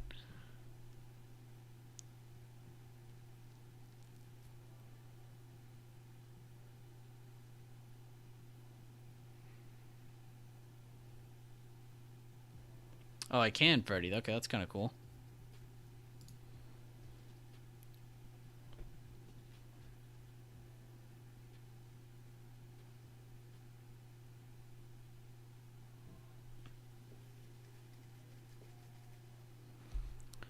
Oh, I thought that was cool. I'll definitely save that for some fun later.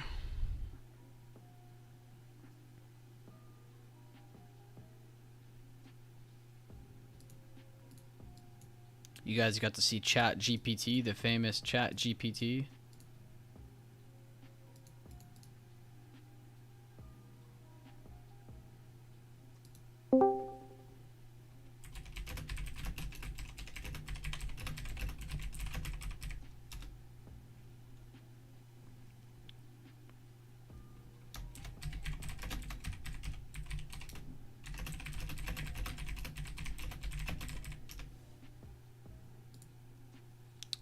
What's up? Who's in here? Who just joined?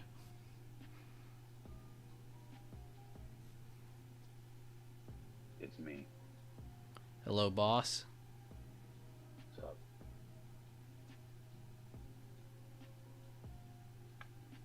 Pretty clean ride up today, huh? Pretty clean ride, yeah. Slow, but clean.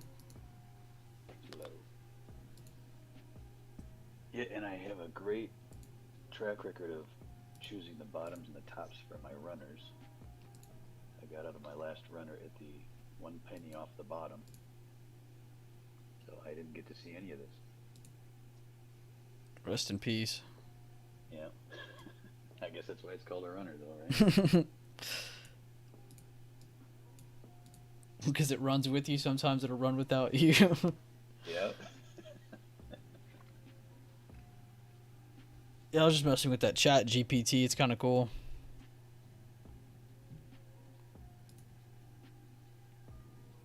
So what does it do? Basically, it just goes scours the internet for whatever the answer is. Oh, dude, I am not the person to ask. I have no idea. I know it's got some sort of algorithm hooked up to it to do something. Seems like it's a Google search that just converts it. It didn't even know Leland was a person, so that kind of pissed me off. Well, clearly it's not as good as Google then. No, yeah, definitely not. Google Definitely even knows not. about Leland. There's a lot you can do with it, but there's also a lot they limit you not allowed to do with it. Like it's capable of a lot more, and certain people have access to more. But as like the average user, it like dumbs it down. It's like the full version of it's even better than what we have access to. Probably because it would scare us if we knew what it could do. Well, I mean, it just made it think or try, like it just scripted out. Like, yeah, it can do a lot already. So yeah, you could probably do a lot. There's a lot of books on Amazon right now are written by Chat GPT. Like there's a whole guide on like how to make children's book and make money and make an extra $400 a month. Like it's a whole hustle right now. Like it's crazy.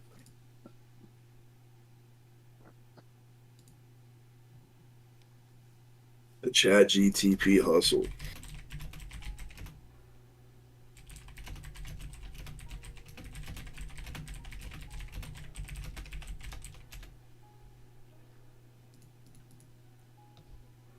Yeah, we just got to get username and new mic.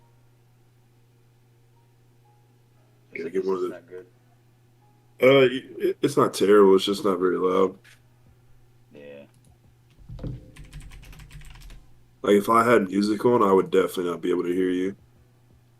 Well, let me see if I can change that. I just need to buy username and mic. What's that like? Oh, there it is. What'd you just do? I just turned it up on Discord. Oh yeah, that definitely worked. Now you can probably hear me blink though. No, it's good. You could probably turn it down just like half a smidgen, but yeah, it's way better. Get hear you blink. All right, how's that? Is that better? Yeah. Okay. It's crazy, Jonathan, how many videos are AI generated that you don't realize. There's only one way to really tell, and it's kind of weird. But if you pay attention to the hands, the AI has a really hard time making hands do it. Like they don't know what to do with it. Like hands will be just doing weird stuff, and they won't look right. Yeah, So- or that has like 6 fingers. I saw one with 6 fingers. Yeah. It's the hands that get messed up the most.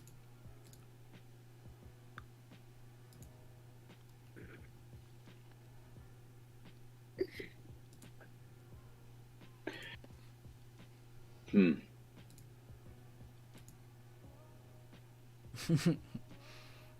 when I look at this pump, I just wonder. What's the dump? Yeah. Probably Doesn't feel right. after 1 o'clock, going into power hour. Probably see it here in the next 30 minutes.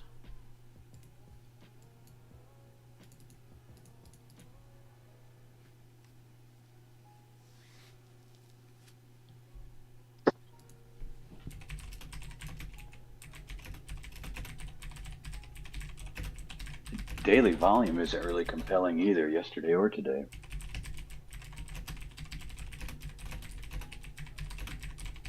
It's not on SPY. I mean, like on Tesla it was.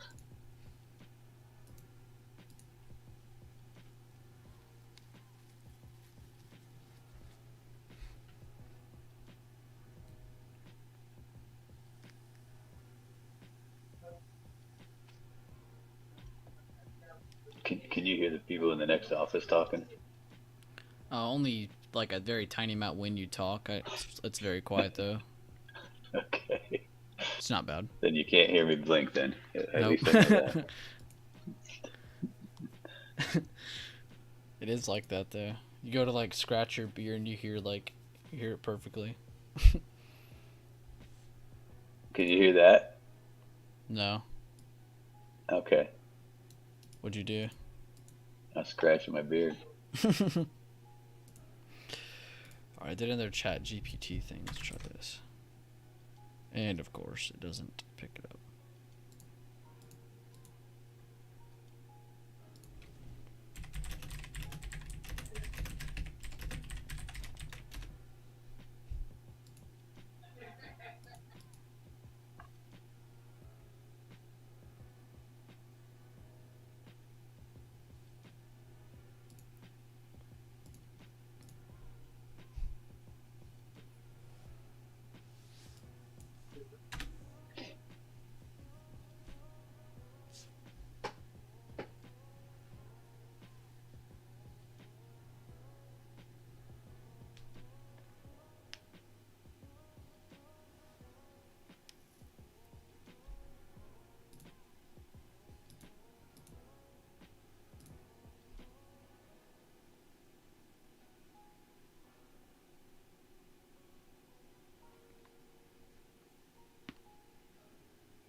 We'll see you, Tobias. See you when you get back.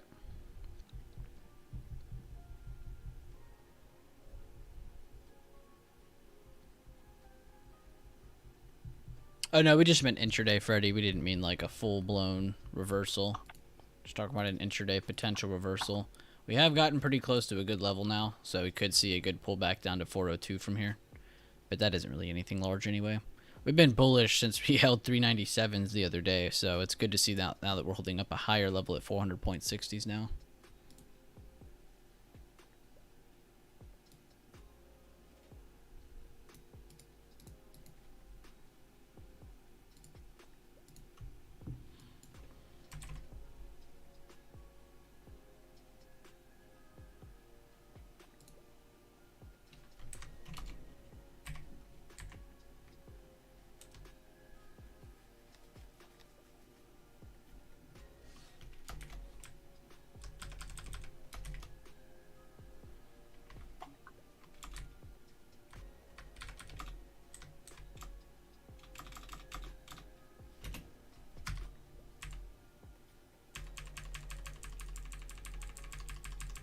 Damn, we got most of them. I'm just going to delete this one.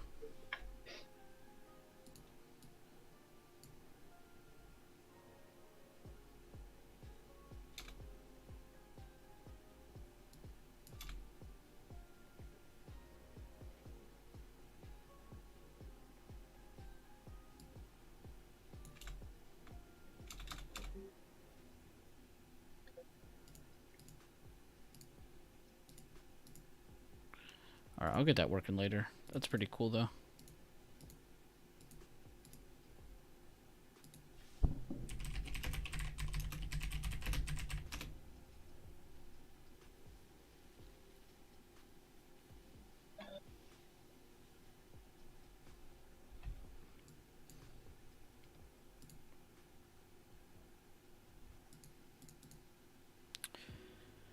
Hydration check, good job. I do need to hydrate. I've been messing with this too long.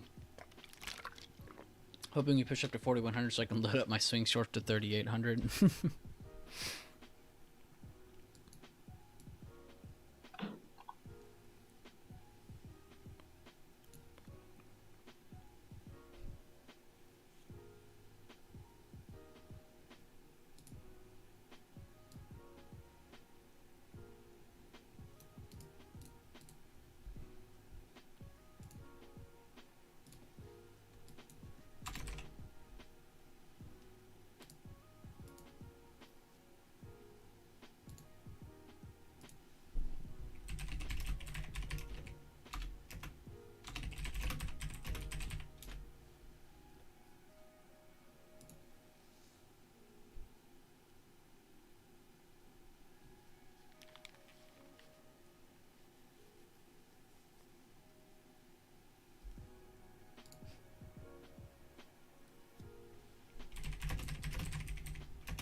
30-minute doji. Rally on the hourlies had lowering volume across both of them.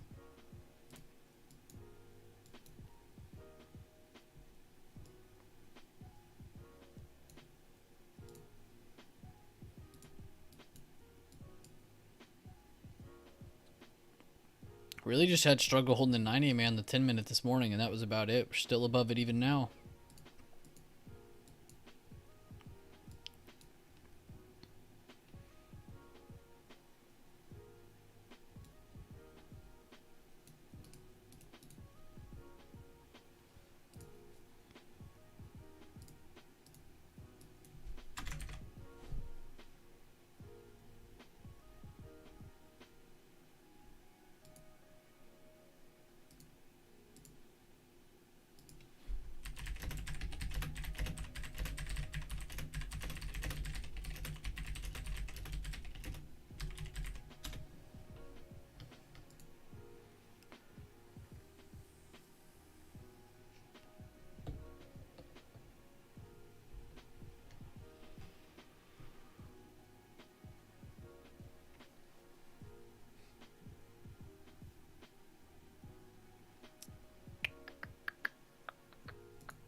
Thank you guys for the support on the stream today, all the donos, all the members joining the Discord, the YouTube, all that good stuff. Subscribing to the channel for free definitely means a lot.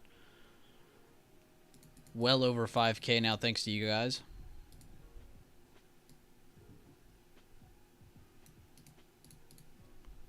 Still tinkering with this code thing.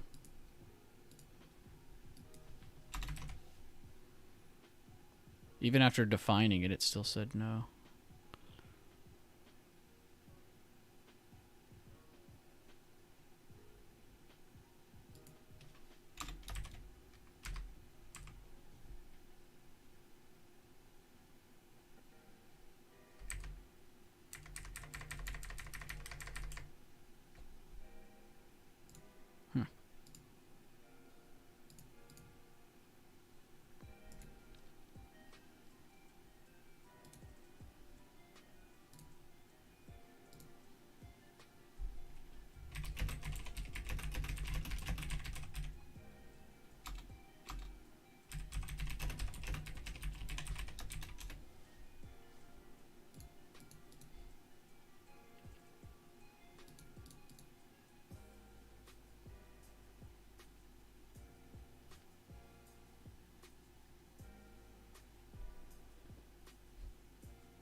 All right.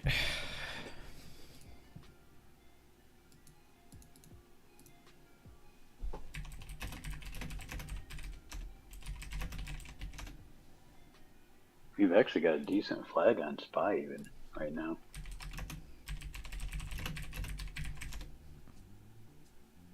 It's got like a little mini consolidation going.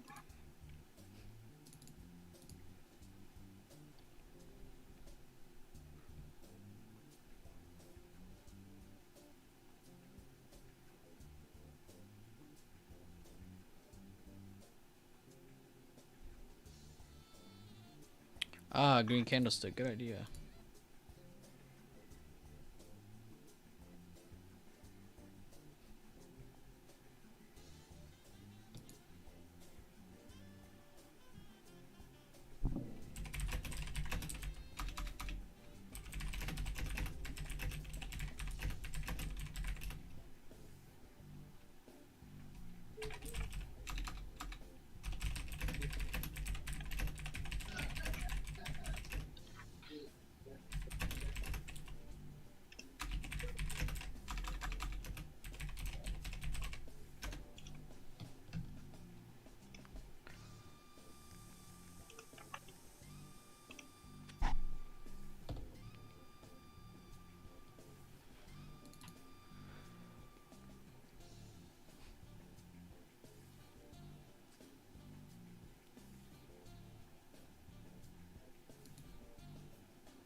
Let's do a basic one first.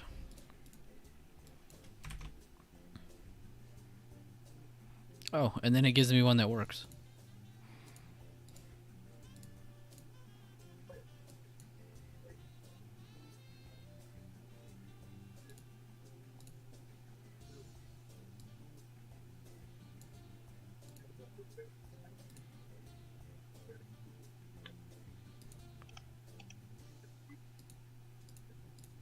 Oh, son of a gun.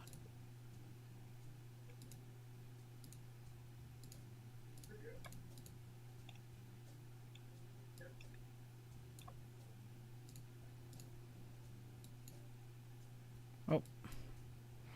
It found one. It's not what I was looking for, though. Alright, let's try the original question.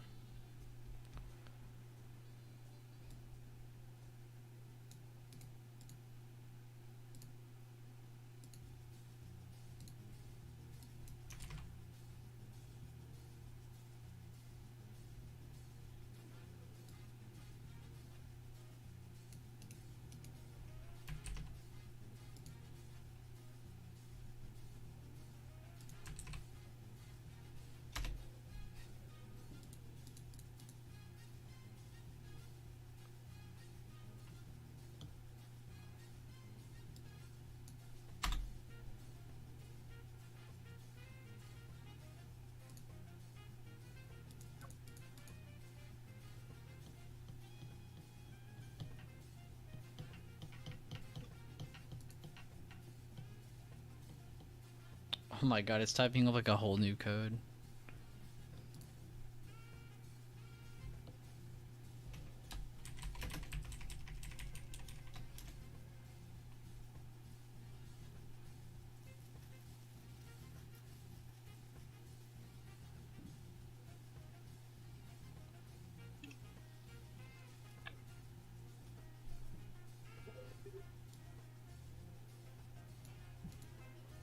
What are you seeing in the 4-hour, Daffy? A reset candle?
There's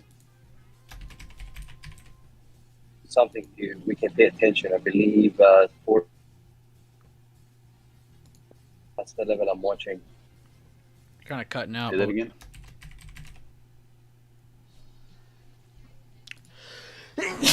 Excuse me. Excuse me, I swear. I'm trying to figure this out. Do we bounce off the 9 again, or what? Looks like it, huh?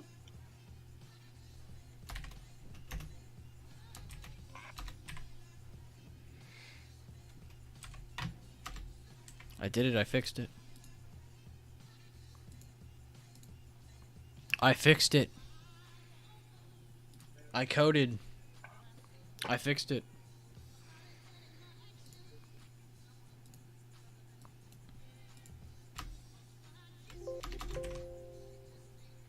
I need to do that again. I forgot to save it. What is it? Something stupid.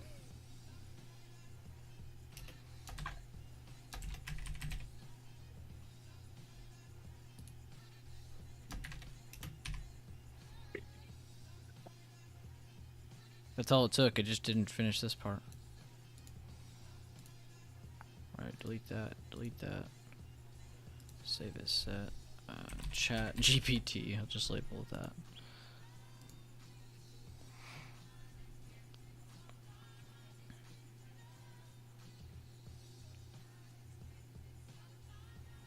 It's supposed to just find patterns on the daily time frame, which I don't quite know why it's labeling these smaller ones as patterns. That one's one, that one's one. Let's see, which ones did I tell it to do? I just wanted to get it on there, and then we can adjust which patterns. It's doing engulfings, haramis, and stars. Okay, that's why it's doing those weird ones then. I'm gonna fix this though. I just wanted to get that working. I'm gonna make it look for just the ones I want to look for. So I'll make it to where it fixes in like hammer settings for average volume or above average volume. We'll do piercing lines, dark cloud covers. I can already spot stars. I don't really care about that. I don't really care about haramis. We'll look for engulfings. We'll do, I don't know, just all kinds of patterns that I like. Hammers, piercing lines, dark cloud covers. Those are kind of my favorites anyway. But at least we got it working, and Chat GPT did all of the lifting for us. Because technically, there should be an arrow here on this candle. What's up, Spackman? How you doing, man? We're just kind of messing around today. Alright, let me remove this study. That's going to be hard to look at.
Nothing new on a lot of the weights.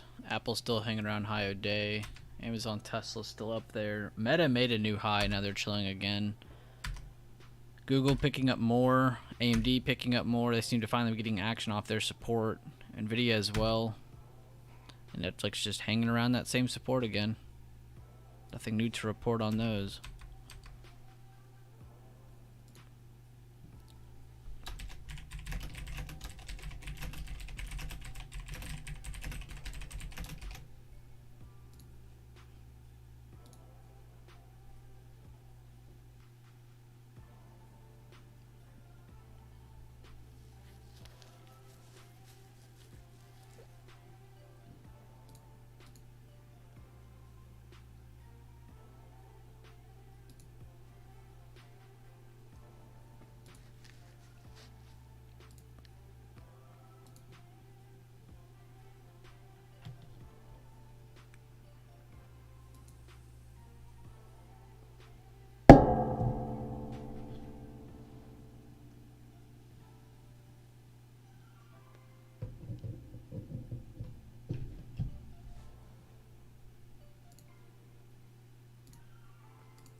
We've not had a single candle break the 10-minute 9 EMA since the beginning of the day. Built base over the first hour. Pretty much just been on the uptrend since then. You can look at the 10-minute for more passive breaks, and then you can go down to your 5-minute to take trades, or 3 or 1 minute, whatever you're more comfortable with. But 10-minute gives you good initial passive callouts. If you go from recent pump to opening of that last candle, we're rejecting the high of day supply right now. Do the same for down here. And that's where we'd be headed if we do break this low right here.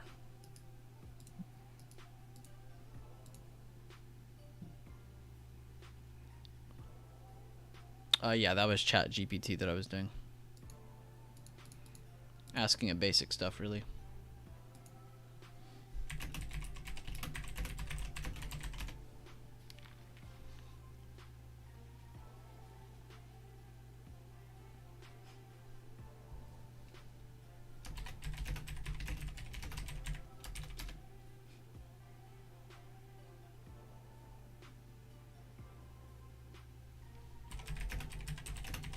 It is like pouring outside right now.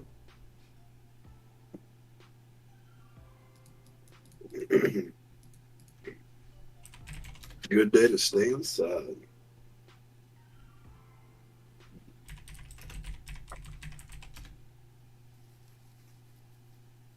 It's almost 2 o'clock. 2 more hours on the live stream. Is there anything you guys want us to try to go over, break down? Any questions? Anything that's on your mind?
The slice cake. So that's I collect glass, and that's Lion's Glass. They're just a glass artist, so and the glass world is pretty collectible. It's worth a decent chunk of change. Um, there's pendants ranging from $50 up to $20,000, and like some glass rigs you smoke out of, from $100 up to $100,000. Most people don't understand there's a very very collective hand blown glass community out there that spends a lot of money on it.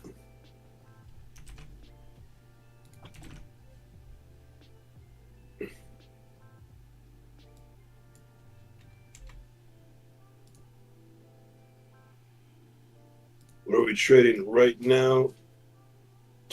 I can't. Whatever that name is, nothing. We're just kind of watching the market. It's kind of extended to the upside, so any more upside is just kind of, hard to trade. Then we just need to break a low to the downside to take a downside move if there's going to be any. And Josh has broke down all the levels he's watching in the stream for that to happen. Rainbow has a question about volume. We'll post to Discord. Mike, it's Lion's Glass. You can look him up on Instagram. He's got like probably 70,000 followers, I think. Or maybe it's 135. It's a lot.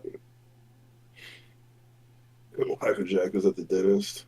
Nice. What's up, Arjun? Thoughts on Rivian daily chart last 3 candles? What pattern is that?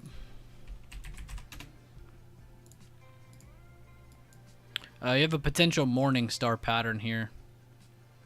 To be fair, though, it is earnings, because of earnings. All right.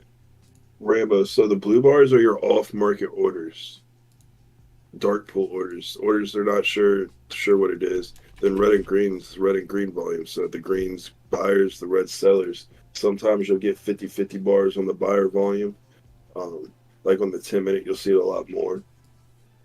But you'll see the blue bars more heavily concentrated at open and close typically, and then also at areas of large breakouts. But that's where you'll see your bigger blue bars is open, close, and large breakouts.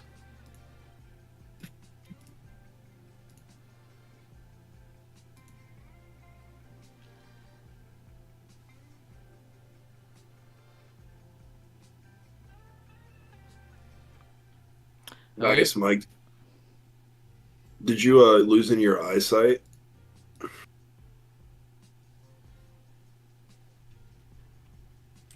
Jonathan, that's just kind of relative to your training program, but anywhere between 1.75 grams and 2.5 grams per pound. It just depends kind of how you're training and what you're training for. And that's a pretty fast rejection right there. All right, there we go. Now we're starting to come down. Can we start cracking? Get some volume.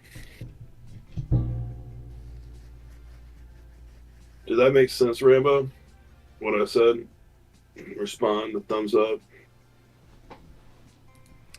You can look at SDC, Jack, but I don't really know that many. SDC, you can look at Colgate.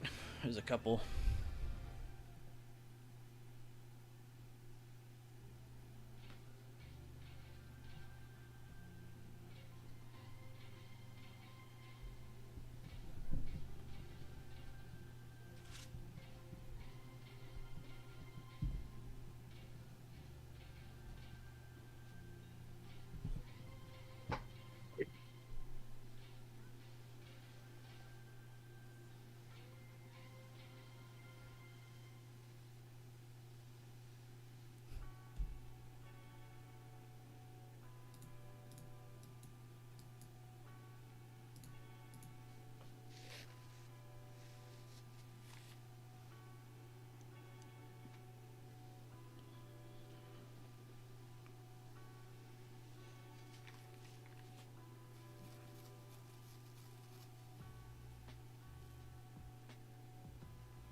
Last 2 hours of the day. Everything just kind of up, holding very slightly. See a lot of good base builds though, so it's not like they're up off of nothing. They actually do have some consolidation, so you can't even consider them to be parabolic moves. Very stable pieces of price action.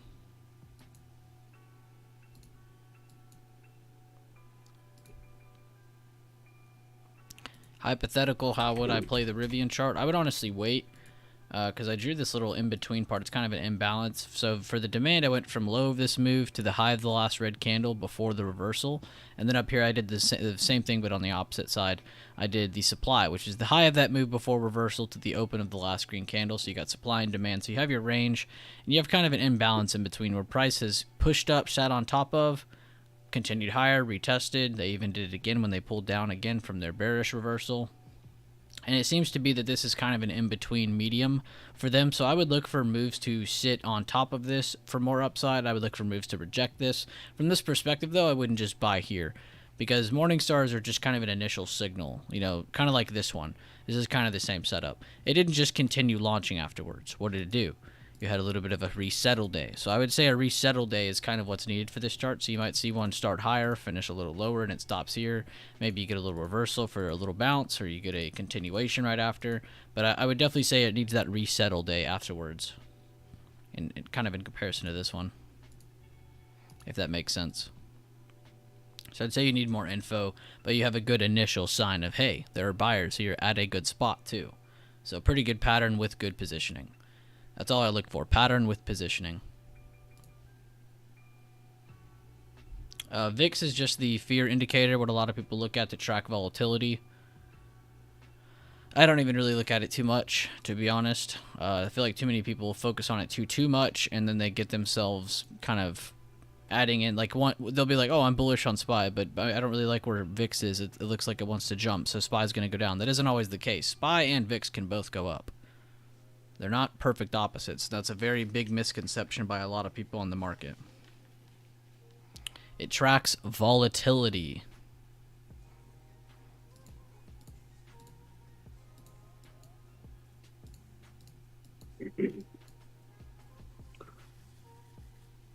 Sometimes, Jonathan, when you're cutting weight, the best thing to do is increase your output of, like, add extra cardio or workout in every day and keep the same diet. You'll lose weight faster because usually when people go a hardcore diet, every pound of or every pound of fat you lose, you're going to lose a little bit of muscle because you're going in a calorie deficit and you're putting your body through all that. So by keeping the muscle on, you'll burn more calories. And if you can build muscle, every pound of muscle you put on is 58 calories a day just for sitting there. Plus, whatever it burns while it's working out. So just adding that extra cardio in or whatever will help get you to where you want to be faster than cleaning up the diet.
Man.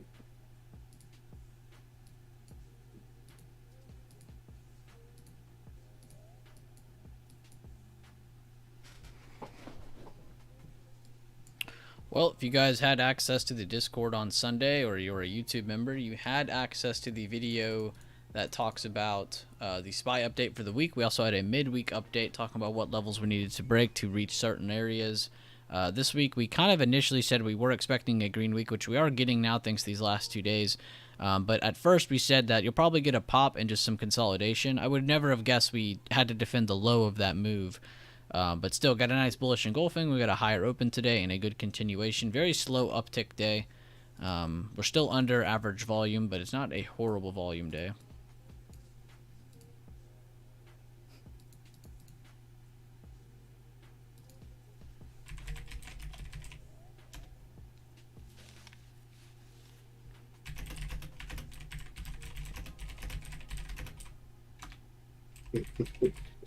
That's the stuff I be talking about, Josh.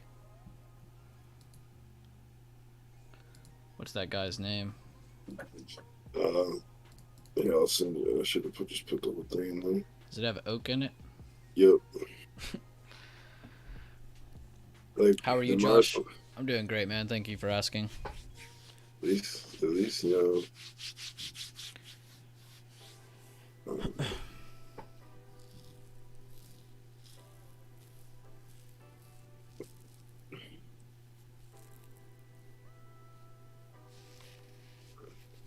Meta is still just pushing. You go Meta.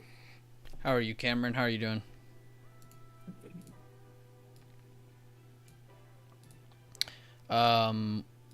Divert. When I first said that, I was kind of just meaning in relation to the previous days. I was really just meaning like from here. I don't really have a set which there is a set average amount you can watch, but I like to go off of this. It's like a average line. It's the 40, and it kind of just shows me if a day is kind of up to par, like this day right here. That's an average day. Pretty big candle, but average volume day. This candle, you know, doesn't really match that volume. Had above average volume, another above average volume, another above average volume, another one right here. And it just kind of gives me initial signs of like, oh, well, if it's a small candle, I can look either for a higher open the next day or potential reversal. If we end up getting a low volume candle like this, then that makes sense because that candle represents that. If you want to, though, you can turn on, you can turn on an average volume. Oh, wait, that's not it. It's this one. Move it to the top of my chart, apply. And I can see, do the 3 month. I can see that the daily average is about 83.2 million. Today is 53.2, so we're about 64% of our average volume. So as of right now, we are under average volume, but that the day's not over yet. So new high a day, pop that high. Sheesh, where's Leland at?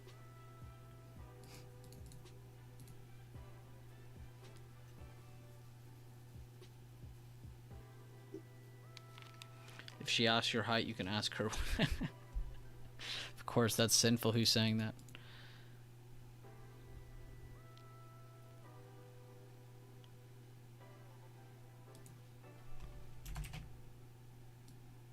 That's 2 of our targets hitting. Based on the list. Took a little while, but we got it. My OCD needs it.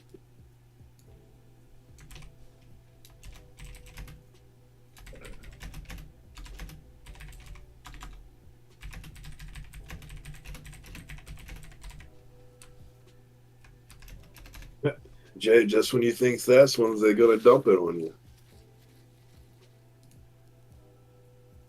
About the time you think they won't, is about the time they will.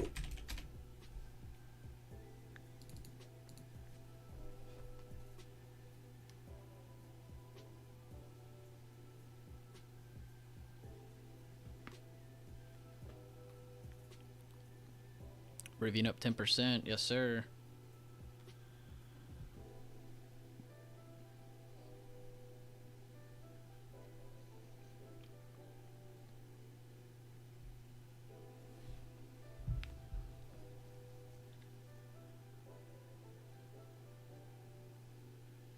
What's a good signal for a reversal rather than a pullback? Is it a red print under the 9 EMA with significant rising seller volume? It's a couple different things. I've labeled a couple different techniques you can use. You want to see rising volume under the 9 EMA on the 10-minute, but overall, just price action wise, let's say you're not using any indicators. What's something we can look for? And we've seen it a couple times today. You can see we made this high. We then kept making lower highs. But what did we do on the bottom side? We failed to break anything significant like that 400.60. That could have been a very good reversal point. They ended up holding it. Got a little bit of a struggle here. They held the halfway point of that bullish push. Another little retracement, nothing crazy. Didn't even make lower highs. And then we have another example right here where we hit this high and then kept making lower highs. But what did we do on the bottom side? We couldn't even break under the support here. So we failed price action-wise to make any kind of penetration after getting these lower highs repeatedly. So that's what's stopping bears from taking it lower. But that is what you would look at for a better break lower.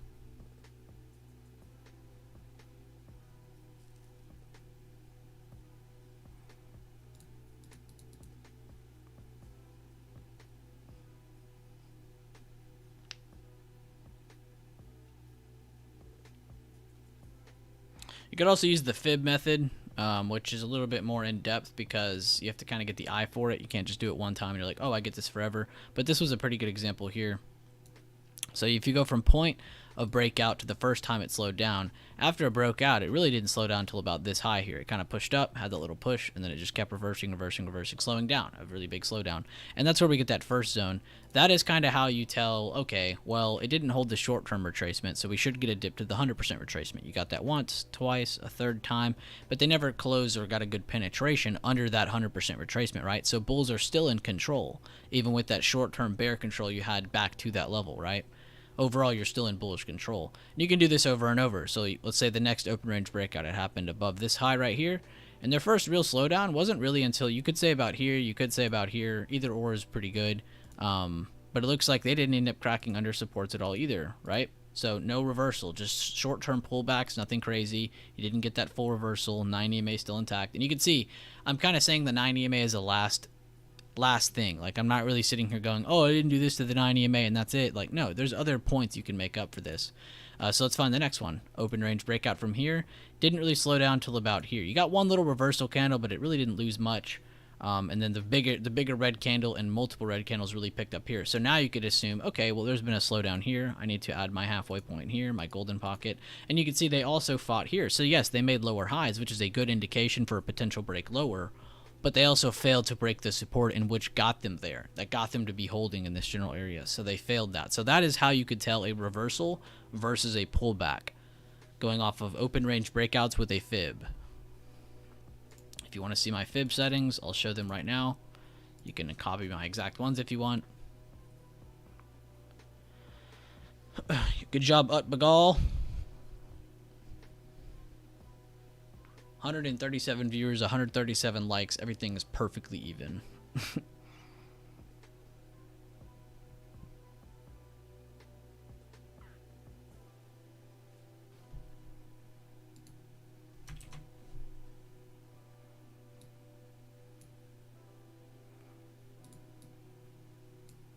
No problem, man. I just didn't want to leave you with, oh, it's just the 9 EMA. I don't like to tell people that. I like to give you price action point of views as well. I probably need to add a halfway point in between here. That's just too far. I was going to say, it's probably like 405. I'll just leave it there so I know what that is.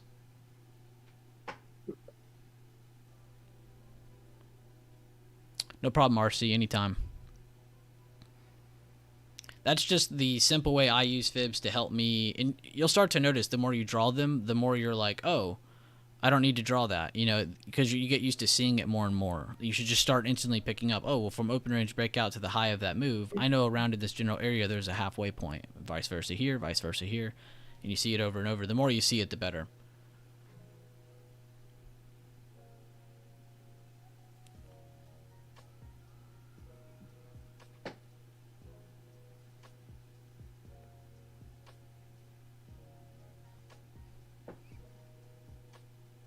It's actually one of the first videos you see when you go to the member section of YouTube if you own it.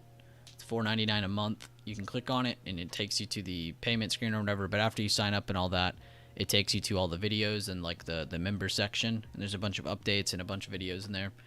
So if you do end up signing up for that, I would definitely go through those videos, but one of those videos is this exact topic, me covering reversals versus pullbacks, what's the difference, how to track them, how to trade them.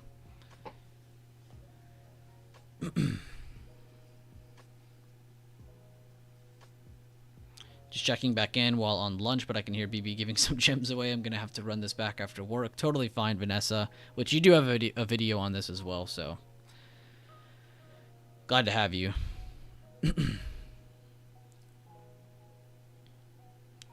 But thank you guys for being here. How long have y'all been in stream today? Y'all just been tuning in here and there? Y'all been here straight throughout the entire day? You've been slacking off at work? How long y'all been in here today?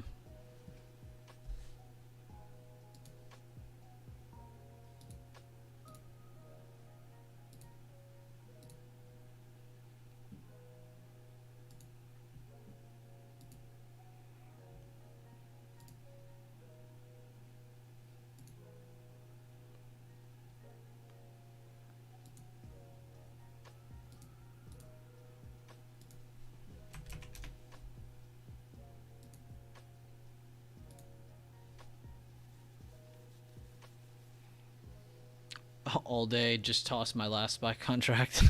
Entire day, all day, totally slacking. All day. Y'all better not get in trouble over this. Been on your TV all day, haven't even touched my work computer. Who needs that anyway, right? Straight throughout. Damn, Jordan, legend. Username was on point with the flagging. You've been here since the number 8 like button. That's true loyalty. That is a commitment, Taylor, that too being on a Friday. Yeah, Taylor ain't got nothing going on anyway. Looking at a low short here at 193. All day waiting for 404.40.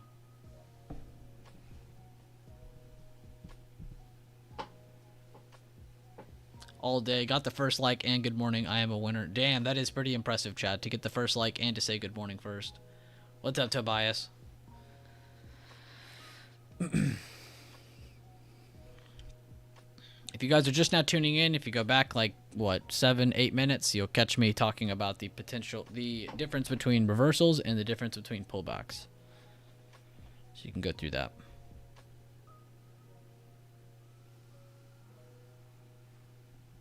Over here doing a face mask and blank.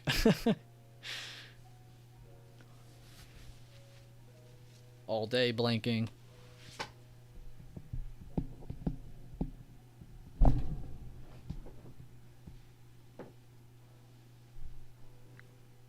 Lisa said, good morning, Devin. Yeah, good afternoon.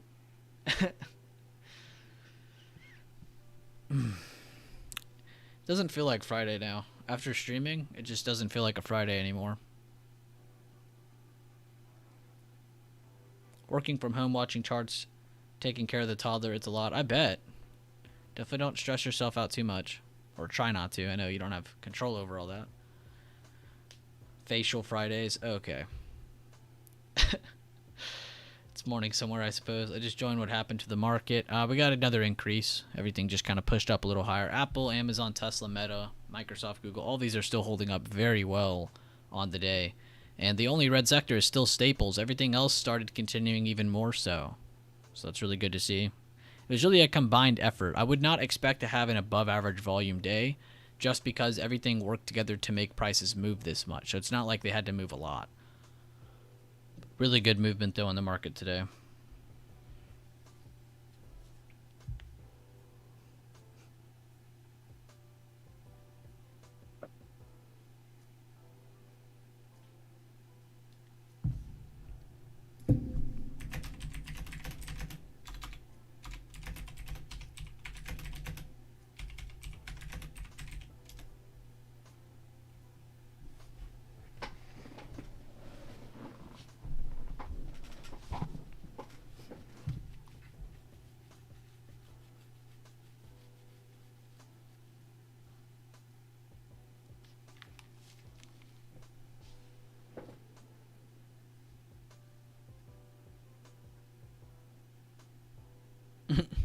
Well, that's pretty cool, Taylor.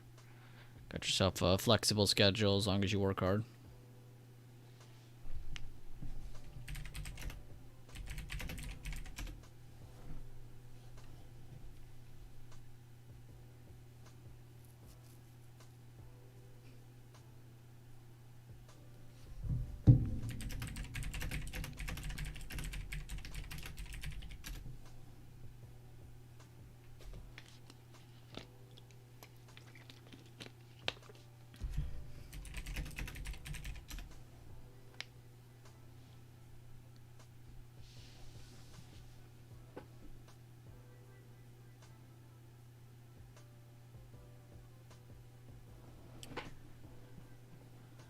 Yes, Arjun, it is good. I think that's healthy because you need to have parameters set. You can't just find 50 different variations of something and trade it every single time. You're going to have a wider gauge of results. Whereas if you set those parameters and say, all right, I'm doing this, I'm doing that, and you stick to doing that, yeah, you might have less entries, but you'll have a limited focus of results. You're not looking at, oh, well, this happened because of that, this happened because of that. You have less to focus on. There's less variables in effect. So I think I believe it's healthy because you have a set system in place of, all right, I'm not touching it unless it does this and this, blah, blah, setting up your parameters.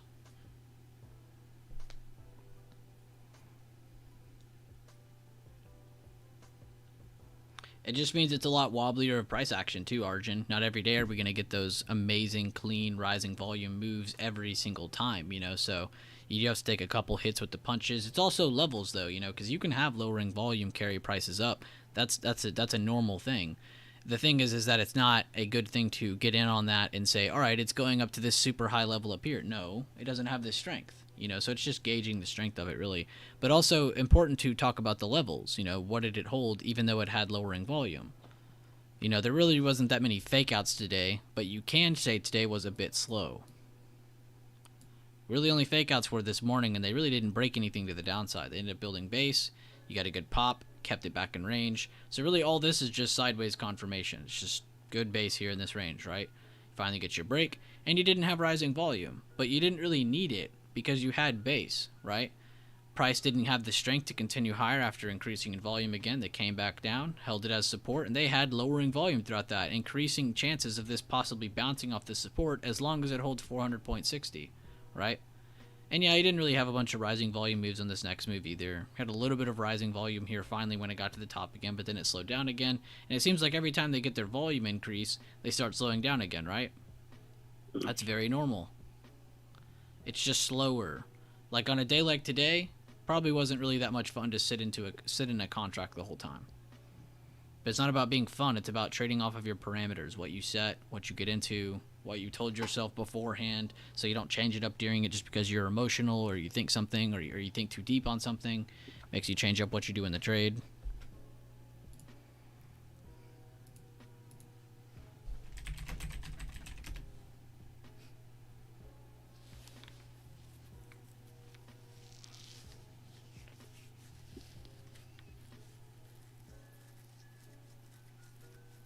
Microsoft getting new high day with Apple. Love to see it. All about that base, no trouble.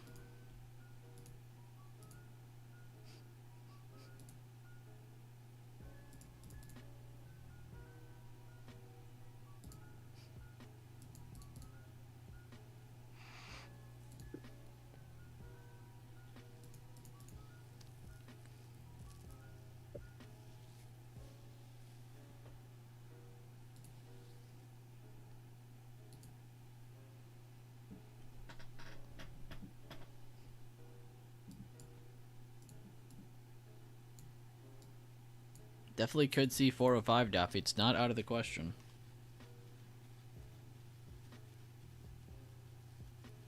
And divert, if you notice, since we talked, we've really only gone up 3% in volume.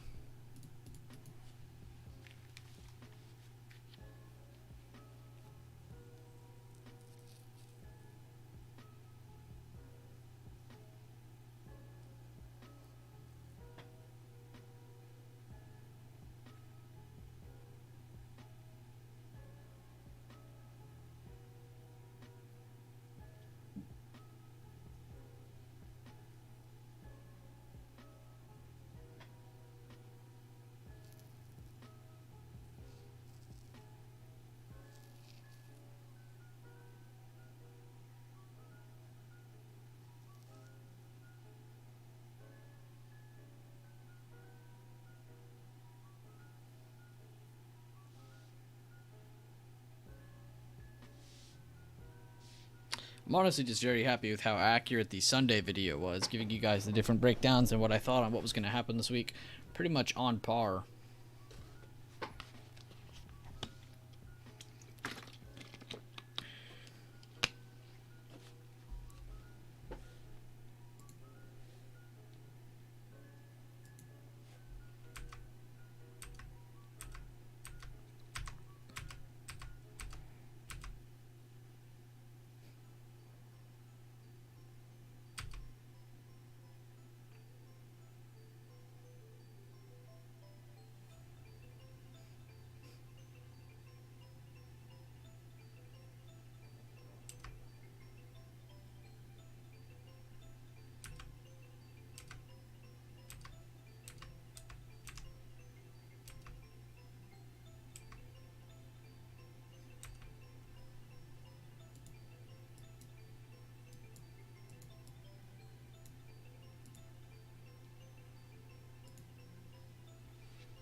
Sunday videos goated. Appreciate you, Money Lisa. I do actually take time to like think about what I say in those videos and prepare myself before making them, because I really do care about making those for you guys.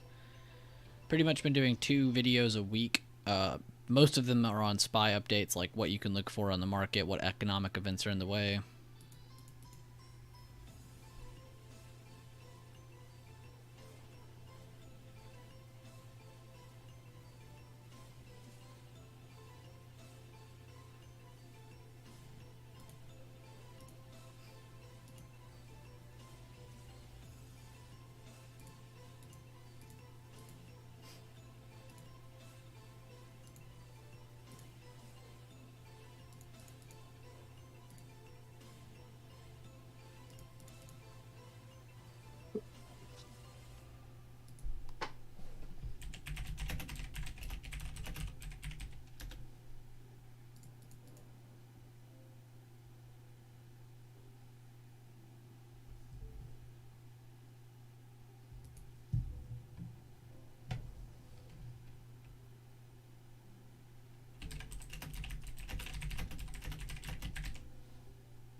Devin, check your DM. Taylor's trying to get left in the dark part of the woods.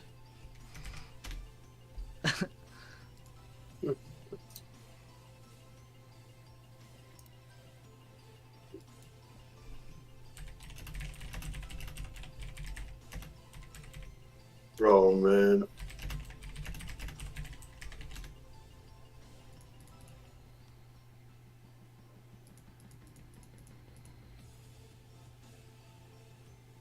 Yeah, that's funny. She's been creeping.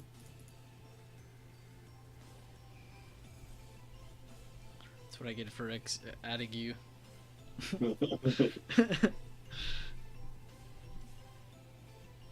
Senzu, what's up, Anna J? What's up, man? Happy to see your name again. Chill trading, honestly, it really is.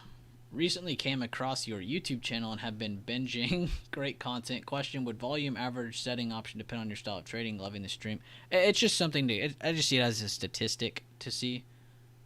I wouldn't necessarily go on or off with it. It's not like that's gonna make or break something I trade.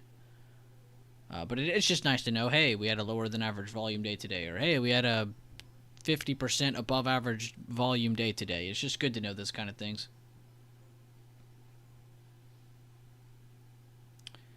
No problem, Cameron. Always happy to be here with you. The soundtrack reminds me of the Pirates of the Caribbean. It kind of felt like we were on a ship there for a second.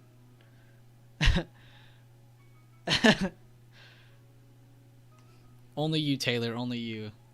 It's so easy to hear you and Devin's voices. Hey, man, we're glad to be here. Glad you're still good. Seems like we have a pretty good, loyal audience who checks in here and there regardless of what's going on. So that's always cool. It's probably my favorite part.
Apple Cloud Chief could step down. Oh boy.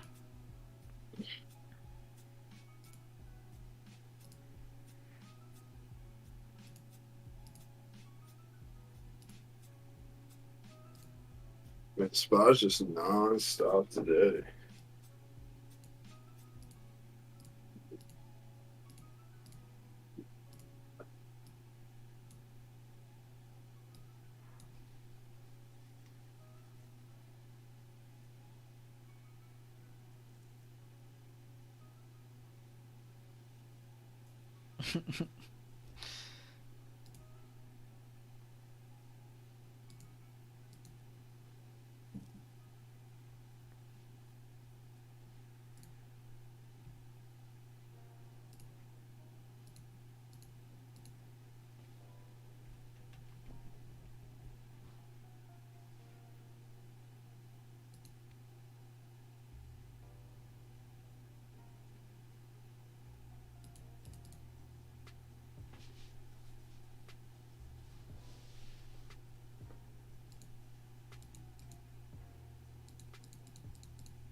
Just found the stream yesterday. We'll definitely be by again and check out the sub stuff. Awesome, man. Glad to have you.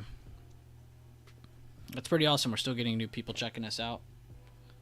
Most days, you know, we have a pretty good amount of people in here, and it's very active. I think on the full day stream, some people get a little burnt out after some time goes by.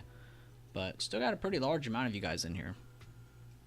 A lot of people do work jobs and have kids and all that stuff, so. Yeah, life's full. And it doesn't always make sense to sit in front of screens all day. Not every day is an all-day move. Most of the time, middle of the day is pretty choppy. Macro outlook for SPY next week. The big thing is to see how we react to the support in which we fell from, which would be 405 to about 407, which is kind of close to where price is wanting to head to today, 405.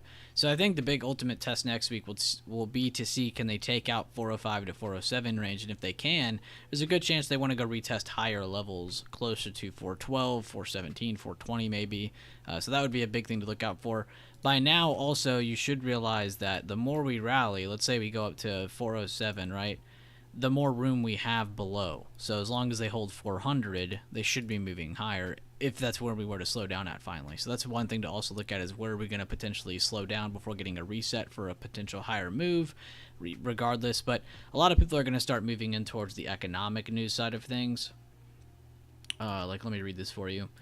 Non-farms and PAL speech are next week. You have CPI the week after that, and followed by that week you have the Fed speeches. So that'll be a big thing happening as well. Seeing what interest rate we get, which most likely it's going to be a 1/4 point hike, not a 1/2 point hike. But that's kind of the big thing to look out for next, are those few key factors. A lot of the news this week was really just kind of ignored, regardless of being bad or good. A lot of the news was ignored this week just because of what's already been said and what's ahead of us. The only news that really got reacted to this week was yesterday when they talked about potential pausing in mid to late summer, that would bring in buyers. So pretty strong move there from that, which that happened about here. That was when we were at 394. Now we're almost $10 up. Also, if this is just a bull trap, we could just get a rejection under 405 and continue back down under 397s and make that move down towards the lower 390s, which we pretty much already did make that move towards the beginning of this week.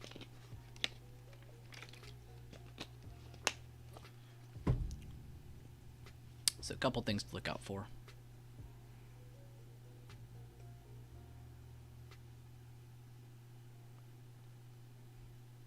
I've been ending my day trades 3 hours in the day for the most part. I'll get back for any swings or power hour trades about an hour before the close. If I'm bored, I'll passively check the charts. Similar to today.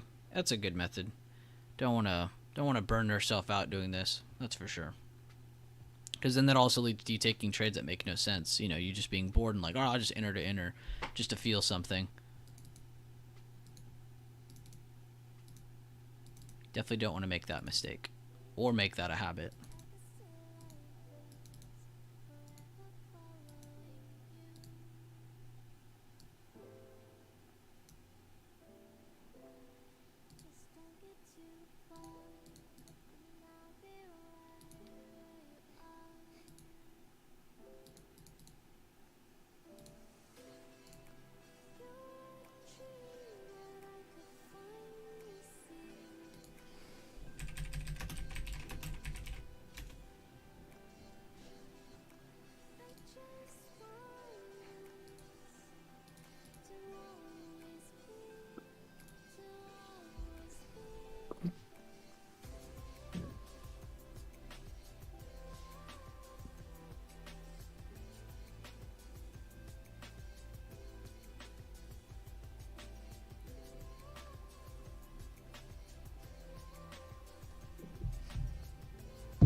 It does feel a bit like last Friday where we just kept selling and then forgot about it on Monday. Curious to see where we trade on Monday. Not betting on it. Yeah, 100%. I would definitely not bet on this upcoming Monday's open.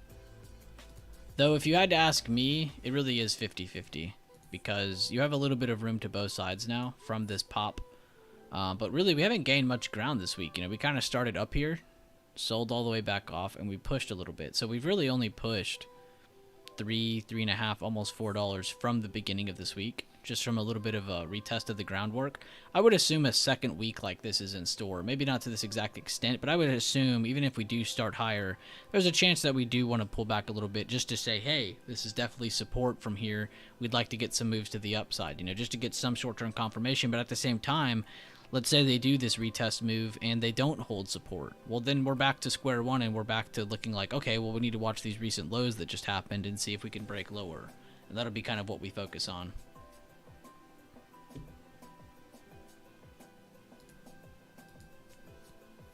That chart is not, Vanessa. It is similar to supply and demand, but that chart is not exactly what I was marking for supply and demand. It was just me kind of combining levels to make it easier to see for people on stream. In a way it is, but that wasn't what I was going for. It was just to see it easier. Man, that move on NVIDIA since it broke out, though. This would be an area of a zone that I drew, Vanessa.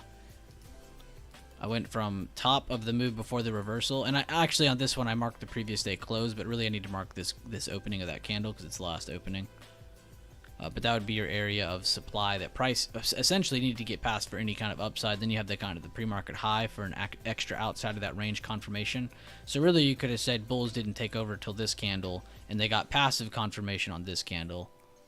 They've been taking the 9 EMA ever since.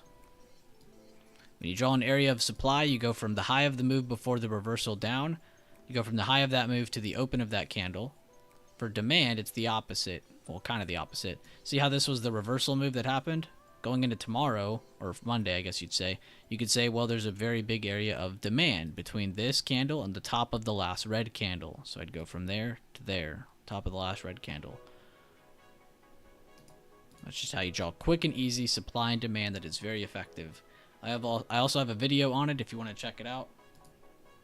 I'll show you where. Click on the YouTube channel. Click on videos. You can type in zones here if you want. It should pop up. Yeah, right here. How to chart supply and demand zones BB style. And you can click and watch that video. I think I did it on a couple breakdowns, but Boeing was my initial kind of breakdown for it. And I could do more videos on quick explanations on it as well. But that's a very good first video to watch when you're going through that topic.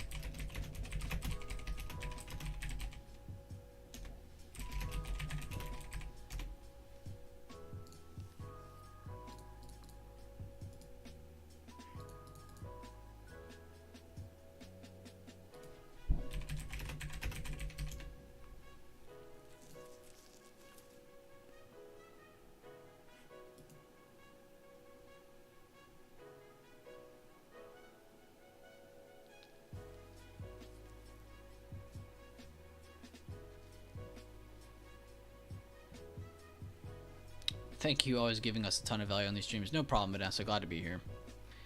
Anyone looking at Tesla poots for a swing? I'm actually not going to swing anything this weekend. I do see why you like Tesla poots.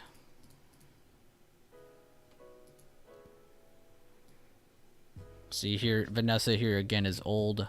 Demand got broken down, rejected. So now this is supply. We had old demand right here. It was used as support to carry them back up. And you can see they're kind of rejecting supply a little bit, kind of up in it from underneath.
Have a good weekend, Shaq. Thank you for tuning in. Where do I see Tesla? Well, they're inside supply, so if they can retake and hold 200s next week, as long as 200s are support, they could easily see 210, mid 210s going towards 220. If they end up rejecting this and pulling back down, they will want to retest these lows that they made recently down here. So I would assume they want to make a higher low here first if bulls are in control. So even if they do pull back, that doesn't necessarily make it bearish. You need to see a break of this support here. So you could see top of this range, you could see bottom of this range. It really is 50-50. Kind of just how I covered on this SPY chart as well. Just too much confirmations on both sides to really say for sure what direction we're going. And with so much news ahead of us across the next 3 weeks, you have to assume that everybody is going to be focused on that. And remember what kind of market we're in. We're in a news-driven market. I don't care what anyone says, tells you they're wrong if they're not saying this is a news-driven market, because it is. Right now we're experiencing levels of inflation that we have not seen to this extent for a while, as well as how we're reacting to it. You know, and it's not just us, it's the whole world. So of course we're going to be getting data pouring in. Everyone's going to be focused on the outcome, because what is the stock market? It's a forward-looking indicator. So of course in the future they're going to be pricing in whatever comes out. This is a very news-driven market. So everybody's focused on news. As I said, you have non-farm and you have Powell speaking next week. You have CPI the week after that, and the week after that you have the Fed speaking.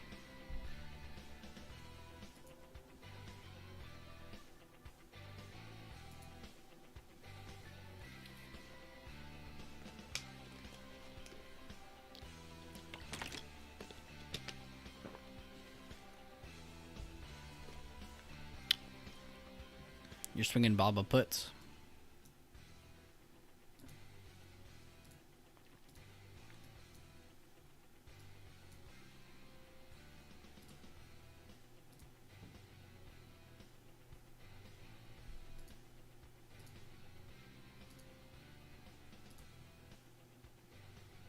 Hey guys, I'm not sure if you can hear me. I'm driving, that's why. So, really quick about the swings. If you don't have like 60 or 70% direction to your swing, if you don't see it, don't play it. This is how I would say to treat swings.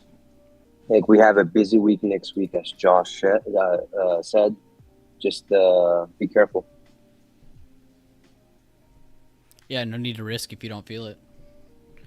No reason to risk all the time. You are in direct control of how much you risk in the market. You only lose what you put at risk.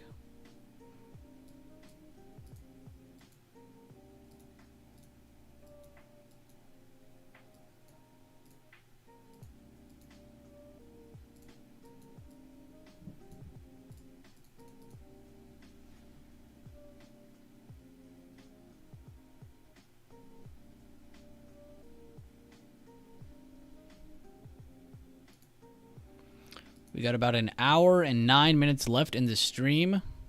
Hopefully all of you guys are still awake, still alive, breathing, doing well. Hydrated. I would hope you're hydrated. Make sure to do some push-ups if you've been chilling with us. Get your blood flowing.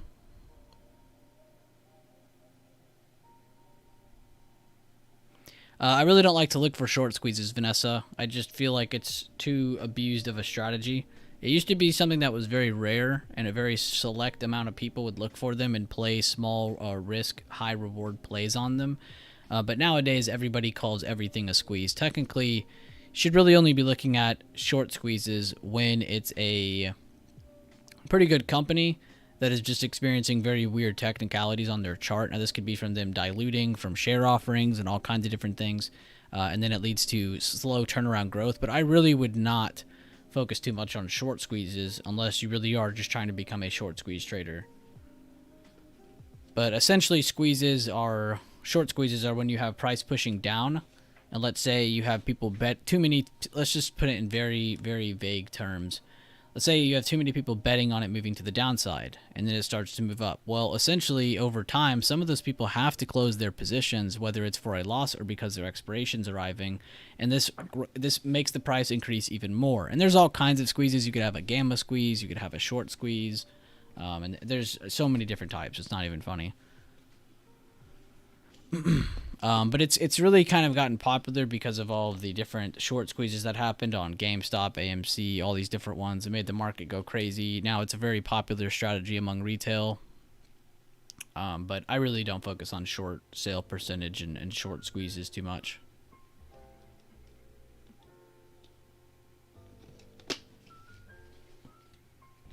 What's up, FaZe Bach? How you doing, pal? I'll look for you, Samram. I think we talked about this one the other day.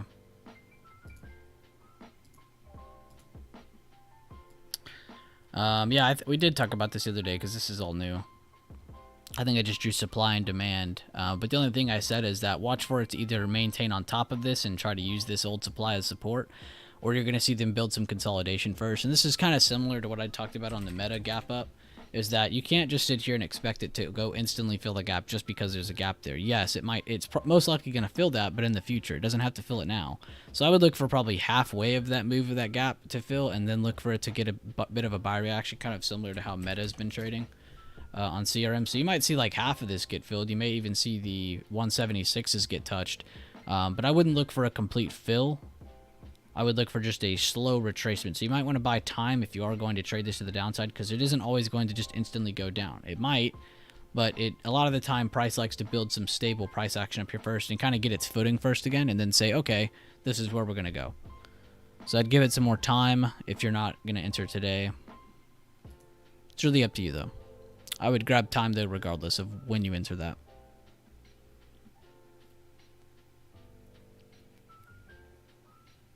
What's up, though, FaZe Bach? How you doing, man?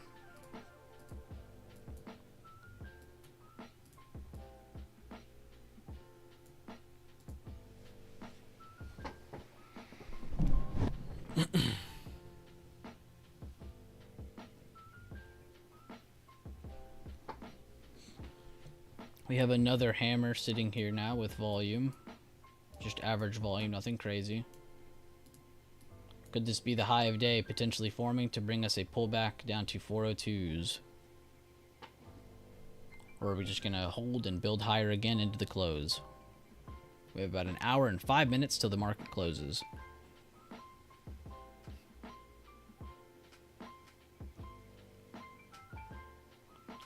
What are y'all's favorite tickers to day trade or swing trade, though? Let me know, so we can get a general consensus here.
SPX, AEX. I like Neo's bigger time frame. They got a nice base going. SJIM is your favorite already. Tesla's such a good mover. Boo, Sinful, boo. Divert said SPY. JT said SPY. Have a great weekend, Big Lou. I'm too noob for much else, consistently speaking. I always like the staples to swing. Did you guys hear about the new tickers? Yep, I did. Talked about them the other day. Been waiting on those for a while, to be honest. But glad they're finally here. Day trading, you like SPY, BAC. Swinging, you like BAC, Ford, and Palantir. Or Palantir. A lot of people like to call it differently.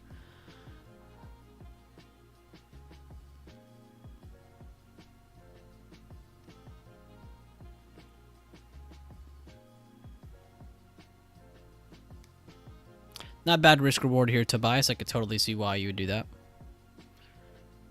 Otherwise, Apple is a given. Was planning on a mental swing yesterday if it closed above a certain point, but it was just below it. Almost a piercing line, but still worked. Tesla, Nvidia, AMD shops, no CRM, other mega caps. Commons trader, don't do options yet. Totally fine. Levels work for everybody. Regardless of you using my levels or whatever. Like, the levels work for you trading commons or options, really. It's just really up to you which ones you trade. That's pretty cool, though. Got another commons trader in here. Glad to have you, RC. Have a few of you in here. A lot more of the quieter guys, but totally fine. If you have the equity, commons is the way to do it. You don't have to worry about all the other variables. Focus on entry, focus on exit, focus on risk. You don't have to focus on the different variables like Greeks, IV, all that different stuff when you're trading.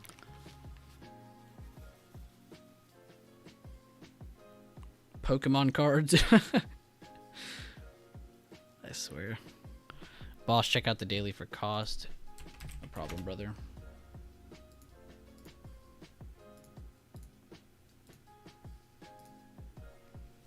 Ooh, that's pretty impressive. I hate that they just had earnings. IV's still cooling off, but that is a beautiful candle with very good volume at a very good spot, too. Even if you don't look at it with all these levels on the chart. You know, this is where they were before. They kind of built base here. They gapped up, and then they came down and they held here. So technically, you could say there's an area of demand right there. And they're inside of that right now. There's another one right here. Pretty good supply right there. They got supply all the way up here.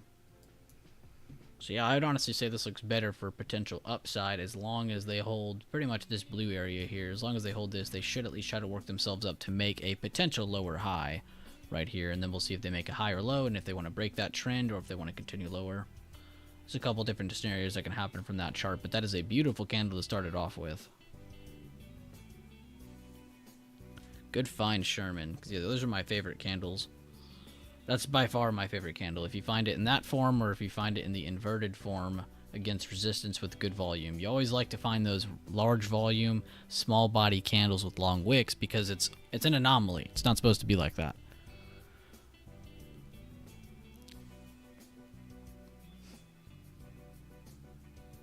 And those aren't the strongest of zones. It's also relative. As I grab zones from recent price action, I could also go to the weekly or the daily and go to the far left and get myself farther ones, but I'm on the daily just doing recent price action. So these aren't the strongest zones. There are probably better ones, but these are just good recent ones to look off of what's already happened from before. There's definitely one here. There's definitely one here. You got some good resistance here. You got some really good large resistance up here. And you can see just how long it took to form that too. They had a very big soldier candle pop up, a gapped up potential evening star. They did get the evening star. They didn't just completely sell off though. They had a little bit of buy reaction to kind of shave off everything that was left. They couldn't take anything. They couldn't fill the gap. They end up coming back down. You got a bearish kicker, double confirming another evening star, giving yourself kind of double the power for the trend. And then from that bearish kicker, they'd really much sold a little bit off, made it to past the halfway point of that range, came back up, rejected back to this area of potential supply. They ended up rejecting it over the course of pretty much 1, 2, 3, 4 days. Then they started to reject bearish engulfing soldier, or sorry, black crow soldier, but red. And then you got another gap down. So pretty strong sellers from that area. It just took a while. It's a very slow moving chart. Clean price action though.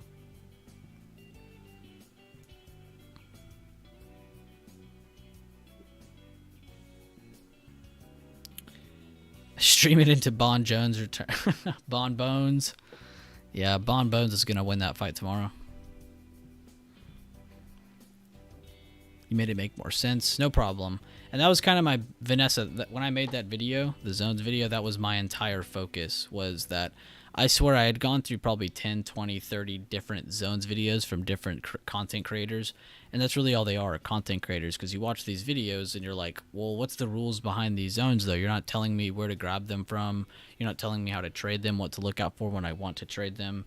You know, stuff like that. And it's just like, they're just drawing a bunch of boxes and they're like, yep, this is that, copy it. It's like, yeah, but what made you do that, though? You know, I'm giving you a legit rule. Like, if this is the top of the trend and you see a reversal, well, by this candle's time, you should realize there's a reversal here and that you can grab from that high to that open, and that gives you an area of supply from recent price action. So if you see any kind of push into this and a rejection, you could look for another continued move down. If you see a push through it and they sit on top of this, well, then you know it's a good old supply turn demand and there's possible strong buyers trying to take this higher. You know, same for the bottom side. Oh, we see by this time, you know, it's not useful till way over here, but shit takes time, you know. But by the time you've seen this rally, by now you should know, okay, well, from the low of this candle to the top of this candle before that reversal, well, now I know, okay, there's an area of demand here. So in the future, if I ever see price return here, I can look for potential buyer candles out of this or potential retakes underneath. But that's what most of those videos cover, is just vague shit. You know, they don't really tell you how to draw this stuff. You watch their videos and it's just like, yeah, draw something like right here. There's definitely some support here, you know, just like that and this. And they just start drawing everywhere. They don't actually give you a rule on how to draw any of this, something that's consistent. And that's why I like the TA routine, you know, being able to go to any of these charts. And it's like, yeah, there's a lot of levels in the daily, but it's not for that time frame. It's for this time frame. And the only way you're getting these much historically strong levels is because that's what they are, historical levels that are consistently used. That's the big thing. You have to find something that's consistent and has some rules behind it, so there's a process to follow. That's what a lot of those videos don't have, is a process or a consistent ruling to say, hey, do it like this, do it like this. Hey, Josh. What's up, boss? Bueller. What's up? I'm currently at work and I'm just tuning in now. And you're speaking about method of supply and demand. I have HD on watch, right? Using the BB levels, I charted the monthly, and I've actually taken a loss on a call for HD yesterday. Mm-hmm. And when you're looking today on the daily, the reason why I wanted to grab calls was because what Sherman was talking about earlier, and what you said, a small body with rising volume, that's an anomaly. Mm-hmm. And if you back up to the monthly, you can see that HD is actually at a closing of a monthly emerging candle. So that's another reason with the consistency, the process that you teach us. I spotted that and I really liked it. Went on to the daily, tried to get a play, but the spreads were so bad that I actually got shaken out of it. Mm-hmm. And that same contract I got, it was a 292 call, and it's like $6 well in the money. But yeah, I just charted it really quick. It's at like 298 now. That's crazy. Right. I took the loss, and then from there on, you just kind of review and move forward. But back to what you said, it's at a demand area. The method and the system that we follow and use, it's consistent, it's repeating. And then the price action itself, a small body candle with rising volume, something is happening, something is building up. So I just wanted to add that in real quick. No, that was a good point. I like that. Plus a good live example to go off of too. I'm like talking away from the mic. Now the volume was good. I was just looking at it. I was charting it as fast as I could while you're saying that. I did the monthly levels, and then I went instantly to look at the last supply and demand I could from recent price action. I didn't go super far. And it's actually pretty crazy where it lines up too. That small body, long wick, large volume candle pops up in an area of previous demand actually. Then the next day is a bullish engulfing. That's 1-2 signs of a really good pullback back towards, most likely to fill this gap for 1, 2, the 9 EMA, and then honestly 3, whatever this little resistance is right here. where we have 1, 2, 3 days all reject the same high. So it's pretty close to 300 where it's probably going to go head towards. So if we get a higher open next there's week, also that'll probably wick that level. Yep. The next monthly closing that I have, I did share the chart in the Discord, the trade floor. So if anybody who is a member, you can go ahead and check that out. The next level, the next major level that I have is 305. And then above that is a huge gap. Brings us to like 312. But, you know, again, HD is not something I trade often. And the spreads really kind of shook me out, to be honest. They do have wide spreads. Getting... They're pretty known for them, Lowe's, and a couple others. Costco even sometimes. They just have such large spreads that you have to maintain it or focus on it. Yeah, right. Even Target. So it's just, it happens. Move forward. That's all. That's not a bad example, though. I like that find, actually. It's beautiful in demand. It has that candle, then the bullish engulfing. That's very, very clean. Another thing that I'm eyeing now is J&J. XLV has been taken. XLV Healthcare. They've been just getting hammered. So I'm looking to see if this is a potential bottom. Even J&J now, if you pull up the daily chart, we got 2 small body candles. And then yesterday's candle, we got a big rising volume with a little small green candle. Followed today, just kind of going up.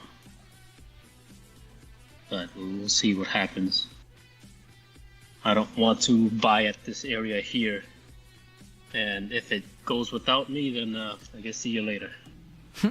You know.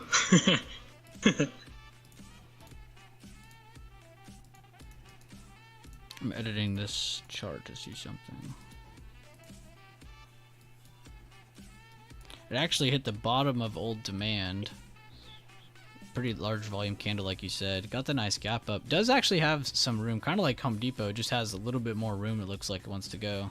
Kind of sucks running into a weekend, but very, very clean move to 155 maybe. It's only about $1 more, but still really nice room there. Right. The one I got 154.86, and that's pretty close to the opening of the big red candle that dropped. Mm-hmm. So we'll see what happens there. A big thing too is like historically, you get this kind of signal where it's like this is definitely a buyer signal, but at the same time, it might not be the best one. Like I'm not saying your entry's bad. Like I think that's a good one. I'm just saying, historically speaking, you'll always have these like initial bounces, and then regardless of wherever the hell they run, you always look for that second reversal back down to make that higher low that this ends up lining up with. And then that's the one. That's the one you want to buy. It'll not be a duplicate of this, but you will have multiple buyer signals pop up at that same angle, and then that will be where you want to get it. Or after that signal, get that open range move that's coming from it, because now you know, oh, it has a low, it has a second low. Right. There's a in the premium chat, Leland shared a Wyckoff event and phase chart, and it talks about preliminary support. You got the selling climax, the automatic rally, and then the secondary test. So what you just mentioned with John and Johnson is that, you know, the initial run up here is a nice buy, but what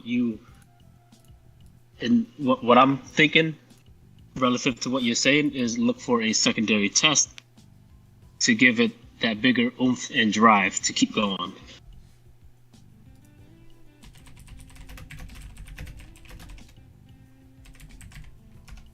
Like that. No, a very clean example. The Home Depot is a beautiful price action chart.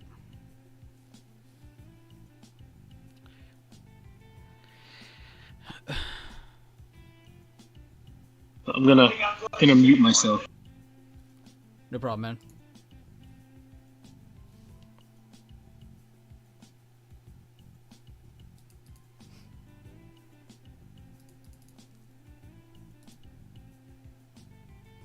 $404.11. That 404.50.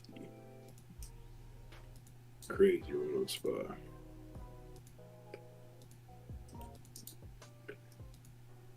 I'm so excited for next week, Josh. That's going to be awesome. Whether we reject or whether we pump, should be a nice week with all the speakers and all the stuff going on.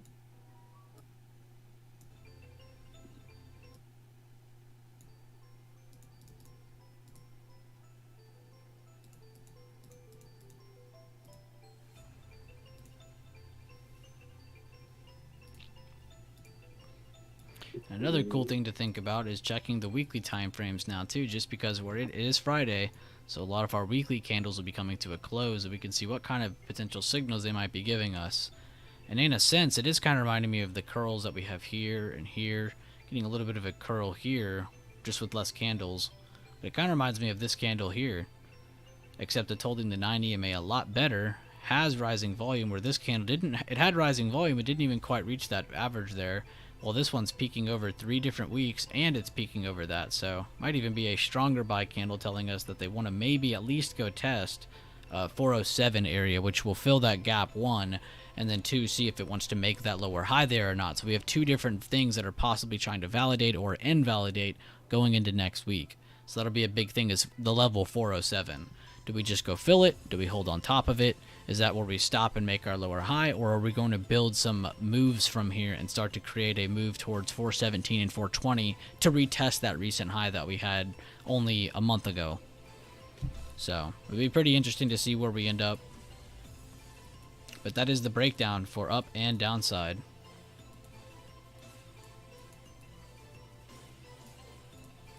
They make that a lower high, will not be good, and they can definitely bring us back down to the low 390s.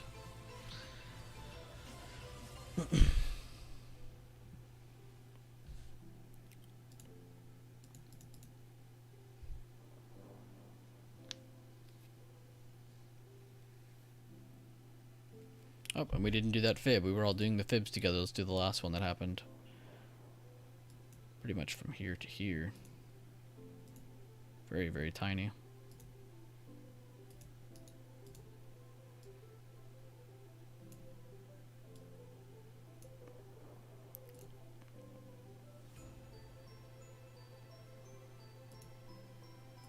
Now this one's even tinier.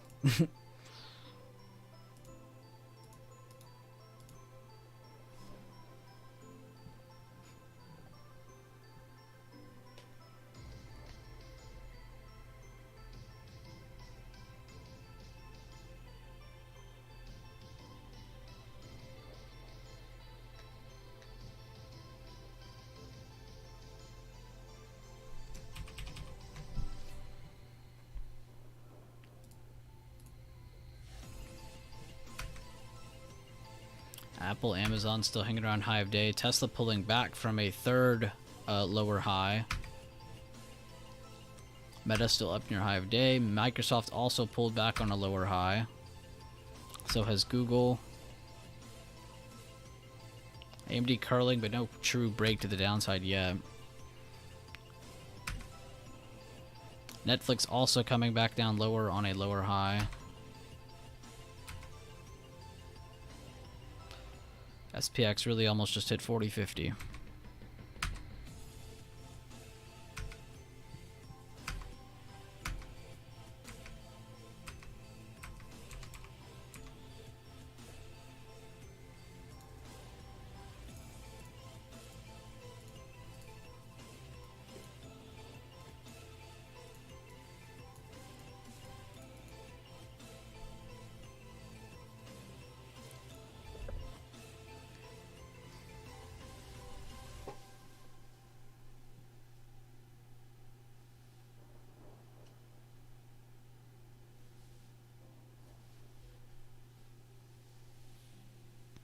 Have we seen high of day? We have 44 minutes left in the market.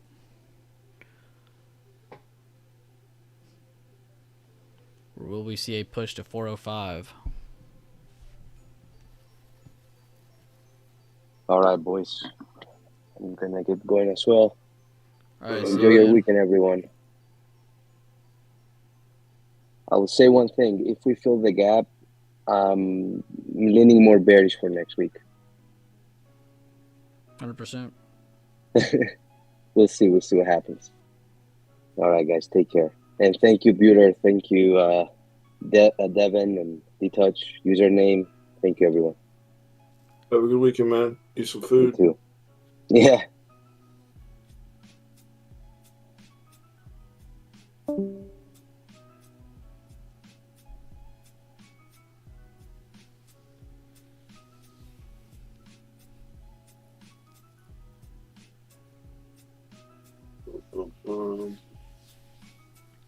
What's up, Mel?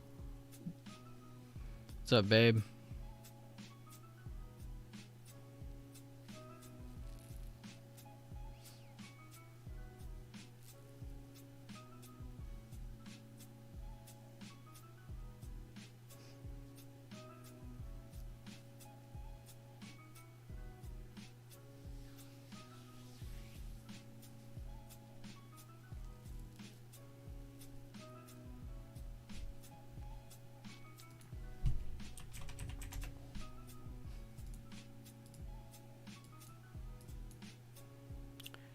For downside or upside, Mini?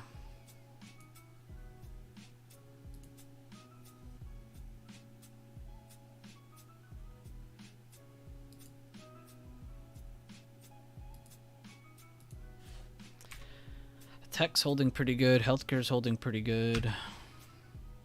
Discretionary, comms, everything's kind of reacting the exact same way on their charts right now. So that's good to see everything working together. From good spots, too. So we either get some early next week resets where they get some slowdown and then we get a continuation higher from that. Or we just continue higher and see what happens from there. If we don't gap down, of course, we could always just gap down and just start things off. Looks like 404.50 might be high of day if we end up getting a good break here. We're on the, we need to go to the 10 minute and see this better. They can break it on the 10 minute and break this 403.50 area at the same time. We'll probably get a little bit of a bear flag action and then a lower push into close. If not, though, they end up holding 403.50. They might just keep you in a range trade to the right till close. It didn't look bad, Mini. I kind of liked where it went down and retested. So if the market does continue a little bit higher with these good momentum days, then you should get some good action on your chart as well.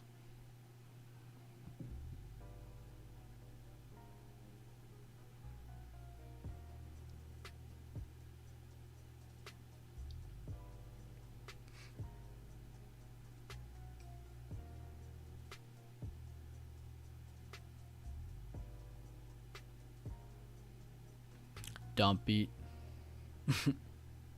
He bought.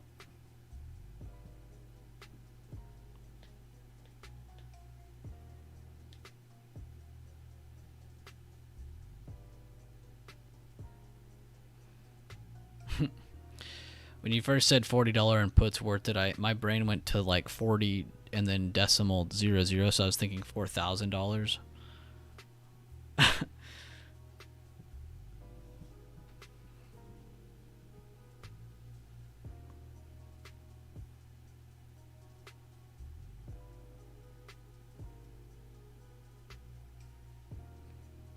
I don't bet big once I get drinks in me. Probably for the better. Probably for the better. Might numb your emotions too much.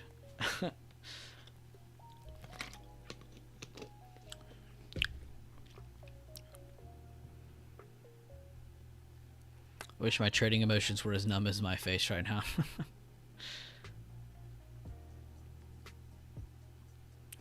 It's 9 here going out once the market closes, but my girl is still doing some stuff.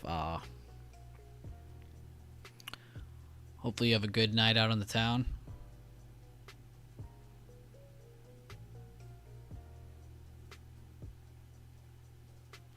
You gotta bump it up. He bought the put. Bump it. Yeah, I was talking about those, I can't remember the channel name. I'll just type it on YouTube.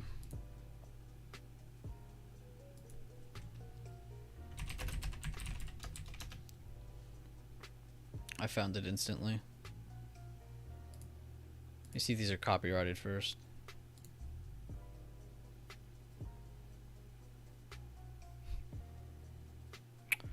I can't even do it. But this is the video I'm referring to. I'll just link it. It's pretty funny. He bought.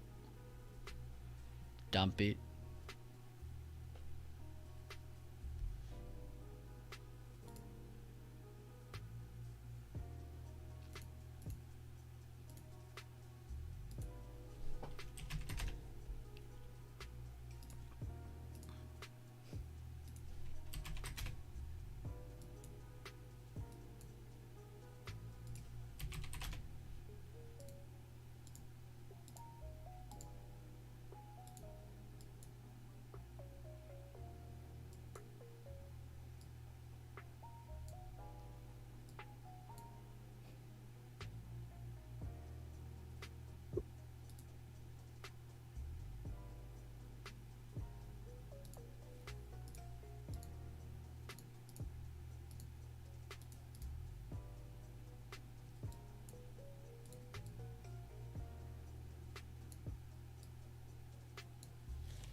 See if anything good on the Trader TV. Yeah. Probably sideways to the imbalances the last 10 minutes, and they'll probably pop it one way or the other, and that'll be the day.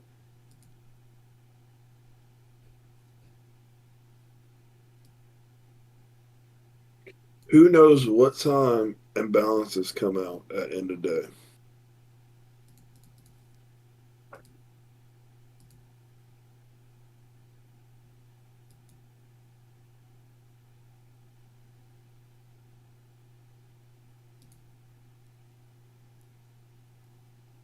The squid coin to zero clip, yes, I have seen that. That one's pretty good too. Because it was like up a crap ton, and then as soon as it opened, it was like 0. Just the fattest drop ever.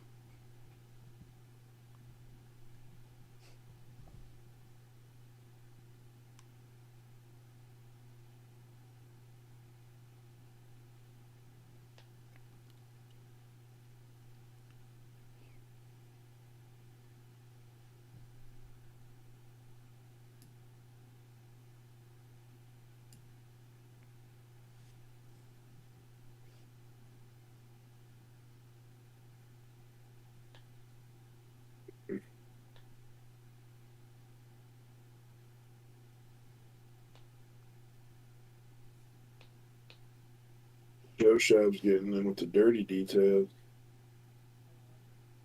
But yep, it's 10 minutes before market closes when they hit the imbalance orders to the market. And sometimes you can get a move off that.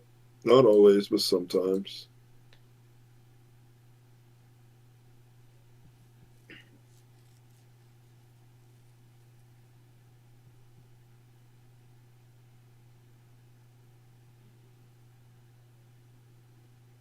Still getting a nice pullback from that initial stop at 404.45 high of day. Looks to be breaking the 9 EMA again after a reset candle. They hold under this with good volume in the next few minutes. Definitely will be seeing 403.50 touched, and if we can get a break of that, there's a chance you get a larger pullback into the close. But it does look like SPY is going to be closing in the green, even with a pullback possibly coming.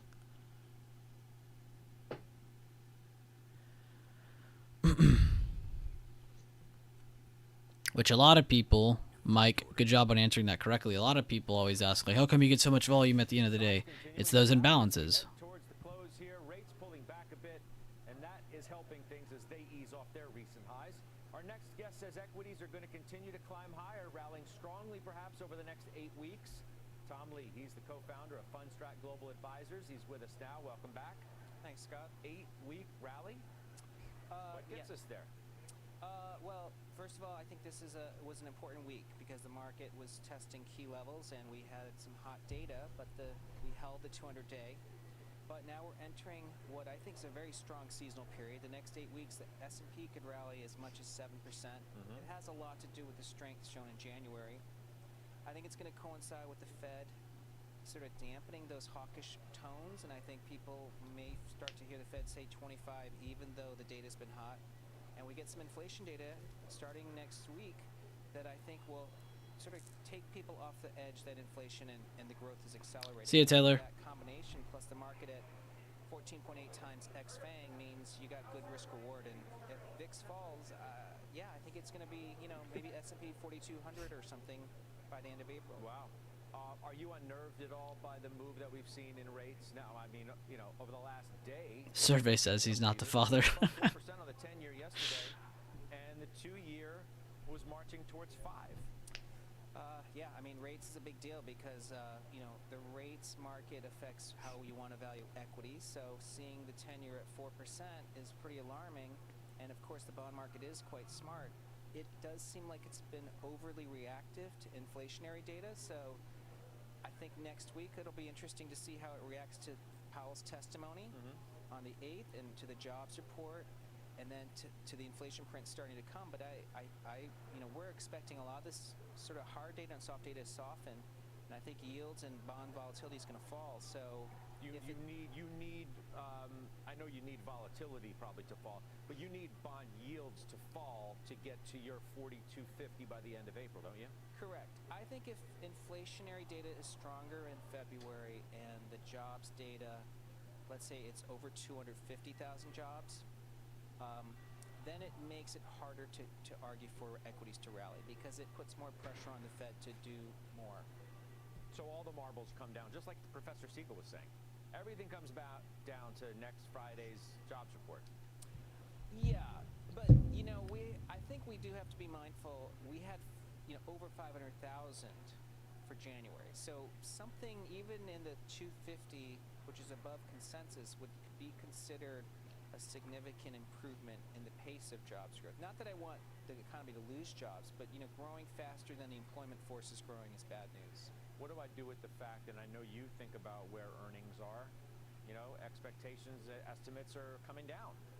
So as long as estimates are coming down, how can we have really any kind of sustained move higher in stocks? Well, I think the two groups to really watch are industrials and technology because they No are shit. very sensitive to financial conditions. On the tech side, I think many have noticed. No shit, you should watch tech. Of course you should watch the heaviest sector in the market. It takes up over a quarter of the market. No shit. He is right about industrials, though, after all those earnings that happened. Overall, now, as I was saying with Professor Siegel, we're at $222, right, from a high water mark of 250. Yeah. There's no indication that trend is... I like his optimism, very bold. At this current time, we're still waiting for lag effects from the Fed tightening to take that's right. hold, aren't we? Yeah, Scott, you're talking about 2023 earnings, though. And the market's really going to key off 2024. Okay, enough of this clown. Oh, I forgot you were watching him. I'm like, who's talking, or what are you reading? It's the guy Yes. on the TV. It's watching Tom Lee. Yeah. Some of them guys, I don't even know how they get paid to talk on TV. They just be... Because they're really good at bullshitting. Yeah. They're cutthroat sharks that love to bullshit.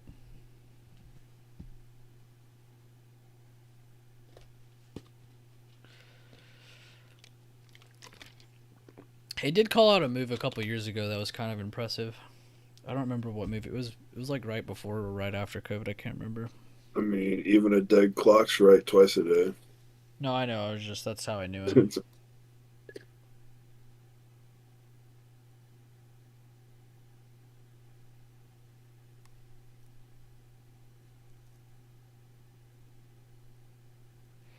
Man, remember when the NASDAQ bull was a thing? Everybody just forgot all about that.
Just still getting a holdover for 350s, getting a bounce.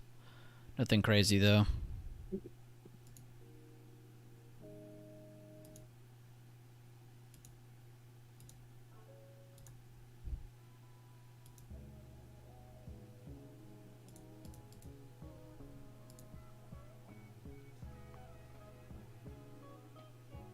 Very nice trend day though.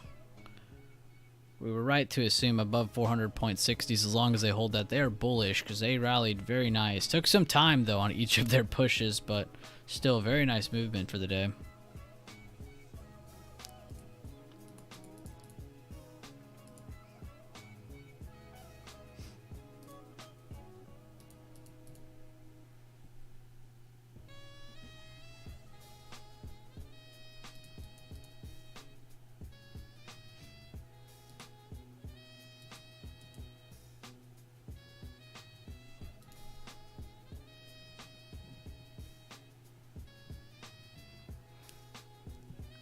Got about 27 minutes left in the market. What's everyone got planned for the weekend? You guys just going to relax? You guys going to be around to watch the John Jones fight tomorrow? What's everyone doing this weekend? Taking this weekend to hopefully relax and prepare for next week?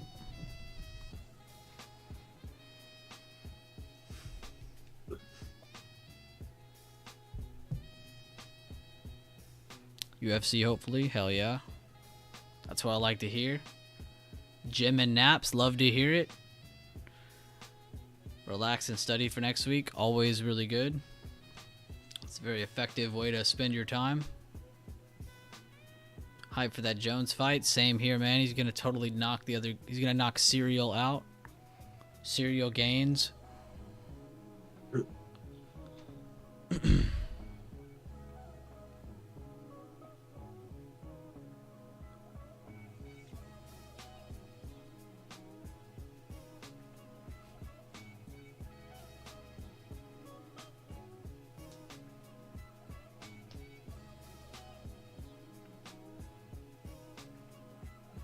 We'll be yelling at the damn kids all weekend.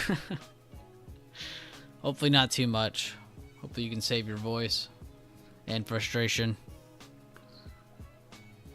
Gym today, pool party tomorrow, Greek festival with the girl on Sunday. Then on to Monday. Monday, love to hear it, Sherman. Sounds like you got a very full weekend. Hope you have fun, man. Work. You wear a Speedo? Work, catch the UFC highlights Sunday morning. Yeah, you know me, man. I'll have it posted probably around noon or right before noon. I try to always post it very early on. You got a little bit of the money on Jones. Hope it pays out.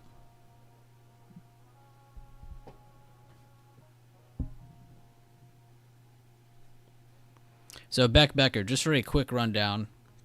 You could go back in the stream, but I'll give you a quick rundown in the right here.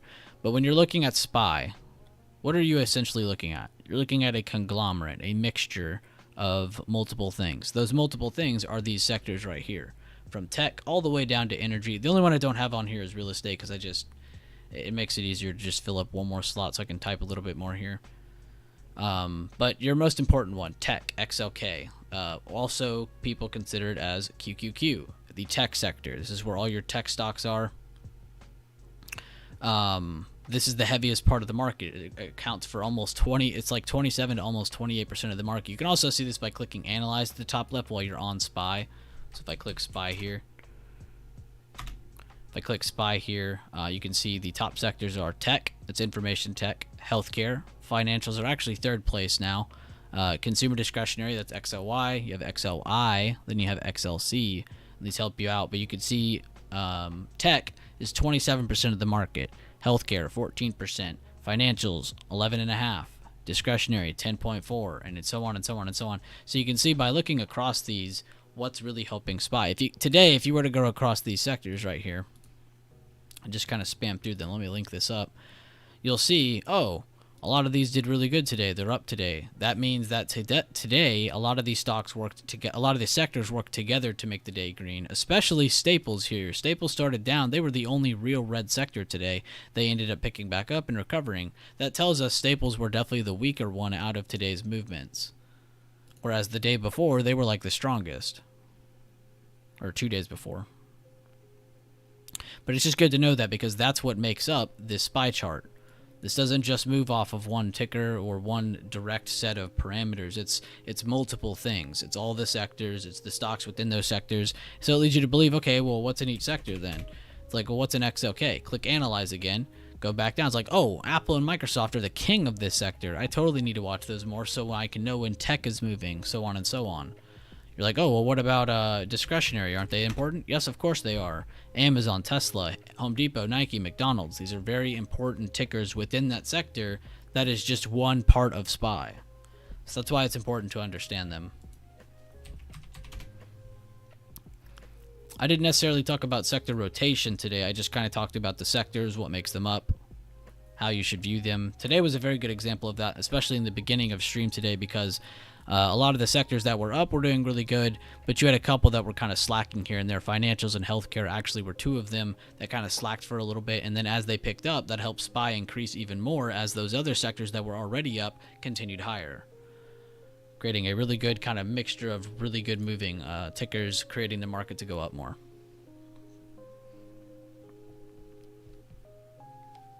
Oh.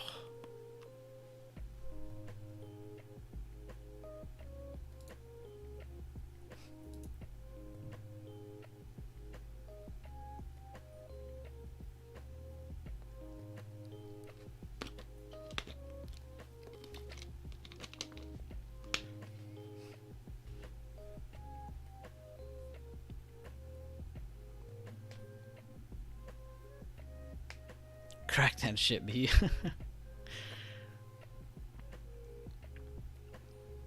Thank you so much. I truly think I've learned more from you in the last month than the last 2 years with another Discord. It gives me so much more confidence. Awesome. I'm glad to be of help to you. And of course, you know, you're not going to learn everything at once. Don't beat yourself up if you don't. Give it some time, you know, cover a couple things at once. Just kind of go over them over and over and over for a while and then continue onward, finishing or finding more things to learn. But just give yourself time. Everyone's learning, including me. There is no such thing as a professional options trader. You know, there's people who have experience and there's people who don't.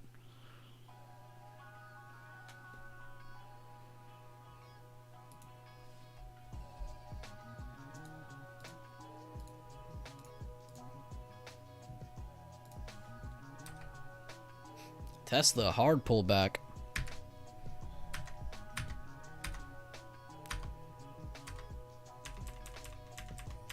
That instantly makes me think to go check Amazon since they're of the same sector, and since Amazon's not really reacting or moving higher or really pulling down at all with Tesla, looks like it's just solely isolated on Tesla.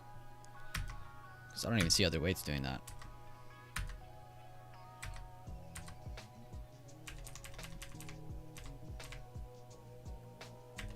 Apple really almost hit 151 today. That's wild. Totally, I took profits at 20% because I only had one contract, but it's starting to make sense. That's very good. 20% is a huge gain. Don't ever let anybody sit there and tell you, oh, that's small potatoes. 20% is huge. From a math point of view, that is a fifth of what you put at risk.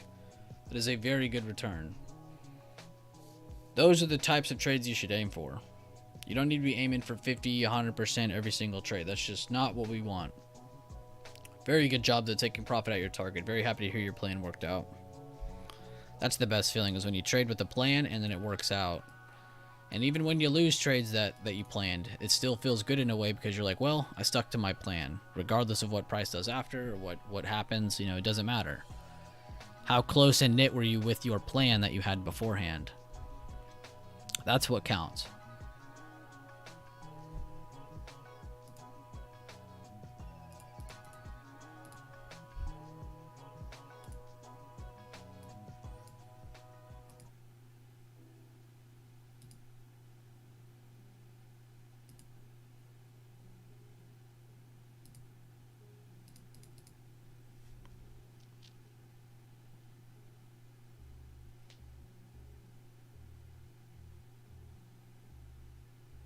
If you make more than your stop loss, you did a good trade. If it's under, you had good risk management.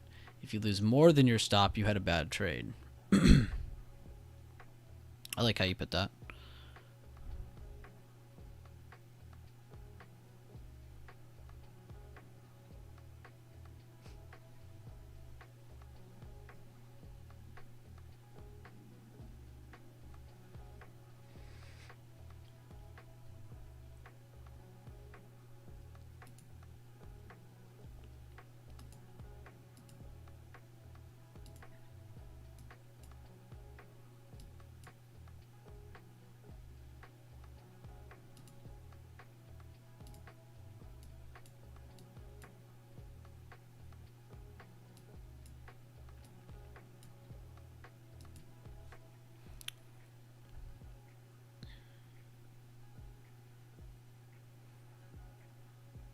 How do you size in your trades?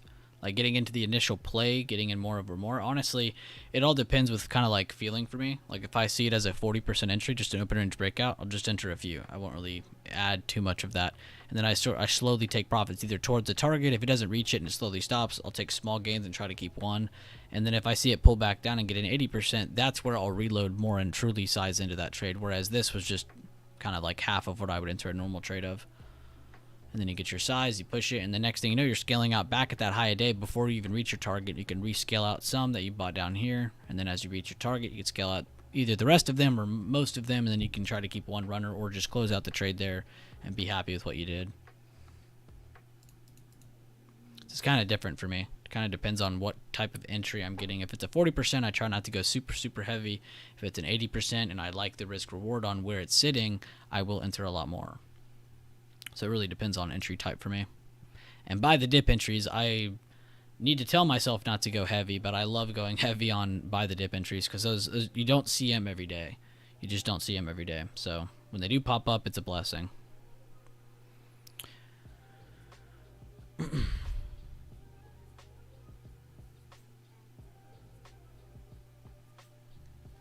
In my opinion, your streams every day are great. I like watching them, but Friday for me is now the best day for your streams because you will be trying to stream all day. Yeah, try to do a full day Friday every Friday from here on out. Try to keep my word.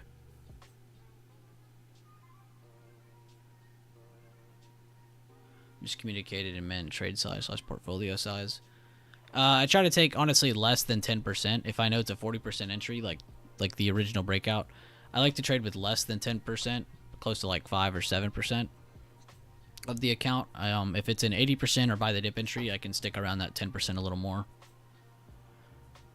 Do you ever average down? I personally do not like to average down. I don't like the feeling of double dipping, if that makes sense. You know, you got to a restaurant and you have chips and queso, double dipping. You know, no one really likes the guy who double dips. That's kind of what it feels like to me, and it just feels bad. So I try my best not to average down. I feel like that's just adding more fuel to the fire.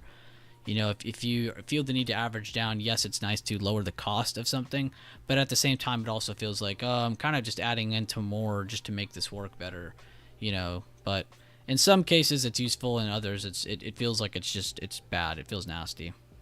So it really depends on the kind of situation you're in. A lot of these things really are just situational. Whenever you're talking about risk management and stuff, it really is situational. Averaging down is a great time to exit. Yeah, on certain scenarios, I would definitely agree.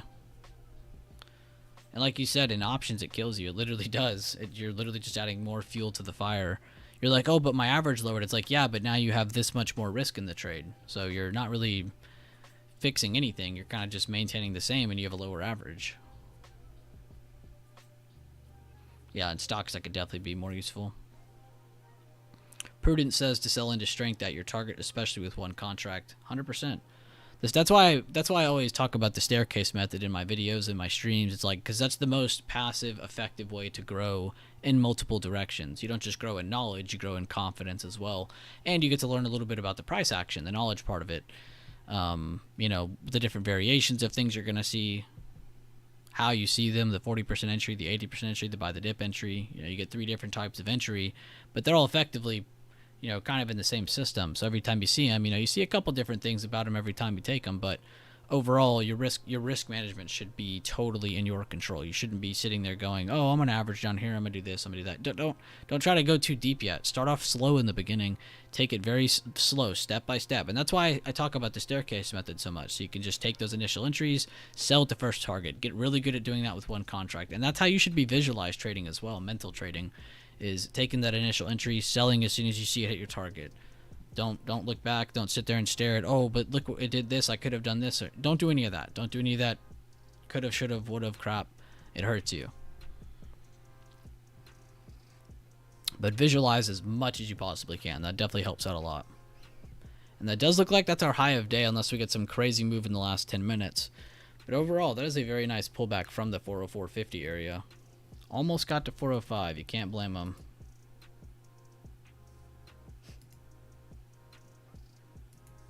It's funny, one of y'all were saying to look at cost, and that's what DukeBot posted.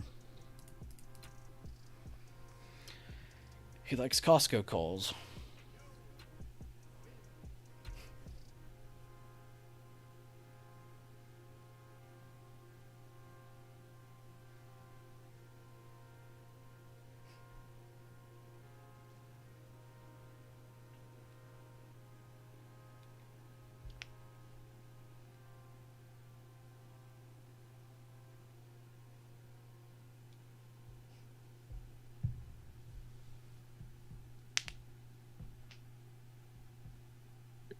impressive run by Spy today. It's definitely a fun full day Friday.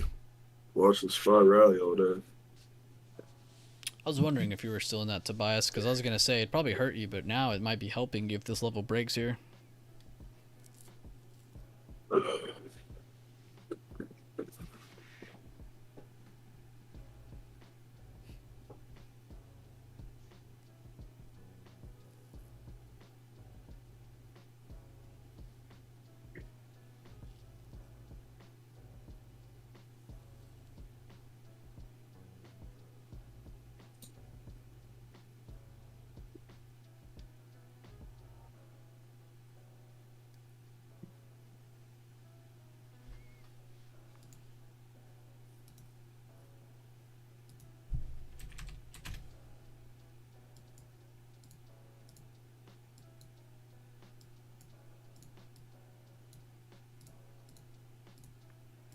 We still didn't get a candle close under the 10-minute on the 10-minute chart. Besides the beginning part of the day, we still did not get a single candle close under. Under the 9? Yeah, under the 9. Yeah, no, not at all. Not a 10 single minute one. looks beautiful. That's on the 5, even better. Yeah, it's one of those days that you never expected, but it happened. All day rally.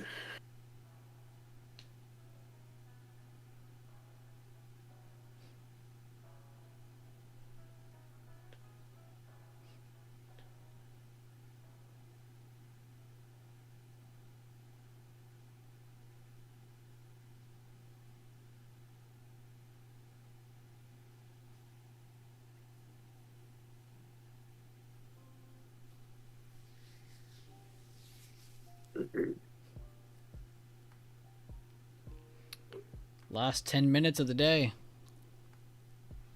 Let's see if they want to pop a new high of day right before the close or what's about to happen here. But looks like we are going to be closing in this general area. So on the daily time frame, pretty much cover what I talked about earlier. I brought it up 3-4 times today. So we definitely have a plan for next week, even with all the news. But yeah, imbalance is coming out now, Mike. You are correct.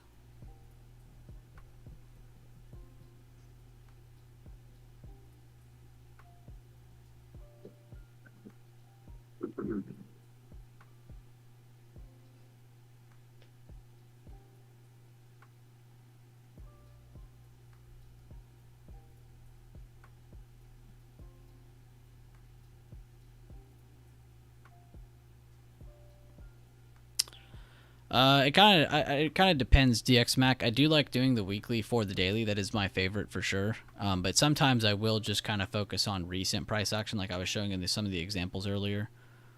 Just recent price action on the daily. So like if there's like a big rally and a big drop, I'll go from that rally and drop and kind of use that for future price action. So it kind of depends. But both are super effective, either or really. Especially for those charts that aren't really as easy to do it on for the weekly, it's good to just do it from recent price action.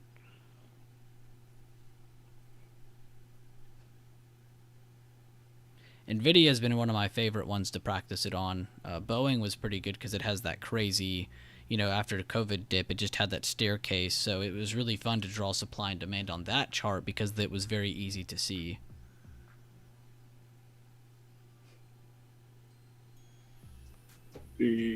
Looks like we're going to come down with the sell imbalances. There's a lot of mills. There's also 2 imbalance reports, I'm pretty sure, though. The first one and then the late one. Yeah. The official, yeah. We're at the one where they can't change it. Yeah. The 350 is the final.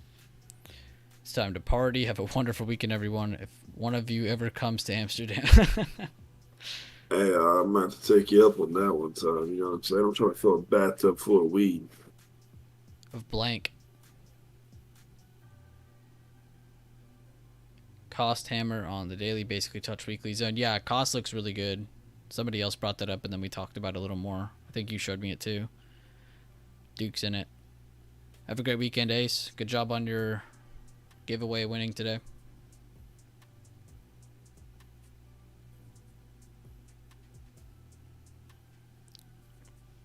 I don't see a link. We just barely made an outside week thanks to today's high. Next week could be interesting. 100%.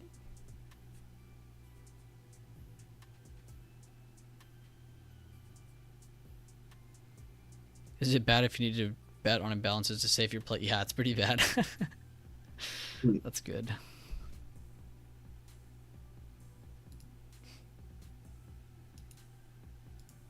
Oh, this is from Tobias, Devin. I sent you the link.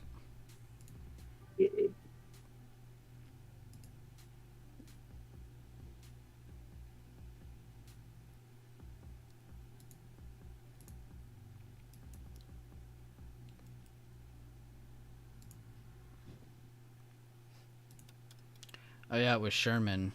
I think Sherman was one of the first ones to talk about it. The Costco chart. The Netherlands. They just picked me up from the airport.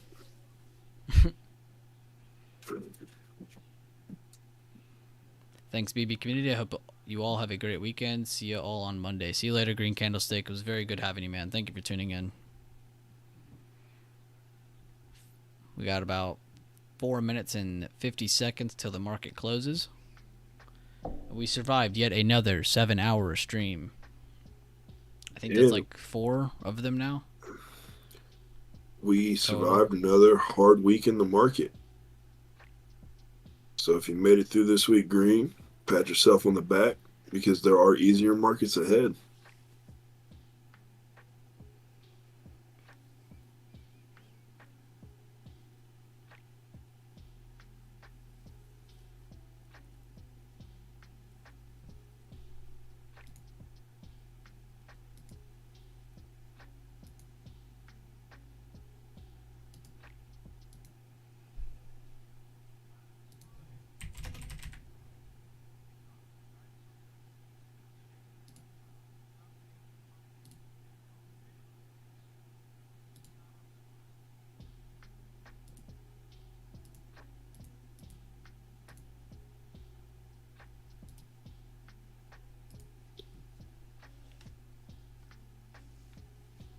Thank you, Ben, for tuning in. Thank you, John. Thank you, Terry. Glad you liked it. Learn new concepts. Great, great. Glad to hear.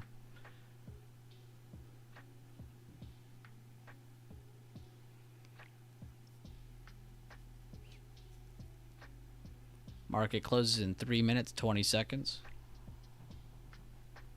See your volume candle down there going back and forth between green and red. That's going pretty crazy.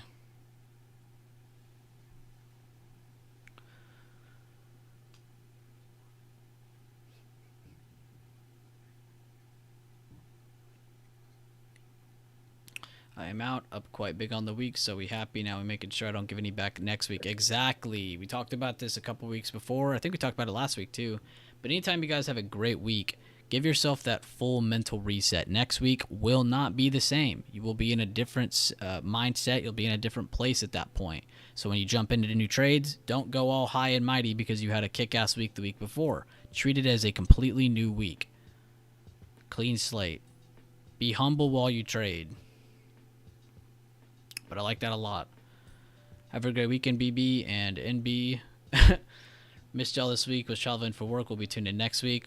Awesome, Drew. Can't wait to have you next week. We'll have another full day stream on next Friday. Then we'll have our usual schedule Monday through Thursday. We'll do 30 minutes before market to about 2-3 hours sometimes after.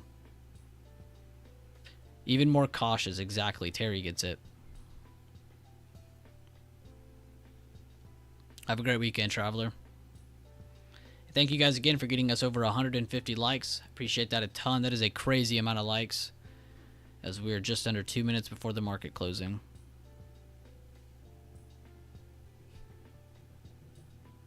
If you won this week, humble yourself next week. Well said.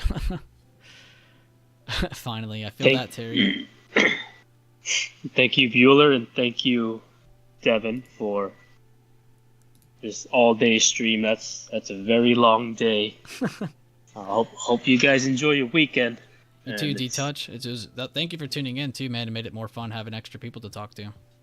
Yeah, I'm gonna try to do this more often too. This week, my kids did have school vacation, so around 11, 12 o'clock, I was huffing and puffing, getting everything around, make sure they get lunch and whatnot. So hopefully next week I can tune in, at least straight 4 hours before I get ready for work myself. I feel that. So, all right, gentlemen, have a good weekend. You too, man. I'm out of here. You have any final messages before you head out, Devin? Oh, work hard. See you next week. Same shit. Don't change. Don't change. I feel that. Thanks for the stream, Bueller and Devin. I've had you up in Keanu's Discord all day. Everyone has enjoyed it today. Awesome. I didn't know we were... Oh, are they streaming it to his server, I guess? Thanks for having me, and thank you for the streams. Enjoy the week. Positive, but I must confess I tried it short today. Hey, at least you're being honest, man. You don't want to hide those problems. Good job. Full stream Fridays was dope. Thank you, fellas. Thank you, Caleb. Glad to have you, man. Yo, good job, Knoxville, on the giveaway today. Thank you, Rambo. Glad to have had you. You're super active in the chat, super active in here. Always love your energy.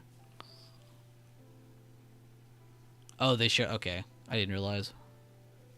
I honestly did not know that, but that's pretty cool.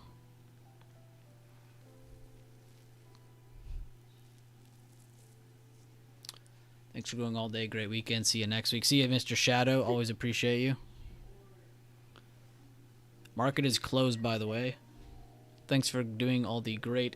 Oh, wait, I already read that one. Thanks for the continued guidance from both of you and the rest of your mods. Really appreciate building up your confidence with your mellow, patient streams. Appreciate you, Candace. Very happy to have you in here. Super awesome to have you all here for real. Thank you. Have a great weekend. All right, well, guys, we'll see you next weekend. Thank you again. One last time, thank you. I'm going to end the stream there, but be sure to tune in at next Monday.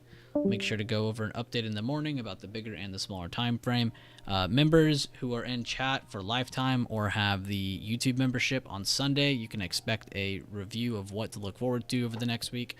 So that'll be out. See you guys later on, though. And yeah, see ya.